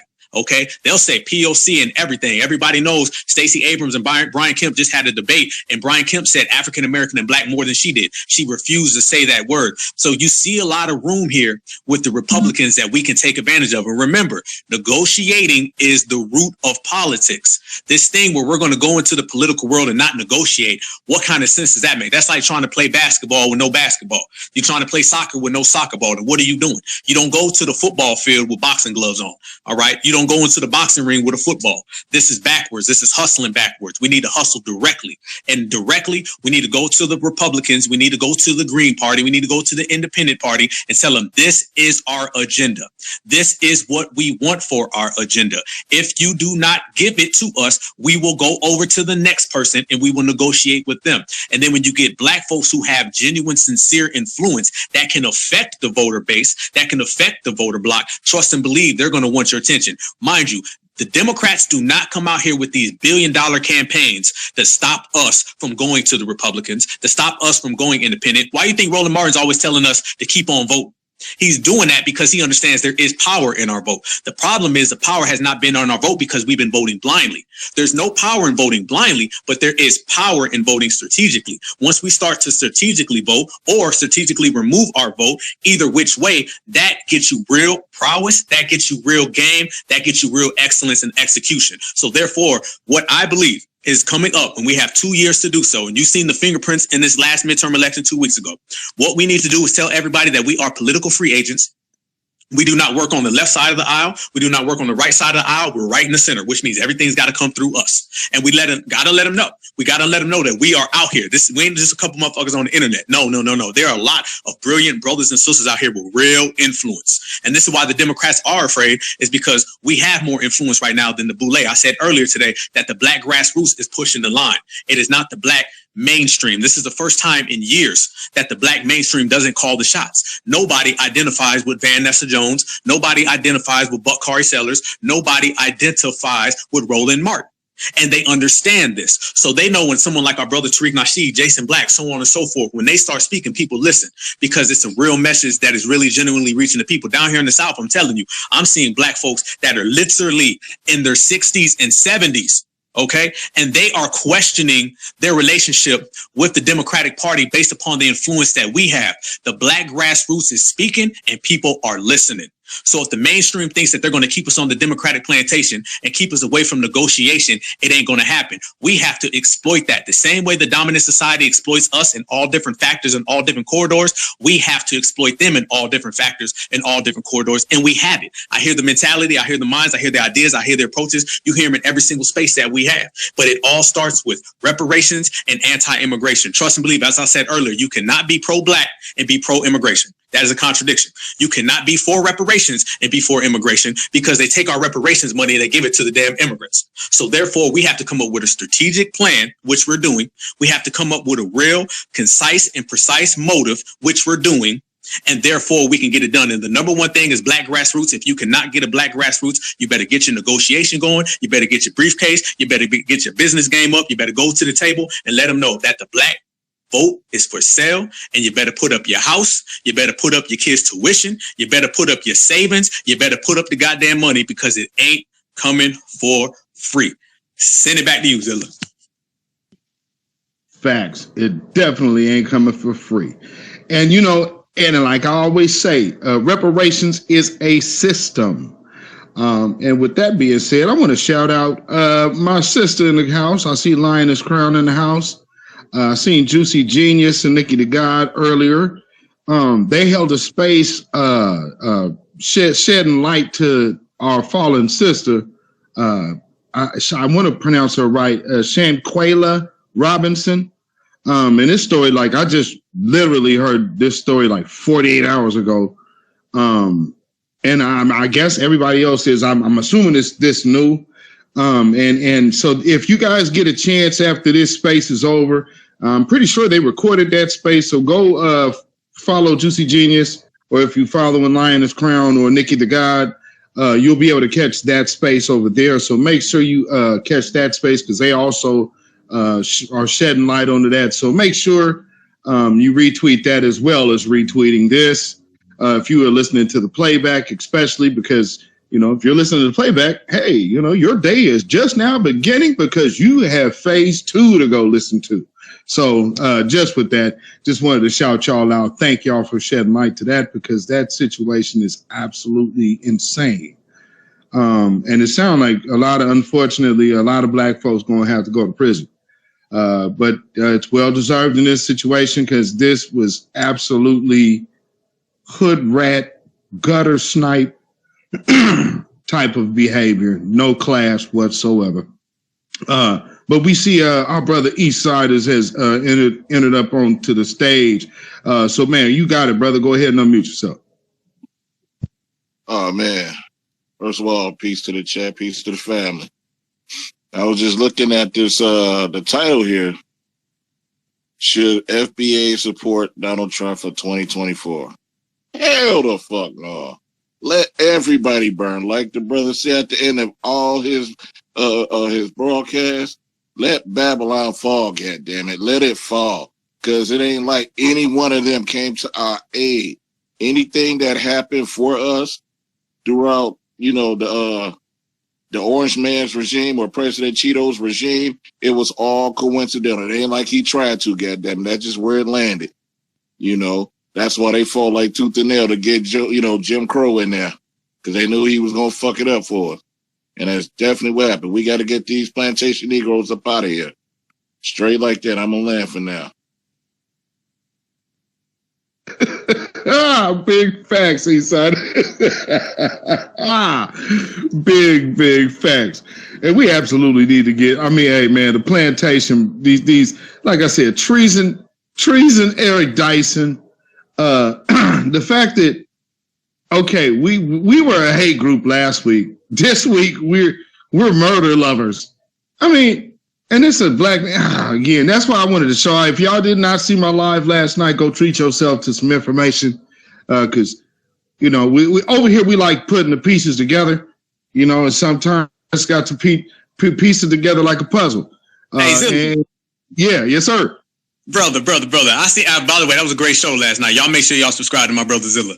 Family, didn't it look like Michael Eric Dyson was go ahead and campaigning for that new crime bill? Didn't me and you have a discussion about it? Starts off with how evil rap music is, how violent it is, going back to 94 with gangster rap. Now you have drill rap. Didn't we say that they use hip hop music and violence in hip hop as an early catalyst to talk about the violence in the community? And then next thing you know, they bring out the pastors, they bring out the Michael Eric Dysons of the world, and then they tell us how we need a crime bill ASAP. Sound like Michael Eric Dyson was getting them orders from Zaddy, and he went out there to go on some campaign about how all of a sudden, I ain't seen Michael Eric Dyson in years. He been like coon hiding. All of a sudden, he shows up and he starts talking about violence and drill music. And probably about 2 or 3, right after Takeoff passed away, probably about 2 or 3 weeks from now, they're going to be using drill music to sign a 1994 style anti-black crime bill. Facts. Because like I said, we were just talking about like the RICO charges. Why you think they doing all them RICO charges? Like we literally just talked about this on Monday. Why you think they doing them RICO charges? Them ain't for nothing. like I said, it was really hard because the first one was R. Kelly, so it's like, yeah. But I have to look at how they using the law, and this ain't cool. It's like, man, where does this end if they start doing this? And of course, you know, like I said, I'm in a city full of Proud Boys and Oath Keepers and some of these folks they ever since Trump and all of this, they had to take the Confederate flags off their trucks, so they just fly American flags now. But same people. But all of this that you would see out here, man, please. Literally, we're just talking about these people getting no RICO charges, but it's rappers. If you gonna tell on yourself in a rap song, well, then you deserve to get caught. Wait a minute. I thought this was entertainment. It's just like you all ain't like when you showing up at Sylvester Stallone's house and Arnold Schwarzenegger's house to go ahead and take them for all the people they killed on screen. Hey, what the Terminator ain't got a RICO?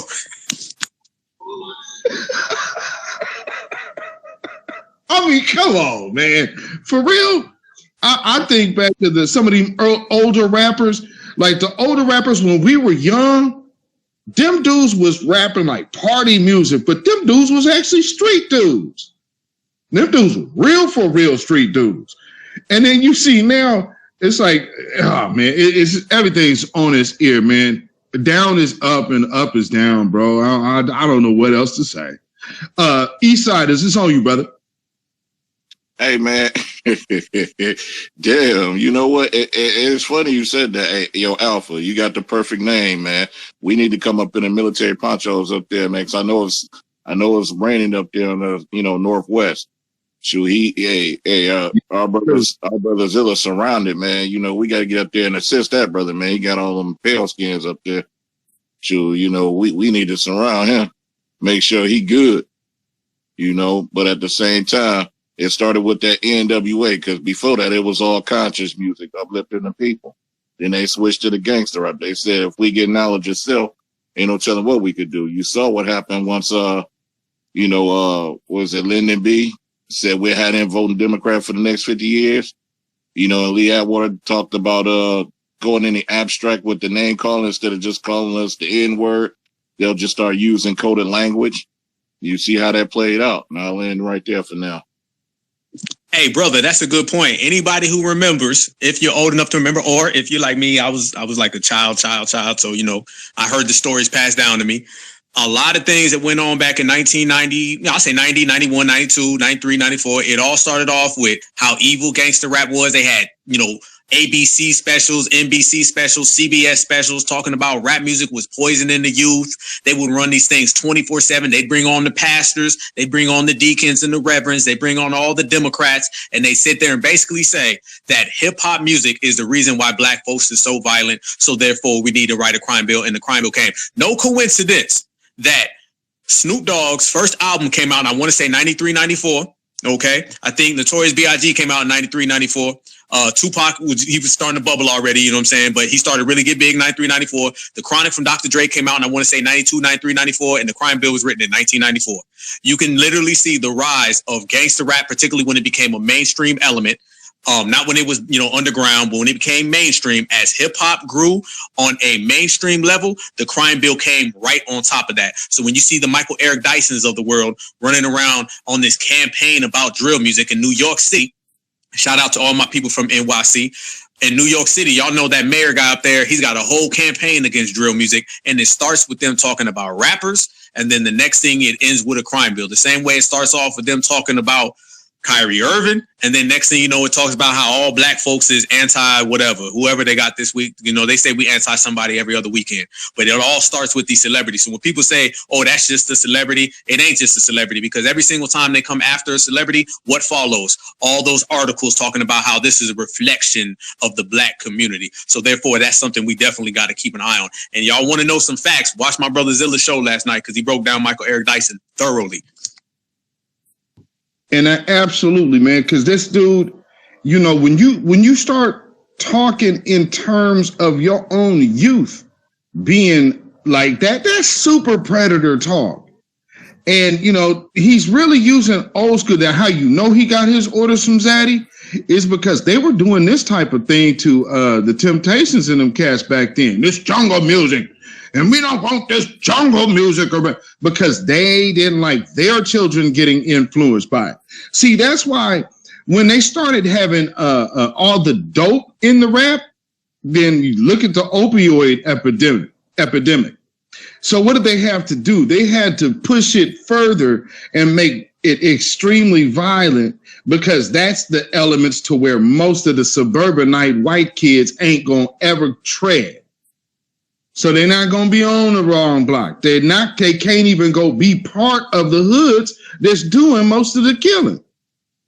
So right off the rip. And then so you think it's a mistake that these record labels are going to sign gang members that are specifically part of gangs that do not allow non-blacks in their gangs?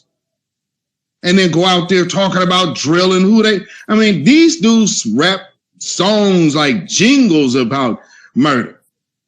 While all the while these non-black owned entities make billions of dollars. They make trillions of dollars on lean, perk, and all them other bullshit pills they push on people. They make money out of all of that. But it's free promotion of the music. Not concerning the satellite promotion for all of the Nazi-started funded clothing apparel that they put out there. All of this, and all of this is happening, but all Michael Eric Dyson can think to speak of is how bad our children are. Man, like I said, treasonous ass bastard. To ever put such a target on our children as a black man, you are scumbag of the earth to me, man. And I mean, for real. You feel me, brother? Hey, didn't that the same Michael Eric Dyson about 2 years ago had some W women came out and say that he was on some fondling type stuff with him? Oh yeah, he didn't it? He had the Me Too movement on his ass. So you see what happens when the Me Too movement came down. Michael Eric Dyson had him on him. Yes. Google it. It was out there. He had a multiple group of women. I think they were some white women that came out and said that he was on some inappropriate behavior. So you see, he got his little reprieve right there. And Brother Zilla, let me say this, family. You're a musician. My brother Sage is a musician. Mm-hmm. Y'all know that everybody in any form of like concerts or bouncers, everyone knows that the worst shows are rock concerts. And any bouncer will tell you that the worst, most violent shit they've ever seen is not a rap concert. I had a bouncer tell me personally, this guy has been a bouncer in concerts throughout New York City, Chicago, California, even overseas. And he said that rock concerts make rap concerts look like gospel shows. Everybody says that. And I haven't seen one person. I mean, they be burning whole clubs down. Anybody remembers in Chicago about 20 years ago, a damn rock concert, like literally the club burnt down, like to the ground. It burnt down. That's how wild they was. Mosh pits and shit, all that kind of stuff. So the very fact that they come after hip hop music, nobody talks about these rock concerts that are absolutely violent.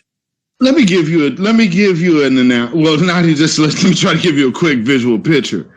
Okay, imagine being in a concert and you sitting on stage and you're just looking out into the crowd and you're watching like, oh, look at these two guys wailing on each other, right? They're in the middle of the crowd and you see, oh, okay, they're wailing on each other till they're bloody. Then the next song comes on and they're both they stop fighting to turn around and start partying to the same song side by side.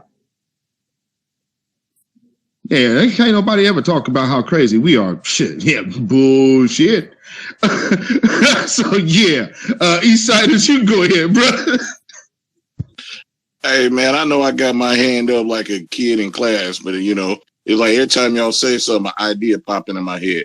Like when y'all was talking about the music and how they use it as a way to to demonize us. Let's not forget that they was also like Dr. John Henry Clark said, they believe in taking I'm sorry, that was Neely Fuller. They use both sides.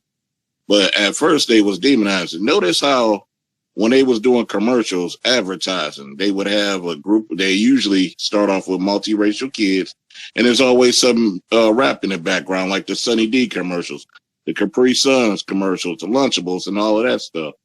They would use that so they can appeal to us. Now, when y'all say the mosh pit, I did the MGK concert, the festival. That shit was from Thursday to Sunday. Man, we had a guy that I knew coming up who was a ranger. And he did cage fighting in New Mexico. Man, this dude, they mashed on him, and he had to break that up, and he done lost his glasses and every damn thing. Man, he had to, and he ended up breaking up a few of them. He like broke somebody's arm down there, but at the same time, it was just so many of them. That shit get out of hand quick. You know, we had like 6 people pass out because of the heat. You know, it really is crazy though. Like, I mean, it's just trying to describe it. Like, and I'm up there by the speakers. I'm on the, you know, by the stage. Man, these people trying to climb over the stage. I mean, over the barricade to get to the, you know, to the artist. We had the Baby and 21 Savage there that year too. Oh hell no, we had to fight everybody off. I'm gonna lay in there for now. Bro, I already know. I can already imagine, man. Like, yeah, it's seeing is believing, man. If y'all ain't never been in no environment like that, man, don't you ever let people talk bad to you about your folks, man. That's why I don't go for that. Because Eastside, man, if you have ever been at any event like that, you ain't ever finna talk no shit to me about our people like that. No, sir. I'm talking about, like, y'all remember that Dave Chappelle episode where he with John Mayer and they talking about playing the fight riff? Now play the fight riff. Nah. Oh, man. If I'm lying, I'm flying. Man, I looked at that, I was like, damn, that looked like my childhood. Because, I mean, hell, this is the type of thing I've seen all my life. You better believe it. These kids be sitting up there with them headphones on, listening to all that devil shit. And they used to call our music call our music jungle music. Boy, these cats is listening to Danzig and all these Black Sabbath records. It's like, wait a minute. They tattooing Ozzy on their fingers. Man, please. And if you've ever seen the Insane Clown Posse's, their fans, oh my Lord. Boy, they got the Juggalos. Boy, they got this thing with Mountain Dew, so they literally go through the trouble to paint up their face like a clown, and then right before they go in the shows, they spraying Mountain Dew on themselves. Man, what kind of shit is Zilla? What kind of shit is it? Hey, let us do some shit like that, man. They had the goddamn FBI in the goddamn place. First of all, they ain't let us in the building. They're gonna be like, y'all can't come in here like that. Hey, we can't even come to that motherfucker with apple juice. They be trying to shut the goddamn club down. Hey, I got something for you, Zilla. I know you know this. Woodstock 99. Oh man, there was a few incidents that happened there, but there was some big money behind that, so they kind of downplayed a lot of shit that happened there. Remember, remember MTV actually had to pack their shit and leave because there was fires. There was a lot of men with violating females there. All W's. The whole goddamn crowd was W. Anybody Google it? I mean, YouTube it. You'll see it. Like the camera. You know what I'm talking about, Zilla. The camera was rolling. Yeah, there was mass violations. A lot of them. Yeah, I mean, like I said, they tried to downplay that one because again, it really wasn't us out there. Everybody else, I think, because I think Summer Jam tour was the same year. Yeah, it was. Yep, it was. Because you remember that was a whole party like 99 type thing. You know what I'm saying? And all that kind of stuff. Yeah, the Hard Knock Life tour was going on. So yeah, that's where the black folks was at. They was at the Hard Knock Life tour. So because we wasn't at Woodstock. Now I think a few of I think Jay-Z might have performed. DMX did, man. He shut that shit down. Okay, it was DMX. Yeah. So man. Again, when I'm talking about you get in these environments, just imagine. Me and my wife was talking about this the other day. Think about this, man. They call us sadistic, and I made this analogy on my broadcast the other day. Rome, them Colosseums in Rome, people go look at them things. Do you know what they were doing in those? That was the what do you say? We have a culture of death? No, brother. That's the culture of death. And you know who they was fighting in them Colosseums back in Rome? Yeah, they didn't look like Opie. They look like my screen right now. That's who they was fighting out there. So the fact that like I say, does a leopard really change his spots? I mean, we ain't trying to be friends. This is business. So I hope that everybody understand when we talk, we understand fully what we're dealing with, but we understand the business aspects of what we're doing as well. But like I'm saying, y'all realize that them coliseums out there, what do you think an arena is now? The arena now is still built exactly the same way. Go figure, the place with the most mega arenas is America. Just let that one sit on your spirit. So, I'm just saying, if you got all of these individuals that are still looking for all of this entertainment in aggression, because now you got basketball, so you can still go watch your black basketball players entertain you. What do you have for football? A bunch of mostly black men crashing into each other every other down. Then if you go to the boxing arena or the fighting, then now you got pure violence. You're getting the closest back to what you can get to the nature of a culture of death. Back to you, brother. Hey, and it never goes away, bro. The only thing they do is they project. They project it on us, everything. So all we see in any of these type of situations that we talk about, that we break it down, that everybody, in our community breaks down, all it is just projection, because they understand that they're dirty, they're filthy, they're raggedy, they're dingy, and they need somebody to put that on, as well as all their minions. So the first thing they try to do is put it down upon us. And it's all based upon fear, it's based out of insecurity, and they know that they can't match us on no level, on no platform. So this is what happens. So whether it's music, whether it's denigration of that, whether it is immigration, whether it's the political world or the social world, the public world, the private world, we have, I don't know, what would you say, Zilla? What, we got a whole fucking continent inside their head rent free? Well, what would you say, bro? I'm saying at least a continent, about 4 or 5 of them. Easy 2 continents. Hey, every single day we wake up and we hear some story about foundational Black American, certified American freedmen, and how we're supposedly anti somebody. And these people that they say we're anti, we don't even know who they are. We don't think about them. We don't spend no time on them. We are in our lane, handling our own business, doing what we do. And that's being exceptional. That's being great. And that's being the only lineage, heritage, and culture on this planet that has done what we've done, that has accomplished what we accomplished, and nobody's resume stacks next to ours. So with that said, family, I guess we're going to go ahead and wrap this up, man. It was good chopping it up with everybody. You guys make sure you follow everybody in this space. Anybody you heard talk, anybody who's in here ride, we are stronger together. Each one teach one. We all do a little, then we all do a lot. There's strength in numbers. There's strength in being versatile. There's strength in our diversity. That's where our power comes from. The fact that we don't all look the same. We don't all act the same, but we got that same FBA soul. That's what makes us better than everybody else. That and amongst a bunch of other things. So make sure you follow everybody. Please follow me, follow my brother Zilla. Shout out to my brother Sage. Shout out to our sister Jade.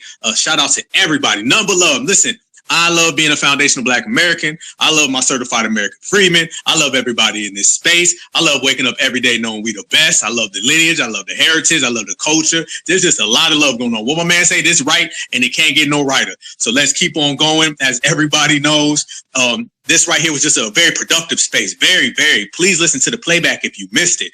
We had a bunch of people on here. Our brother Marcel Dixon came through.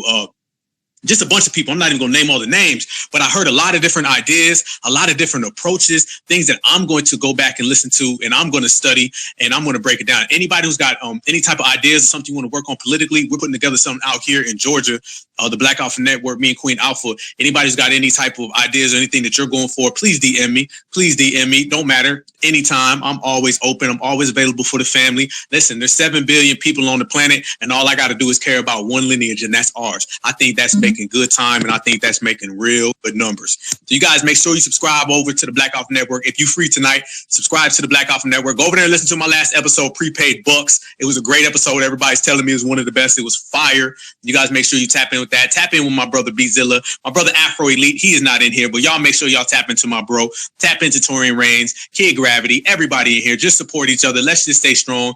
We got 2 years until the election, but we got every day to be great. So I'm going to send it to my brother B-Zilla. He going to bring it home. And I got a grilled cheese sandwich that I just made, and I'm about to tear it up, and I'm going to enjoy the rest of my night with that. So y'all have a great time. I'm going to have a great FBA grilled cheese sandwich, and I'm going to fade out for the rest of the night. So for me, the Black Alpha Network, I send a certified salute to everybody. Love y'all with a passion. Stay safe, stay good, stay vigilant. Black is beautiful, and beautiful is always black. Send it to you, Zilla. Bring us home. Yes, sir, man. You know, I have to say I actually broke out the panini press last night. I was like, let me just make this thing real quick. Have me a light little snack before I go to sleep. Sure did have me a grilled cheese sandwich last night. But man, once again, family, this has been a great space. As you see, I had to use another account. My regular account, for some reason, is still up here and frozen. But Twitter kicked me out of that one, so we had to go with Dr. John. And, but see, that's a good picture to go with, because obviously this was a great building space. A lot of innovative ideas. A lot of innovative ideas came out here. And, man, I just appreciate the build, as always. And once again, family, we stress our own foundational Black American freedom and excellence, man, because there is nobody who can do it better. So walk in it, live in it, stand in it, and hold your head up and chest up and out, and let everybody know that, hey, it's Black first, Black first, Black first. Have a great one, y'all.